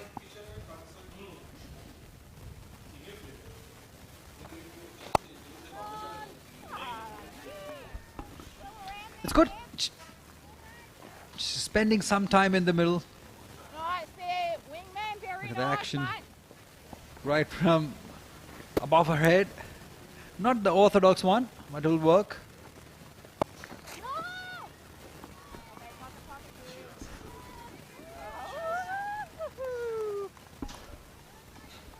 One for a 3 bed and rat mines here, Reggie.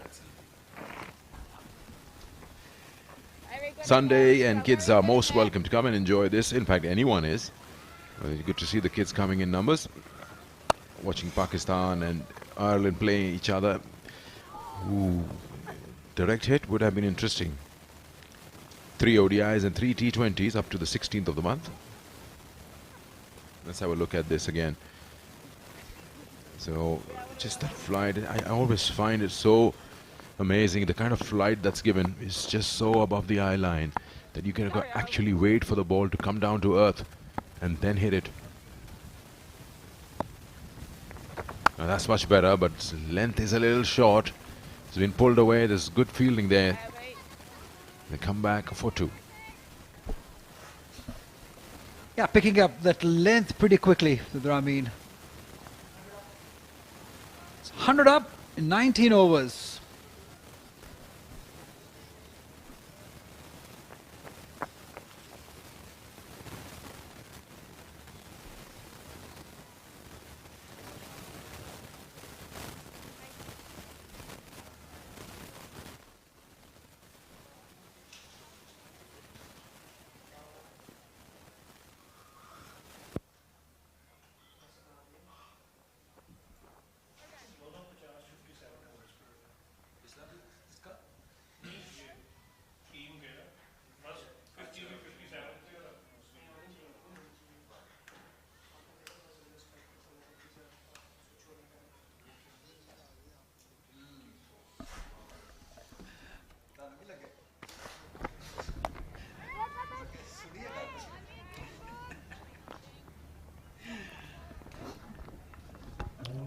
Sidra Amin closing up to another 50, another landmark. She's 1 short.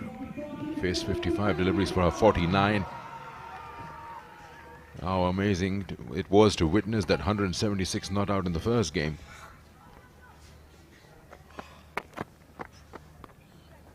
It's nicely timed, but straight to the fielder. Yeah, looking to use the pace of the bowler. She sliced it but could not quite find the gap. That's a go-to shot. We know that she likes playing that cut shot. It's not an orthodox. She always sliced that one right between those 2 fielders. She was hoping. Cross seam. That's the first time that I'm seeing her bowl those cross seam deliveries. She's more relied on those cutters. Back of the hand also she can bowl.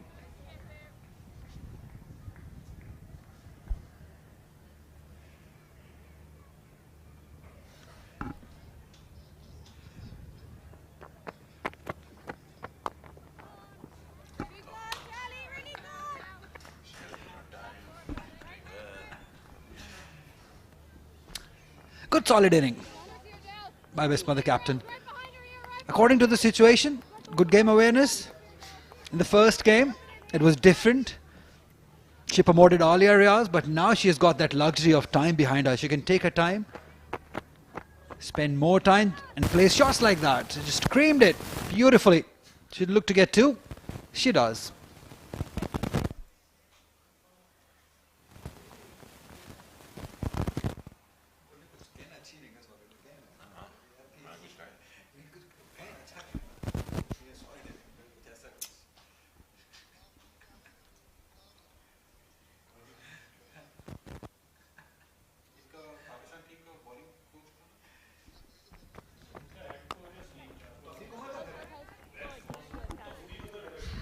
End of another over, 20 gone. It's 102 for 1 Pakistan.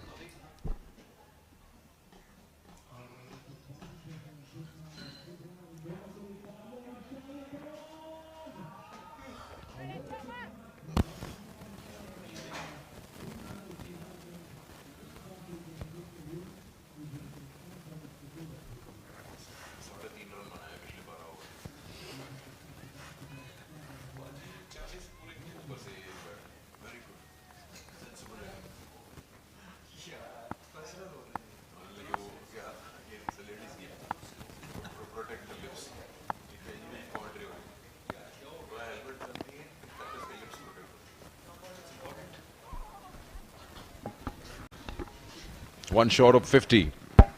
Sidra Amin.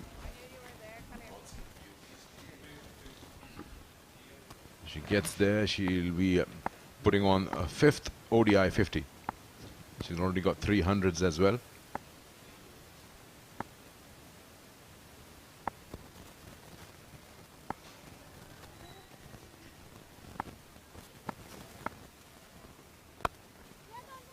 Yeah, okay, great attack Still waiting for her 5th 50. Good captaincy, smart captaincy. She's kept those two fielders in the circle, mid-off and mid-on. Full toss allows her to get those runs, and she gets a boundary to get to her 5th one-day international 50. Sidra Amin is in a tremendous form, and she continues to score and pile on runs on the opposition with that bat. Wonderful, superb inning. Celebration says it all. Means a lot to her, and the year has been a phenomenal one for her. 3 centuries and now a 50. She's looking good. She plays really well. She can get 100 here also. She's got enough runs. 53 had come at a good rate. 91.38 the strike rate. It's just pure good batting, and that's how she got up through extra cover. Beautifully timed.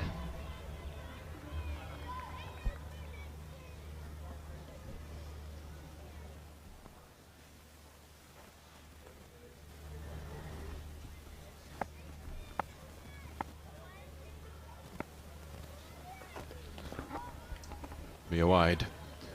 She tried her level best to get connection on that.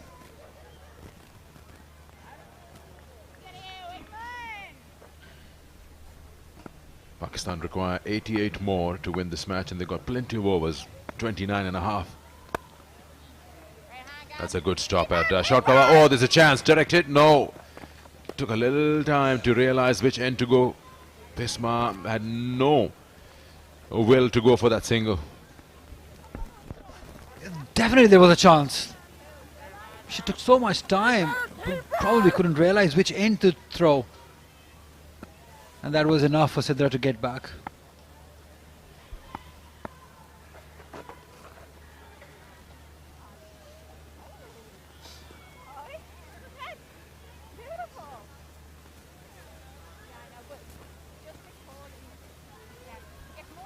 Such a committed cricketer, focused, means business, always wanting to do well.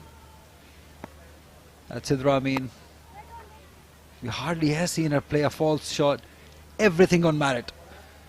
21 gone, 107 for 1.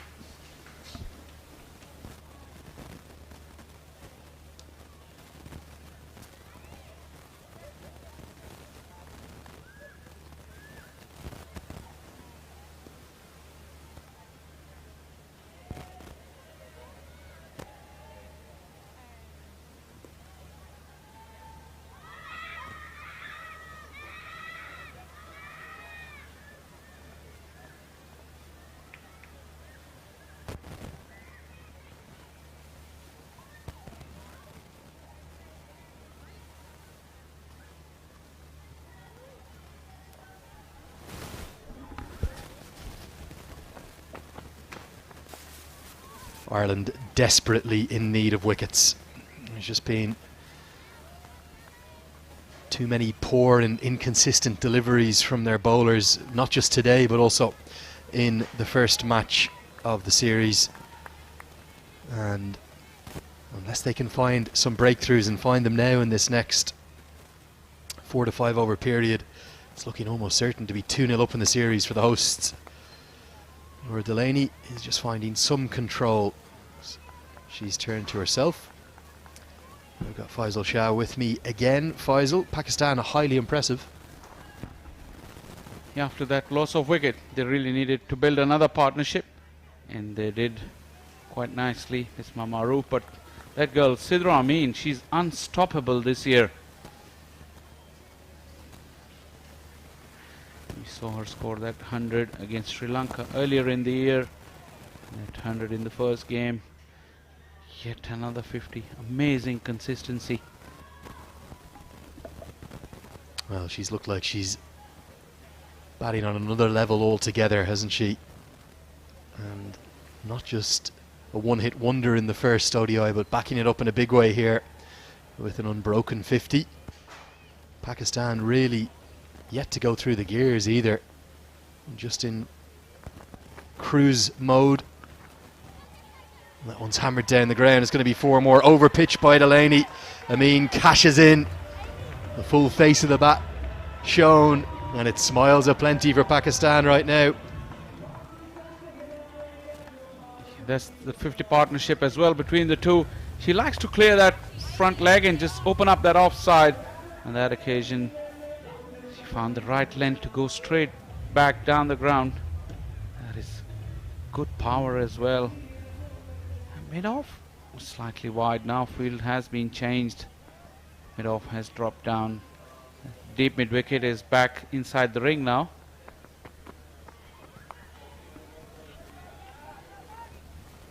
We were talking in our first commentary stint just about the difficulties for Ireland in terms of where are the wickets coming from, where is the penetration in the attack.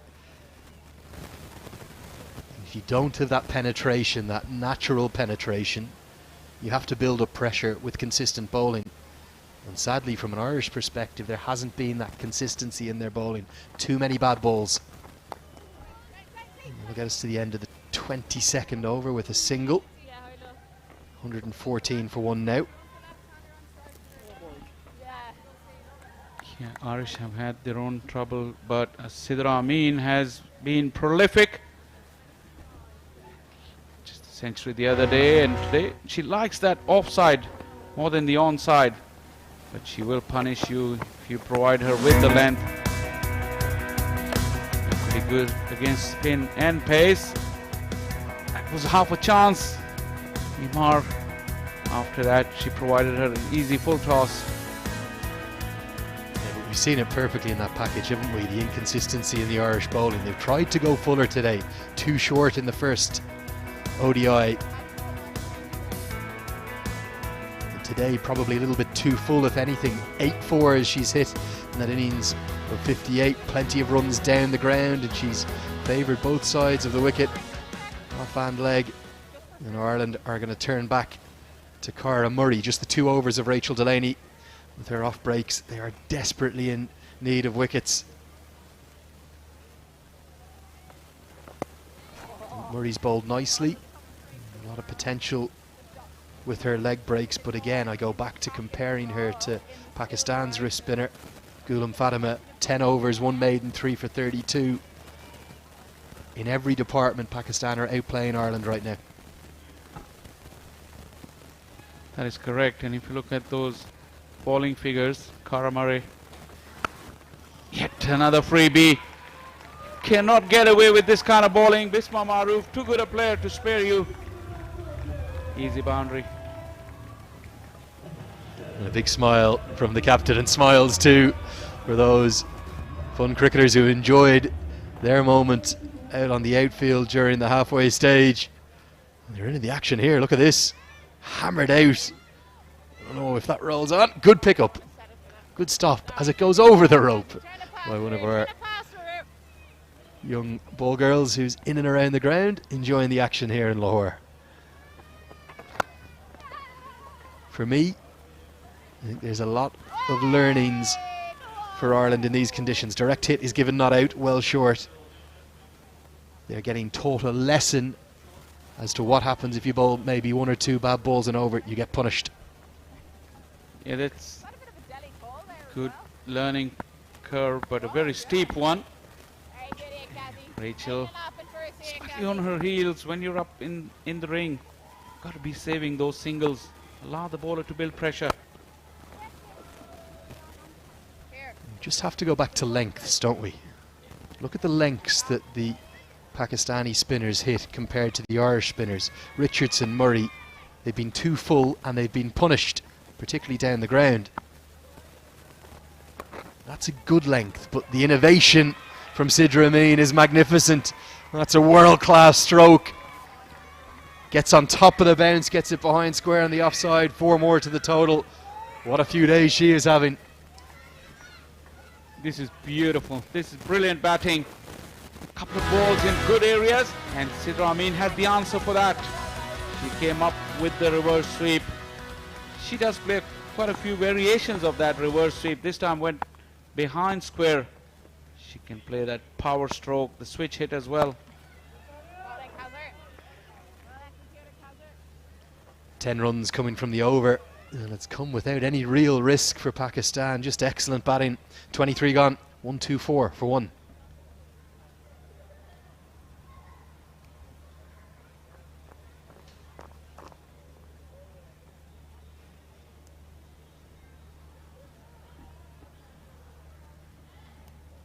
None for 35 for Murray and 1 for 19 in 3 overs for Richardson. I thought Richardson started off quite nicely. She got her loop, she got her length and line pretty much spot on. But then that consistency didn't last for much longer. At this level, you're expected to do it for a length of time to cause trouble and then remove the batters. Same goes with Cara Murray. After the first difficult over, she made a good comeback, but then that last one went for 10. And if you're wondering just how big a challenge it's going to be for Ireland in this ICC Women's Championship, this is the side above them that they're ranked closest to. Pakistan ranked 8th in the world in ODI cricket, Ireland 9th. But the ascent of Pakistani women's cricket in recent years, particularly the last 12 to 18 months, you're seeing a side that is soaring like that runworm up towards the very top of the women's game. I think so, yeah. And yes, they have the additional advantage of their home conditions too. But I really think this is a Pakistan side on the rise, and Ireland are getting taught some big lessons here in Lahore. And talking about the rise in the women's game, Nida Dar on the right, she's instrumental. She has been in that journey. It's another thing also, though, that these girls are now expected to do well. There's a lot of pressure on them. There's a lot of glare, a lot of hype around these games these days, which never used to be the case. And that has made them push harder and achieve more consistency in their performances. And Faisal, one of the things you were telling me, I think it was off air, was that after that defeat in the semi-final to Sri Lanka, it's in the Women's Asia Cup we were talking about, there was quite a lot of criticism of the team, of their approach. And in a funny way, that's a good sign as well, isn't it? That's a good sign that people are much more interested in the women's game. They want to look at the tactics and how things are being done. And I think this team is full of potential. Keep your eyes on them. I keep saying it in South Africa in February. Yeah, that criticism really surprised a lot of people because, like I said, there's so much glare and so much exposure that, like the men's team, whenever they take to the field, they're expected to do well. And that is really, like you said, in a way, it's a good thing because the pressure really brings out the best in some of them.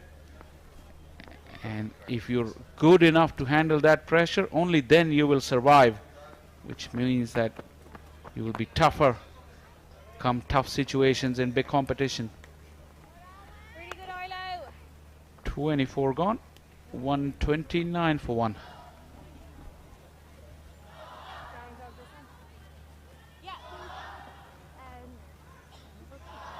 Just take a look at the bowling card. Today, 7 bowlers used. I was a little critical in the first one-day international of the 8 bowlers used. The only one of the 8 not used today, Leah Paul, who was very harshly treated with her left arm spin. Again, for me, this just paints a picture of some mixed plans. And in fact, just as we're talking about it, I didn't see this before I asked for it. The 8th bowler is now coming in. So Leah Paul will bowl.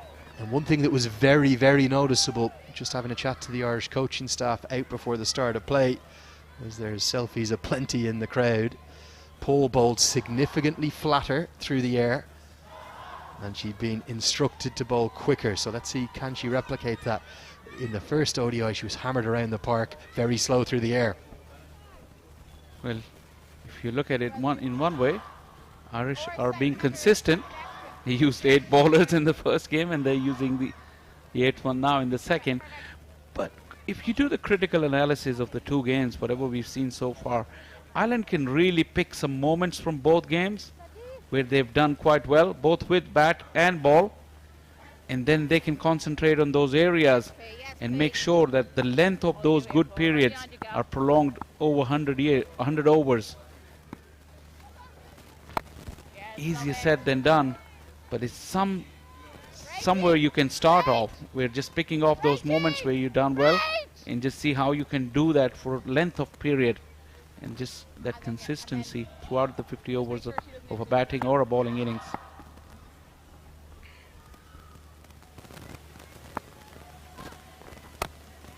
A much better start from Leopold. 20 from her first over 2 days ago in the first ODI in this ICC Women's Championship 3-match ODI series.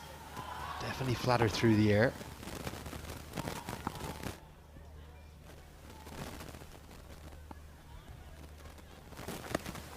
Flirts with the wide line and is given as a wide. Smile from Paul. The problem is, because of the lack of consistency for the Irish bowlers, there's been no dot ball pressure of any kind. In fact, the only dot ball pressure was maybe that little period from Emma Richardson that built up to the loose shot that got the wicket of Muniba Ali, the sole wicket to fall in the chase. Dots build pressure, pressure builds wickets. Yeah, that's the name of the game. They haven't done it for any length of time. Not a bad start at all though for Leopold, other than that wide.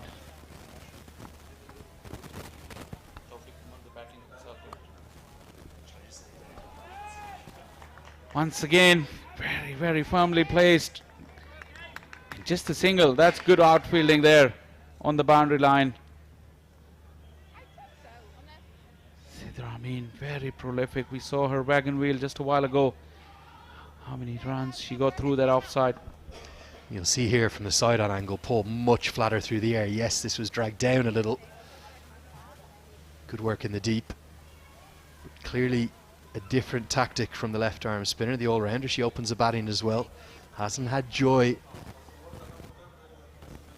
with the bat so far. Can she find a breakthrough with the ball? Too short. Pumped away out towards Amy Hunter, who tidies up. Yeah, that was her Achilles heel in the first game. Another drag down. Bismarck couldn't capitalize. Some good things about the field placings as well. They've got the angles slightly right when it comes to protecting a bad ball. That's 2 in a row now. Just got a hand to it in the circle, just a single. Again gets away with it. The halfway stage of the chase, Pakistan in full control, 133 for 1. And let's get down to Mehak Kokar and find out who she's going to have a chat with.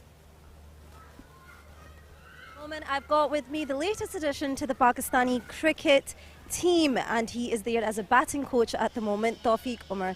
Tawfiq, जो so far अब मुझे पता है कि आपका जो role है इस batting as a batting coach relatively नया है, तो अभी जो पाकिस्तानी लड़कियों की बैटिंग है वो बहुत ही सॉलिड जा रही है, तो इसके बारे में आप क्या कहना चाहेंगे?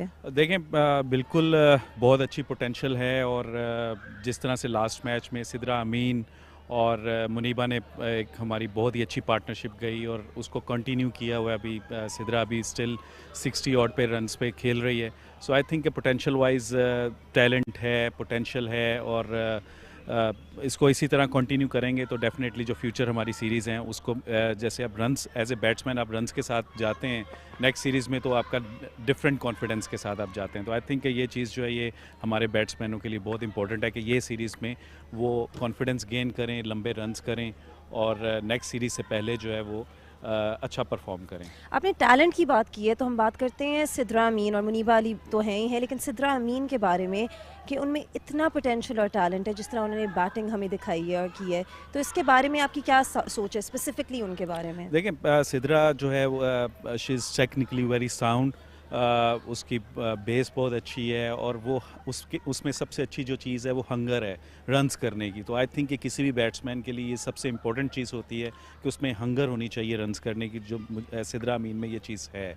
विच इज़ आई थिंक कि पाकिस्तान की मतलब टॉप ऑर्डर में इस तरह का बैट्समैन हो और वो इस तरह से कंसिस्टेंट रन्स करे, तो I think it's a really positive sign for batting lineup. अच्छा, हंगर की बात कर रही हैं तो जो वर्ल्ड कप है वो अब आ रहा है, पाकिस्तान की जो पोजीशन है वो ऊपर जाती जा रही है इनके परफॉर्मेंसेस के बाद, तो आप लोगों की क्या स्ट्रैटेजी है? आप रिलेटिवली न्यू है इस रोल में, लेकिन आप लोगों की स्ट्रैटेजी क्या है तब तक वर्ल्ड कप आने तक? देखें, टू बी ऑनेस्ट अभी जो है यही है कि हम series to series he plan कर रहे हैं अपना, लेकिन ऑब्वियसली वर्ल्ड कप जो है वो माइंड में ज़रूर है। और यही चीज़ है कि आप जब जितने भी बैट्समैन उनसे ये डिस्कस भी किया गया कि आप बिफोर द वर्ल्ड कप जो भी सीरीज़ हैं अगर उसमें आप एक रन्स करते हैं, अपनी परफॉर्मेंस करते हैं, तो उसके साथ जब आप बड़े टूर्नामेंट में जाते हैं तो आपका कॉन्फिडेंस लेवल डिफरेंट होता है। और पीछे रन्स हों एज ए बैट्समैन, मैं समझता हूँ कि आप जो है वो टेक्निकली साउंड भी हों, पीछे रन्स भी हों, आपकी अच्छी फॉर्म लगी हो, तो आई थिंक ये चीज़ें जो हैं आपको बड़े टूर्नामेंट में ये फ़ायदा देती हैं। बिल्कुल। तो अभी जो बाकी स्क्वाड है पाकिस्तान का, उसमें आप कोई नया टैलेंट देखते हैं? कोई नए लोग हैं जिनमें आप बहुत ज़्यादा पोटेंशियल देख रहे हैं बैटर्स एज बैटर्स? देख, बिल्कुल हमारी अभी इसमें जो हमारी 11 है इसमें एक यंगस्टर हमने ऐड की है, Sadaf. She is very talented, उसमें भी पोटेंशियल वाइज शी इज़ मतलब टेक्निकली वेरी साउंड है। उसमें हमारे एक दो और प्लेयर्स जो T20 में उनकी इंडक्शन होगी जब T20 आएगा, तो आई थिंक ऐसे प्लेयर्स हैं जो कि बहुत टैलेंटेड भी हैं। वो उनमें मतलब वही हंगर वाली बात है कि परफॉर्म करने का हंगर है। सबसे अच्छी चीज़ ये है कि they wants to perform, so I think it's a really positive sign. और अप एंड कमिंग यंगस्टर्स में से कोई है, कोई नाम है जिनके आप लेना चाहेंगे? बिल्कुल, जैसे मैंने बताया सदफ है, आयशा T20 में उसकी इंडक्शन होगी, वो है। उसके बाद Javeria, she is not youngster but she is very experience player, वो उसकी इंडक्शन हो जाएगी। आई थिंक 2-3 प्लेयर्स ऐसी हैं ऑफ स्पिनर में हमारे पास जो है 2-3 ऐसे हैं प्लेयर स्पिनर्स में जो कि अच्छे हैं, वो भी उनकी इंडक्शन हो सकती है। तो आई थिंक यंगस्टर्स भी हैं जो कि लाइनअप में हैं। जी बिल्कुल। Well, thank you so much for talking to us. बहुत ही अच्छी बैटिंग कर रहे हैं so far and best of luck with the rest of your role. Thank you very much, thank you. Well, thank you very much indeed, Mehek, and fantastic for us to hear the thoughts of Tafiq Umar, the Pakistan women's batting coach, former Test cricketer, of course. Looks like he could still be playing 44 Test matches, 700s, and with that kind of experience alongside the head coach, Salim Jaffer, who of course played in the 1987 Men's World Cup. You can't help but learn and get better. Good partnership this, worth 75. I'm not going to lie, I didn't understand all of that interview. Can you give me a little bit of a taste of what Tawfiq was saying? Yes, Tawfiq was generally very pleased with the batting performance of the girls, and this is his first assignment as well. So his early intake was that he sees a lot of potential in these girls, a lot of talent, particularly Sidra Amin. He says which we saw already, is that she's technically very sound. She's got a good base, and obviously Bisma Maroof has been there, but Muniba Ali and a couple of youngsters that he mentioned is Sadaf, who's playing here. She made a debut in the first game, and then Aisha Naseem, who we saw in the T20 format earlier in the year against Sri Lanka and also in the Asia Cup. She's a big power hitter. She's only young, and funny enough, she's got a style that resembles Asif Ali, and she likes to hit huge sixes just like him. So she's the one to watch out for. Let's take a look at the best of this second wicket partnership between the skipper and Sidra Amin. They've worked the ball around nicely. What you're going to see in this package, though, is the inconsistent lengths from Ireland. Generally too full. They've overcorrected, haven't they? In the first one-day international, they were too short, and today definitely too full. And the occasional pieces of absolute brilliance. Nothing wrong with that delivery from Cara Murray, but the reverse sweep came out. Sidra Amin is averaging over 150 in the Women's Championship. More than 450 runs, 2 tons and 250s in 5 innings. That's better than Bradman-esque. We need to find a new adjective for that. Yeah, and lucky enough to have seen those performances from close quarters. Like, she was really incredible. And the good thing is that every time you see her is something new to her game. So she's constantly pushing herself and bringing out the best out of her. should we christen it here, Sidra-esque, if you're averaging over 150. We always talk about that magic average of 100 that Bradman nearly obtained. She's going better than that. We'll give her a little bit more time. Yeah, that tour coming up against Australia will pose a different challenge to her, something that we're looking forward to it. Yeah, but she'll be full of confidence going down under ahead of that T20 World Cup.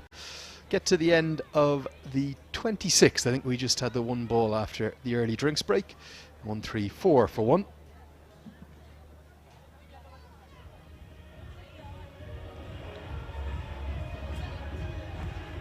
Lovely to see the crowd come in, enjoy their Sunday afternoon action. I think we'll probably get bigger and bigger crowds next week. Obviously, the first game in the series, there was a little bit off-field stuff happening, which probably prevented a few people coming in.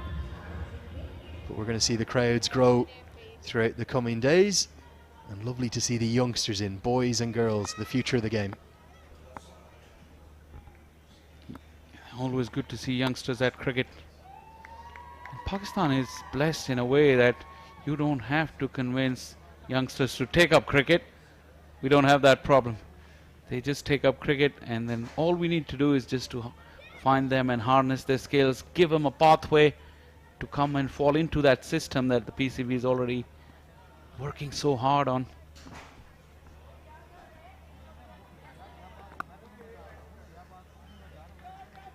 Well, one of the things I noticed is this one's just helped away. Another drag down. Leopold probably bowled 3 or 4 what you describe as long hops, and that's the first one to be properly punished. Yeah, although it kept low, Bisma rather stayed low and made sure she capitalized on that one. That was an absolute gift again.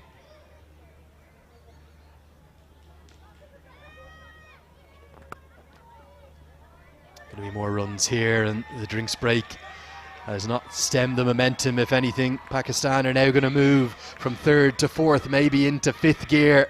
They've said enough is enough. We're going to close this game out quickly. We need only about 50 more. And Bisma Maharouf catches up on her strike rate with back-to-back boundaries. And the worrying thing for Leopold is that she's leaking runs on either side of the wicket. First on the onside and then short and wide, punished through the offside. It's another gift. Almost a buffet bowling now, and coupled with the mistake in the field, that's a hat-trick of boundaries for the Pakistani skipper. Well, sadly for Ireland, the wheels are coming off here, and they're coming off in a big way. Because that was a real drag down, and then to add insult to injury, it should have been stopped in the deep. But Bisma Maharouf could have hit this anywhere, hit it hard, and Jay Maguire over.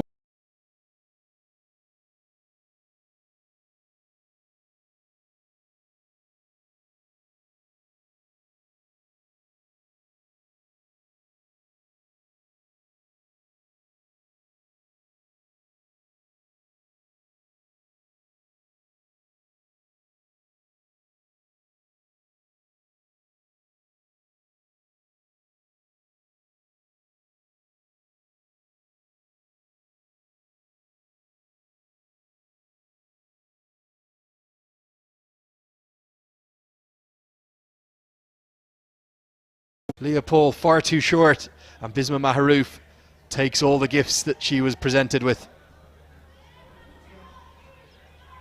It's brought the 150 up as well. That is asking for trouble, really. Any top class batter would make you pay for it, and Bisma did exactly the same. 17 of the over. There's a couple of things, the way you want to look at this match. This is not going to go the full distance. Why would I not bring my best bowlers and give them exposure under these conditions? All up in Brenda Cast, she only bowled 4 overs. She didn't bowl outside the power play with more protection, with still some runs to play. Why don't you want to just get her in and give her a good spell? Arlene Kelly's into the attack now. I couldn't agree more with you. I think that Prendergast showed with that extra pace that she possesses that she may be able to find some breakthroughs. And yes, it might not be in a winning cause here. This one's clubbed down the ground towards long on. Will just be a single, well fielded in the deep by Maguire. But you'd have to think that Prendergast should have been the way Ireland should have turned. Instead of an 8th bowler, Leah Paul very much struggling with her bowling at the moment. Look at this, far too short. Not once. This time overcorrects into the offside. That's not good enough. Really, like you said, every batter in international cricket is going to be licking their lips at that, and goes for 17. Disappointing over for Paul. And Ireland, with that over, really, the game was already looking a lost cause. It's all but gone now. And also it's international cricket. You don't want your opposition to get easy runs. Just want to make them work very, very hard for each and every run to the best of your ability. Couple more runs. Arlene Kelly, she's bowled 2 overs for 9. There's no consistent pressure. And I was wondering, if she bowled 2 overs for 9, why would her spell be interrupted? Similarly, 8 bowlers probably is not the answer at any level. After that over of Leah Paul, Bisma Maroof has quickly moved on to 49 of just 52 deliveries. On the verge of getting to yet another 50 in her international career.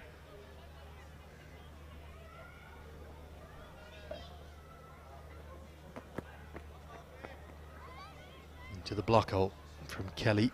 Surprised Kelly's really only been used for those 2 overs prior to this one as well. She, alongside Delaney, was the pick of the bowlers in the first ODI for me. Maybe Emma Richardson as well, but Ireland really have plenty more questions than answers from these first 2 games. They're staring down 2 heavy defeats, maybe a 3rd one in 2 days' time. And that will be 50 for the skipper. Even with a direct hit, she's going to get home comfortably, and she'll celebrate. It's been a very pleasant innings. It's come from 54 deliveries. She took her time at first, but she gets to that landmark again. She's never made an ODI 100, but she's already made 17 50s. That average now just nips above 30 for the first time in her career. She's looked very good today. 7 4s in that innings. Yeah, that's her second 50 against Ireland and 3rd on home soil. She's very, very consistent.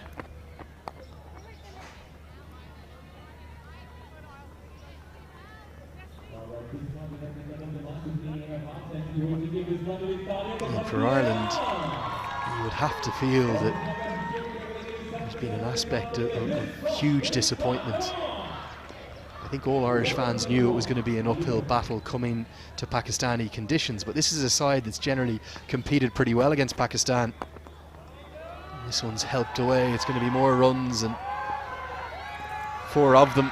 Jane Maguire can't cut that off. And Sidra Amin is maybe, just maybe, thinking, do I have enough time to get 25 more to get to another 100? 28 gone, 159 for 1.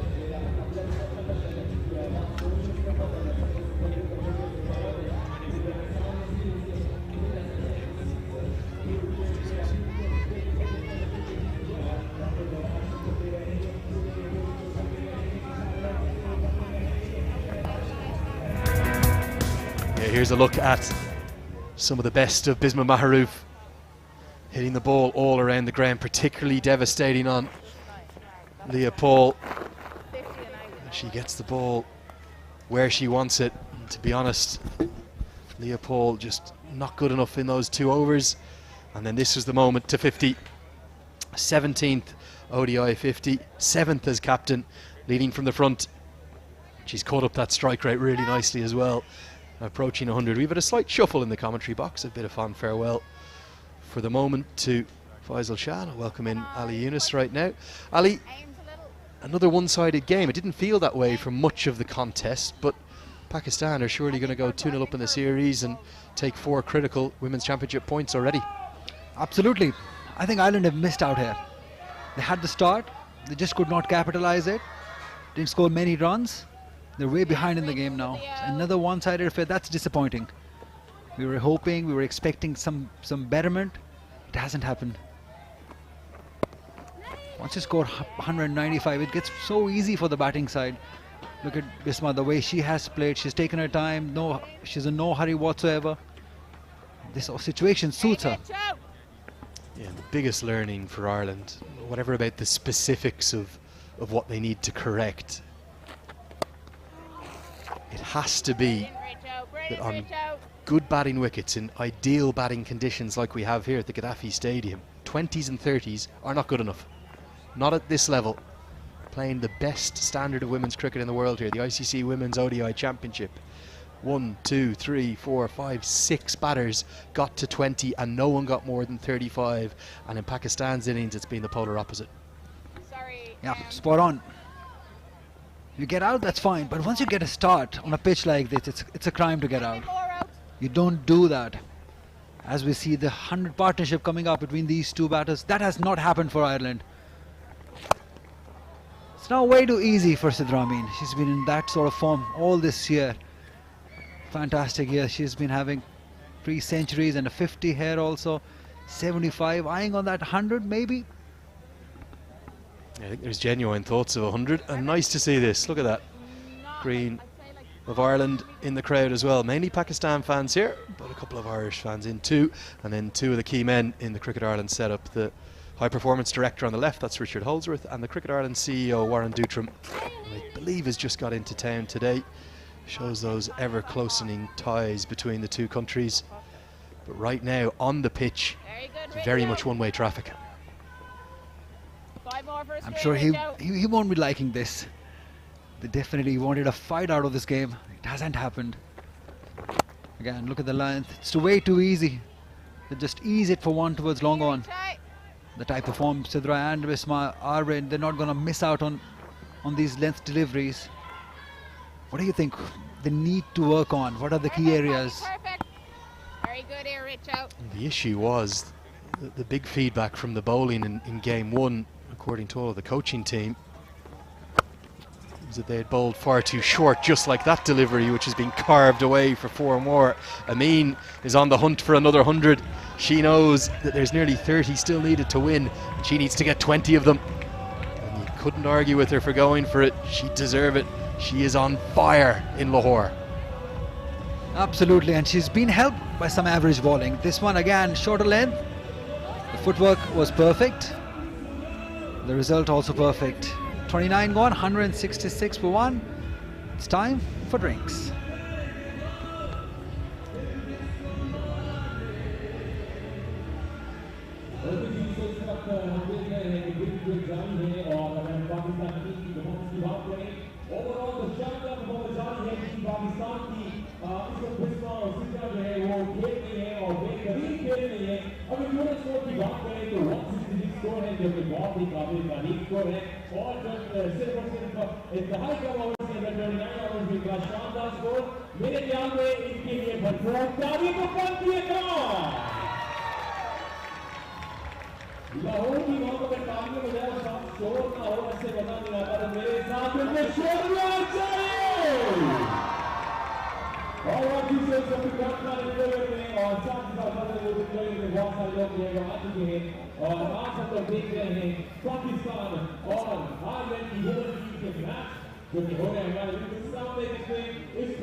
So the final rites of the second one-day international. What a beautiful partnership this is between Bisma Maharouf and Sidra Amin. They put on 107 runs in 108 deliveries. And you're going to see in the highlights package they've mainly punished bad balls, but how excellently have they done it? They've taken very little risk. It's been almost flawless and chanceless. You've had the occasional beautiful stroke as well, but generally Ireland far too full.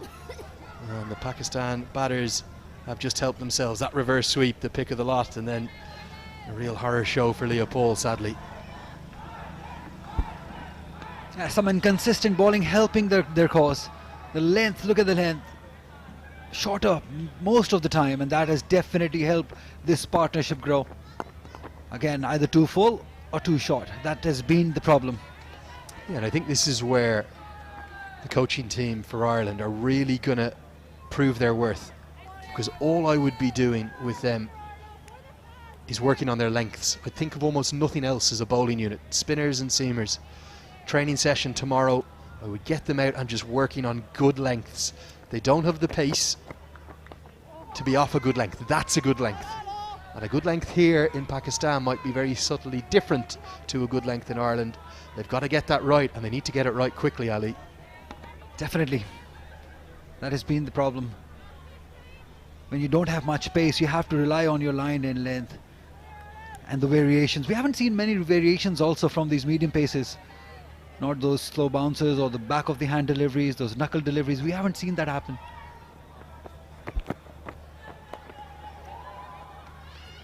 Yeah, and there's been the occasional poor piece of fielding to not aid the bowlers. Really, all three disciplines right now. I think there's the potential in the Irish batting to match the Pakistani batting. The bowling might not have the same depth, but then the fielding, it has to be better than this. Yeah, it has to be a team effort. If one department is not doing good, the other has to support, and it has not happened for Ireland. They've been sloppy. I thought today was a better day, but still those lapses were there in fielding. The dream is still alive. Sidra Amin, can she still get to that 100? They need 28 to win. She needs 20 out of them. She just needs to be very clever. Maybe a little selfish as well, but that's okay, because the game is almost in the bag. Why not take the landmark with it? I don't think you could begrudge that. And they want to get that moment on those cameras of the century. Wides don't help though, because right now it's 27 runs to win. Amin needs 20 of them. Maybe Bisma Maharouf might just start nudging it about for her partner. Yeah, the skipper must support her. Usually doesn't happen. You score 400s in 1 year. This is a huge landmark for Sidra Amin if she is able to get those 20 remaining runs. And she's been helped by some inconsistent line and length. Again, easy pickings. Yeah, giving us runs. I was just keeping a half eye on the umpire in case it came off the pad. 18 to get. Listen to these numbers. You might just be tuning in to the broadcast for the first time. You're very welcome along to the coverage. Great to have you with us. Sidra Amin in the ICC Women's Championship. This is her 5th appearance. They played 3 games here at home against Sri Lanka and are now hosting Ireland. And Sidra Amin has got 474 runs at an average of 158, 200s, 250s. She might make it a third 100. Sensational numbers as we get to the end of the 30th. It's 170 for 1. There's a real chance that she might get to the 500 run landmark and the 100 landmark here again. You ever seen a player bat as well in Pakistani colours? Yeah, certainly not in this cricket, of women's cricket. That's how the match stands at the moment. 194. Ireland scored in their first inning 35 by Mary Aroline, also scoring 34. Ghulam Fatma taking 3 wickets. Nasha Sandhu taking 3, Fatma 2. In reply, 170 for 1 out Pakistan. Courtesy to that wonderful inning by Sidra Amin, still there on 81. Bisma alongside her, 54 not out. Immer getting 1 wicket. That's it. Emma Richardson, the only wicket to fall. And look at the smiles, lovely to see. Very good afternoon to all of you. Lovely Sunday afternoon. It's been a beautiful day. I think Ireland are going to be disappointed with how they've played. I thought they won a good toss this morning. I thought it was without doubt a very good wicket to bat on again. We heard Gabby Lewis say in between the break she didn't feel it was as good as the first wicket. For me, it's been another batting paradise. And Sidra Amin in particular is showing us that 176 she made 2 days ago, the highest score in international cricket, men's or women's, here in Lahore.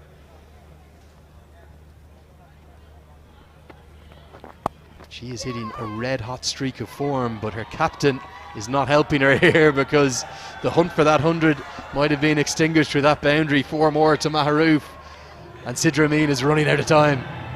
Yeah, that's why they're smiling. Sidra knew it. Bisma knew it. But she couldn't help it. It was there to be hit. She just timed it. Look at that. She sweetly timed it right between the 2 fielders. You just can't help this. If it's there, you got to hit it. You're talking about Sidra Amin. She's got so many runs, and the rate that she's got, the strike rate is very impressive, almost touching 90. I think that has been the most impressive part of her form this year. It's never easy scoring at quick runs, quick pace. And just that last delivery there with some sharp turn for Murray. Look at the Irish fans. We're known in most sports, I hope you don't mind me saying this, as some of the best fans in the world, because we never give up. I don't know whether it's stupidity or what it is, but there he's saying we're still in the game, come on Ireland. As this one's heaved away, it's going to be 4 more, a full toss. I think Sidra Amin's hopes of 100 are going to disappear, and Bisma Maharouf smiles and says sorry. Yeah, if you keep on bowling those full tosses on the legs now, what is Bisma going to do? She's going to hit it anyways. So if Sidra Amin has to complain it to the bowler. Look at that. Just a loopy full toss outside the off stump. Just been dealt with some power. 62 now. 8 of the over. 17 of 116 required. And again, Maharouf is going to keep the strike. Well, actually, there's 2 balls to go, so maybe Amin can get back on. Amin might just be doing her calculations here. She might be thinking, okay, I'll get a single, and then if I can get the scores level, maybe I can hit a 4 or a 6 and still get there. Pakistan, I will say one thing, have been sensational. Ireland have been disappointed. I think they've been under par. But the growth in quality of Pakistan women's cricket is demonstrated there again. Sidra Amin gets the full switch hit out. What a player she is. She is on top of the world right now. Oh, she can do no wrong. Everything is working. And that reverse sweep, she came in position pretty early, realized it's outside the off stump. The execution was perfect also. Shows the form she is in, Sidra Amin. It's 183 for 1.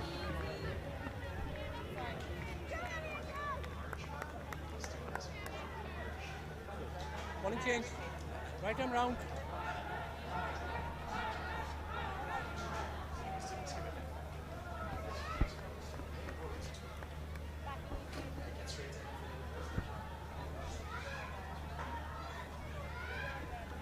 Twelve of 114. Bisma on 63. Happy faces, smiling faces, because they know that it's very important. The home series, the crowd has loved it. They've come in good numbers. Down the track again, inconsistency, the full toss. Glad there was a fielder there. Still will just be 1.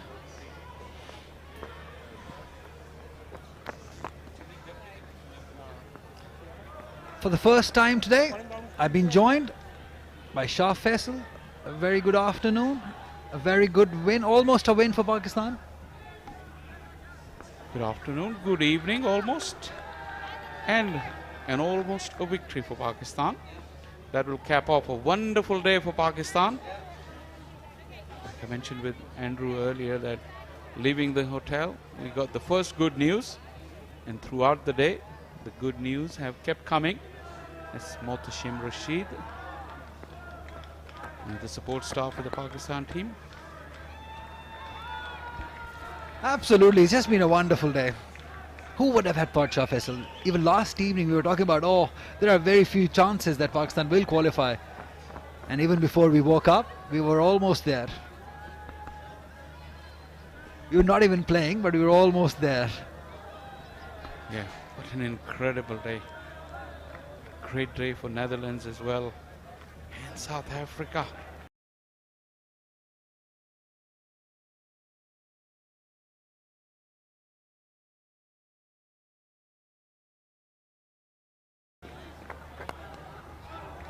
Sunday blues for them. Being a very, very important occasion. Keeping up with the tradition in the ICC events. Also, Pakistan beating them in the World Cups. I think that might have dented their chances, because that was a very important game which Pakistan played against them. When it comes to do and die games, knockout, it was almost a knockout, and they could not take the pressure again one more time. Well, it works for Pakistan. We're through to the semi-finals. Congratulations. Yeah, congratulations to everybody. And like you just said, there are a few things that are certain, almost certain in World Cups. Pakistan always seems to get the better of South Africa. South Africa always seem to lose it at crunch moment. And there's another one. Do you want me to tell you that? I think I know. Are you talking about the opponents in the semi-finals? Is that so? That is also the case, although shh, we don't want to say it too soon. That's pulled nicely through the cap. Sums up the day. It has been inconsistent from the Irish bowlers, and Pakistani batters have capitalized on it. Everyone is happy because Pakistan are just 4 runs away. And solitary Irish fan in the crowd as well. Very sportingly. Congratulating Pakistani girls. Get a chance to have another look. Gentlemen in the crowd wearing the Irish jersey, rugby jersey. They've beaten Australia yesterday, I think. They become the world champions in rugby. Huge day for them. He's a celebrity here. Regardless of the game, of the result of the game, he's enjoying his time. He's enjoying the hospitality. Look at the people around him. He's like a celebrity there. People taking pictures with him, enjoying his time. That is what cricket does. It brings people together.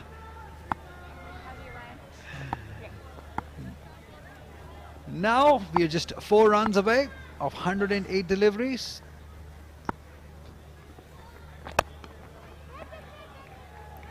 She's in no hurry yet.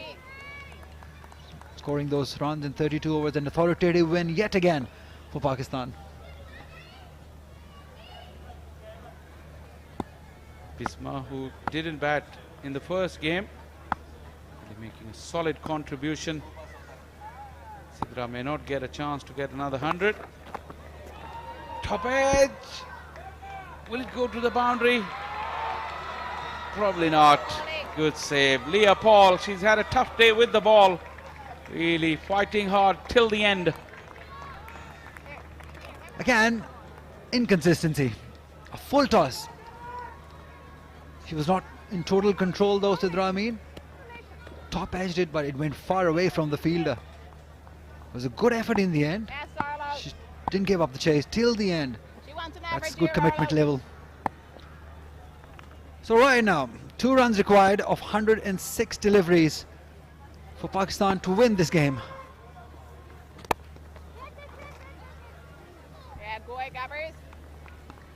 It's been a wonderful year. We've been talking about it. Sidra Amin's form. 200s. This inning, I think that will do wonders for Pakistan batting lineup.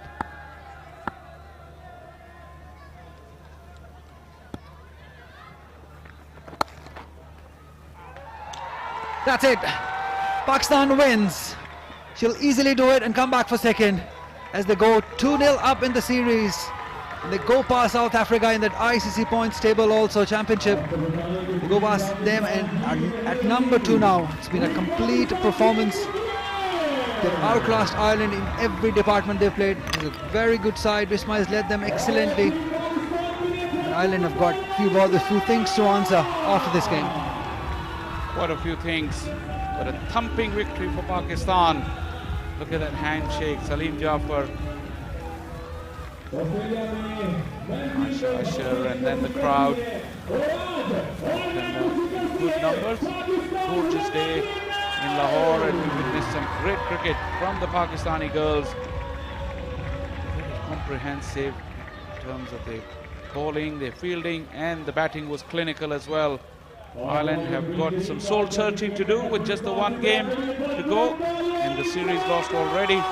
That will be in a couple of days, but this moment belongs to these two. Yeah, carrying on the form, Sidra Amin. She's yet to be dismissed. A second not-out performance. It's been an excellent inning. In fact, the series has been excellent for her. And today we can say that it has been a complete performance by Pakistan side in all three departments. They bowled well to start off the inning. They fielded well, caught well, and then in the end they batted superbly. Courtesy to that good opening partnership, and then came Bisma Maroof, the captain, also scoring some important runs. That will go a lot of good to her confidence. Runs under the belt are always good, and disappointment for Irish women. Definitely, they had those starts. Their batters did a bit, all those 30s and 20s. No one really got the big one. That really dented their chances. At one point, we all thought that they might get to that 250 mark, but that didn't happen, because they kept on losing wickets.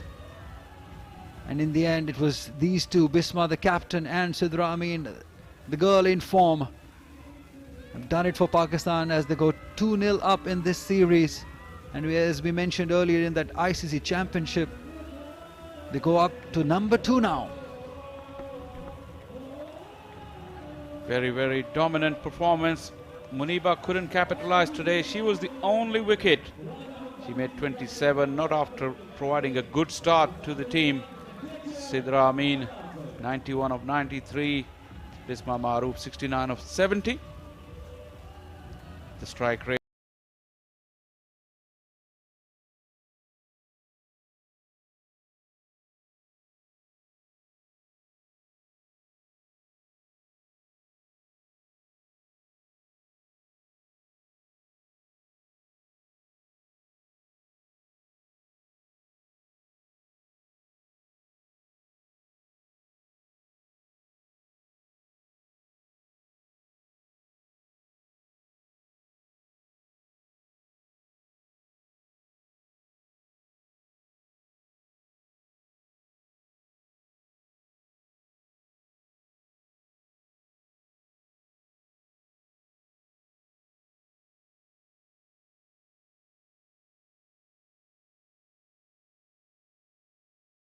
Shape, Sidra Amin and Muniba Ali.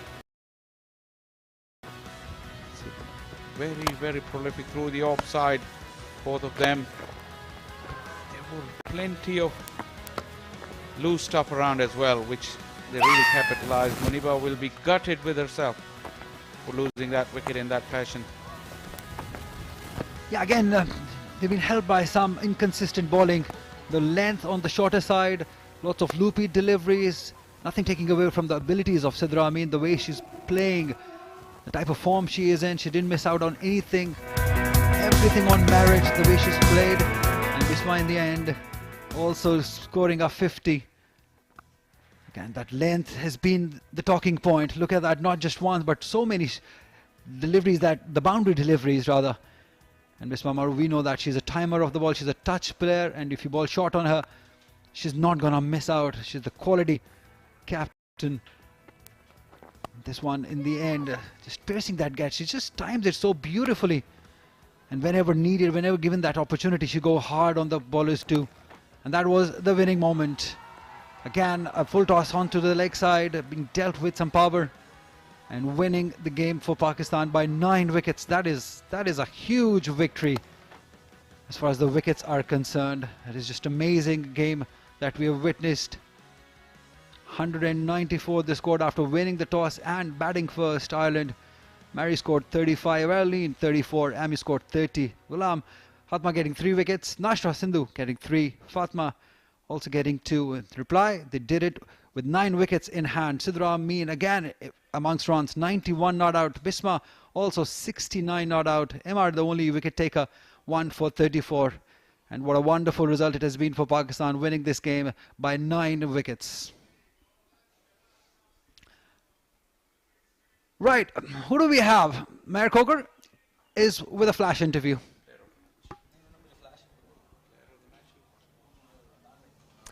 And right now we've got with us the player of the series, the talented, none other than Sidra Amin. Sidra, सबसे पहले तो congratulations on another brilliant knock. आपने पाकिस्तान के लिए फिर से बहुत ही phenomenal knock की है. तो आप मुझे बताएं कि आपको कैसा feel हो रहा है फिर से player of the match मिलने के बारे में? मैं कहती हूँ एज ए प्लेयर ये चांसेस लाइफ में बहुत मतलब जल्दी नहीं आते, रेयर होते हैं. सो एज ए प्लेयर मेरा यही है कि मैं ज़्यादा से ज़्यादा चांसेस ग्रैब करूं और मेरी फॉर्म लगी है, मैं इंशाल्लाह ताला इसको कंटिन्यू रखेंगे. तो क्या आप अभी जो आप लोगों का एक और मैच होना है, सीरीज़ तो आप लोग जीत ही गए हैं, लेकिन उसके बारे में आपको क्या लगता है कि आप फिर से इस तरह की एक्सीलेंट परफॉर्मेंस देंगी हमें? बिल्कुल इंशाल्लाह ताला अपने पे कॉन्फिडेंस है और ये चैम्पियनशिप के पॉइंट्स हैं हमारे लिए. सो ये सीरीज़ बहुत ज़्यादा इंपॉर्टेंट है. सो एज ए प्लेयर और टीम की भी सबका ये है कि हमने ये पॉइंट्स लेने हैं. तो पिछले मैच के बाद आपके ऑब्वियसली आपको बहुत बड़ा कॉन्फिडेंस बूस्ट मिला था. हर कोई आपके बारे में बात कर रहा था कि सिद्रा अमीन ने इतने ज़्यादा रन स्कोर कर लिए, हाईएस्ट स्कोरर. तो अब यानी कि जब आप इस मैच में आ रही थी तो क्या आपकी स्ट्रैटेजी चेंज हुई थी कि यानी कि आपने कुछ नया किया था? नहीं, देखिए ऑपोजिशन आप पे प्लान करके आती है. सो मुझे ये था कि मैंने फर्म रहना है और गेम चेंज नहीं करनी, वैसे ही खेलना है. सो शुरू में अगेन उन्होंने बहुत अच्छी बॉलिंग की, अगेन थोड़ा सा नहीं इतना आ रहा था बैट पे, लेकिन फिर बाद में आने लग गया. सो फिर मुझे था कि मैं अपनी फॉर्म को कंटिन्यू रखें. और अभी जो आखिरी मैच आएगा, आप लोग सीरीज़ तो जीत ही गए हैं, लेकिन आप लोगों का कोई और आप आगे क्या करना चाह रही हैं?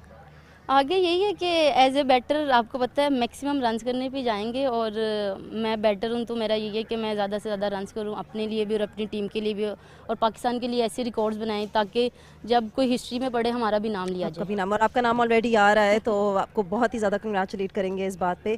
Thank you so much Sidra for talking to us and very well played again, और big congratulations for getting the player of the match again. Thank you so much. Thank you. Right, Sidra Amin, that was player of the match. She was of this opinion that she wanted to stay there and she did not change her game plan, and that is the reason that she's been successful. She took her time, there was enough time, because 194 is what all Ireland managed in their first inning, in playing 47.2 overs. 35 was the top scorer, Mary, and Adeline scoring 34 runs. Amy also getting 30s, and that has been the concern. They're all getting 30s, not getting those big runs. In reply, 195 for just 1 wicket.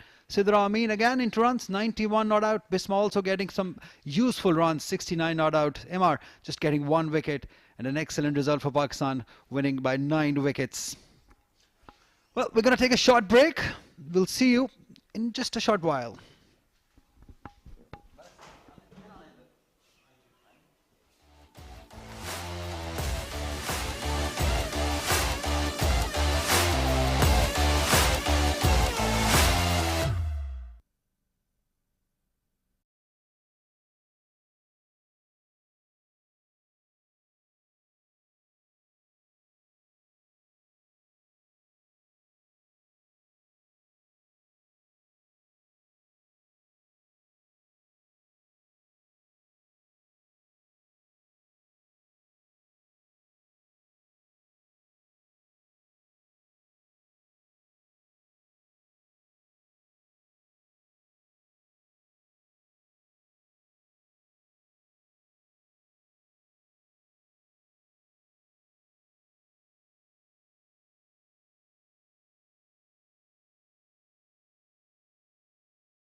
welcome to the post-match presentation for this, the second one-day international in the ICC Women's Championship. We've seen an entertaining game, but a very dominant performance by the home side, who take an unassailable 2-0 lead in the series. They chased down Ireland's 194 all out with real ease. Sidra Amin continued her hot streak of form, well supported by Bisma Maharouf and all the Pakistan bowlers, as Pakistan have won by 9 wickets.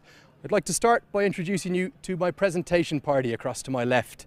And some very important men and women are with me here. Warren Dutram, the Chief Executive Officer of Cricket Ireland, joined by Mr. Richard Holdsworth, the High Performance Director of Cricket Ireland, also Mr. Faisal Hasnain, the Chief Executive of the Pakistan Cricket Board, and Miss Tanya Malik, the Head of Women's Cricket for the Pakistan Cricket Board.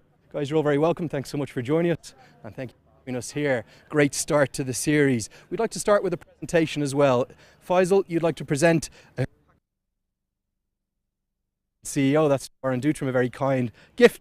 I'm going to have a photo or two of that as well. Thank you, Faisal, and thank you, Warren. And just for a few photos for the cameras there, gents, as well, would be great. Yeah, probably turn it round, I would say, Warren. Lovely. That's perfect there. That will take pride of place back in the Cricket Ireland offices, I'm sure. And now it's for the Player of the Match award. We're going to ask Mr. Warren Dutram to present that. And there were a few different candidates as always. A special mention for Bisma Maharouf, who made 69. Also Ghulam Fatima and Nashra Sandhu, who took 3 wicket hauls. But really, there is only one option. She is in unbelievable form at the moment. Didn't quite get to the century. But for her innings of 91 not out that contained 12 fours, it goes again to Sidra Amin.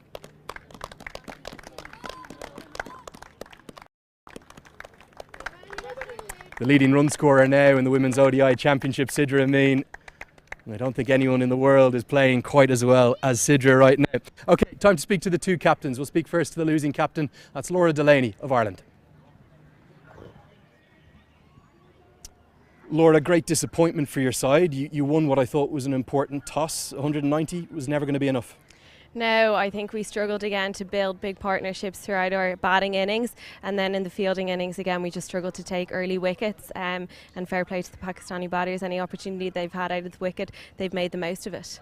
6 of your batters got to 20 or more, but no one made more than 35. Is that the big difference between the sides at the moment? Yeah, definitely. It's frustrating obviously when you get yourself in, but then you can't seem to kick on and get those big runs. It's pleasing to see players get in, but now the next step is trying to build that big partnership so that we can put more pressure on the bowlers. Talk to me about the bowling. You felt like you were too short in the first game. If anything, you might have been too full today. Yeah, I think that's one area we definitely want to target ahead of the next ODI. Taking wickets is obviously something that we want to focus on, but I think it's how we take those wickets, how we're going to build pressure and get Sidra out. Obviously she's played a really big role in the last 2 games, so yeah, that's going to be one area that we want to target in the next ODI. What other learnings have you taken from the first couple of games? They're 2 heavy defeats for your side. Yeah, we always knew being part of this ICC Championship it was going to be tough, but the one benefit of us being in it is that we now play regular games against some of the better sides, so we're always learning, and I think when we step away from these games, be it a defeat, as long as we can take 1 or 2 things that we've learned from it and put it into practice in the next game or next series, that's where we want to be. Okay, hard luck today, Laura. We'll see you in 2 days' time. Thank you very much. Yeah, that's Laura Delaney, the captain of Ireland, very disappointed naturally. We'll speak to the winning captain now. That's Bisma Maharouf of Pakistan, who's going to come up and join me. Bisma, 2 games, 2 nearly perfect performances. Yeah, I think we talked about the group that we needed these points, and I think credit to all the girls, they played really well. Tell me what you're most pleased with within the 2 matches that you've played so far. Of course, the partnership from the batters, I think it was very good to see. We have talked about how crucial it is when we got the momentum, didn't let the opposition get into the game. Maybe a special mention for 2 of your bowlers in particular. Ghulam Fatima with her leg breaks bowled beautifully, and Nashra Sandhu, the left arm spinner as well. Yes, of course. I think the wicket is very flat for the bowlers, but I think they bowled really well today. Okay, tell me, sometimes when you go 2-0 up in the series, you've won the series, but the 3rd game is just as important as the other 2. You need to be ruthless. Will you close out this series and win it 3-0? Of course, definitely. We will try to grab those points. It's very important for the championship. Okay, very finally, what have you enjoyed the most from these 2 games on home soil here in Lahore so far? I think the support we got, of course, we haven't played much cricket here, so definitely we have enjoyed playing here. Okay, Bisma, many congratulations. Fantastic performance from your side today. Thank you. So that's going to wrap it up from down here. Back up to you guys in the commentary box for now. Very much. It was just an amazing day of cricket for Pakistan. This is how it stands. 194 Ireland score after winning the toss and batting first. 35, 34, 30s. A lot of 30s involved in that. No one really getting that big one. 3 wickets for Ghulam Fatma, 3 for Nashra Sandhu and 2 for Fatma Sana. In reply, well, again into runs. Sidra Amin, 91 not out. She's carrying on the form she is in. Bisma also scoring some runs. Important runs for her. 69 not out she's done. Imar, the only one getting wickets. And in the end, Pakistan doing it with some ease, winning it by 9 wickets. Right, what do we have next? We've got a couple of days break and then we come back on 9th November for the 3rd ODI and the final one here at Gaddafi Stadium, Lahore. Until then, take care and goodbye.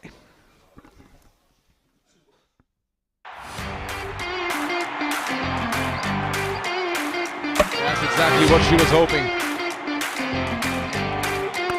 And that'll be a boundary. That's the maximum. Nicely done by Ola.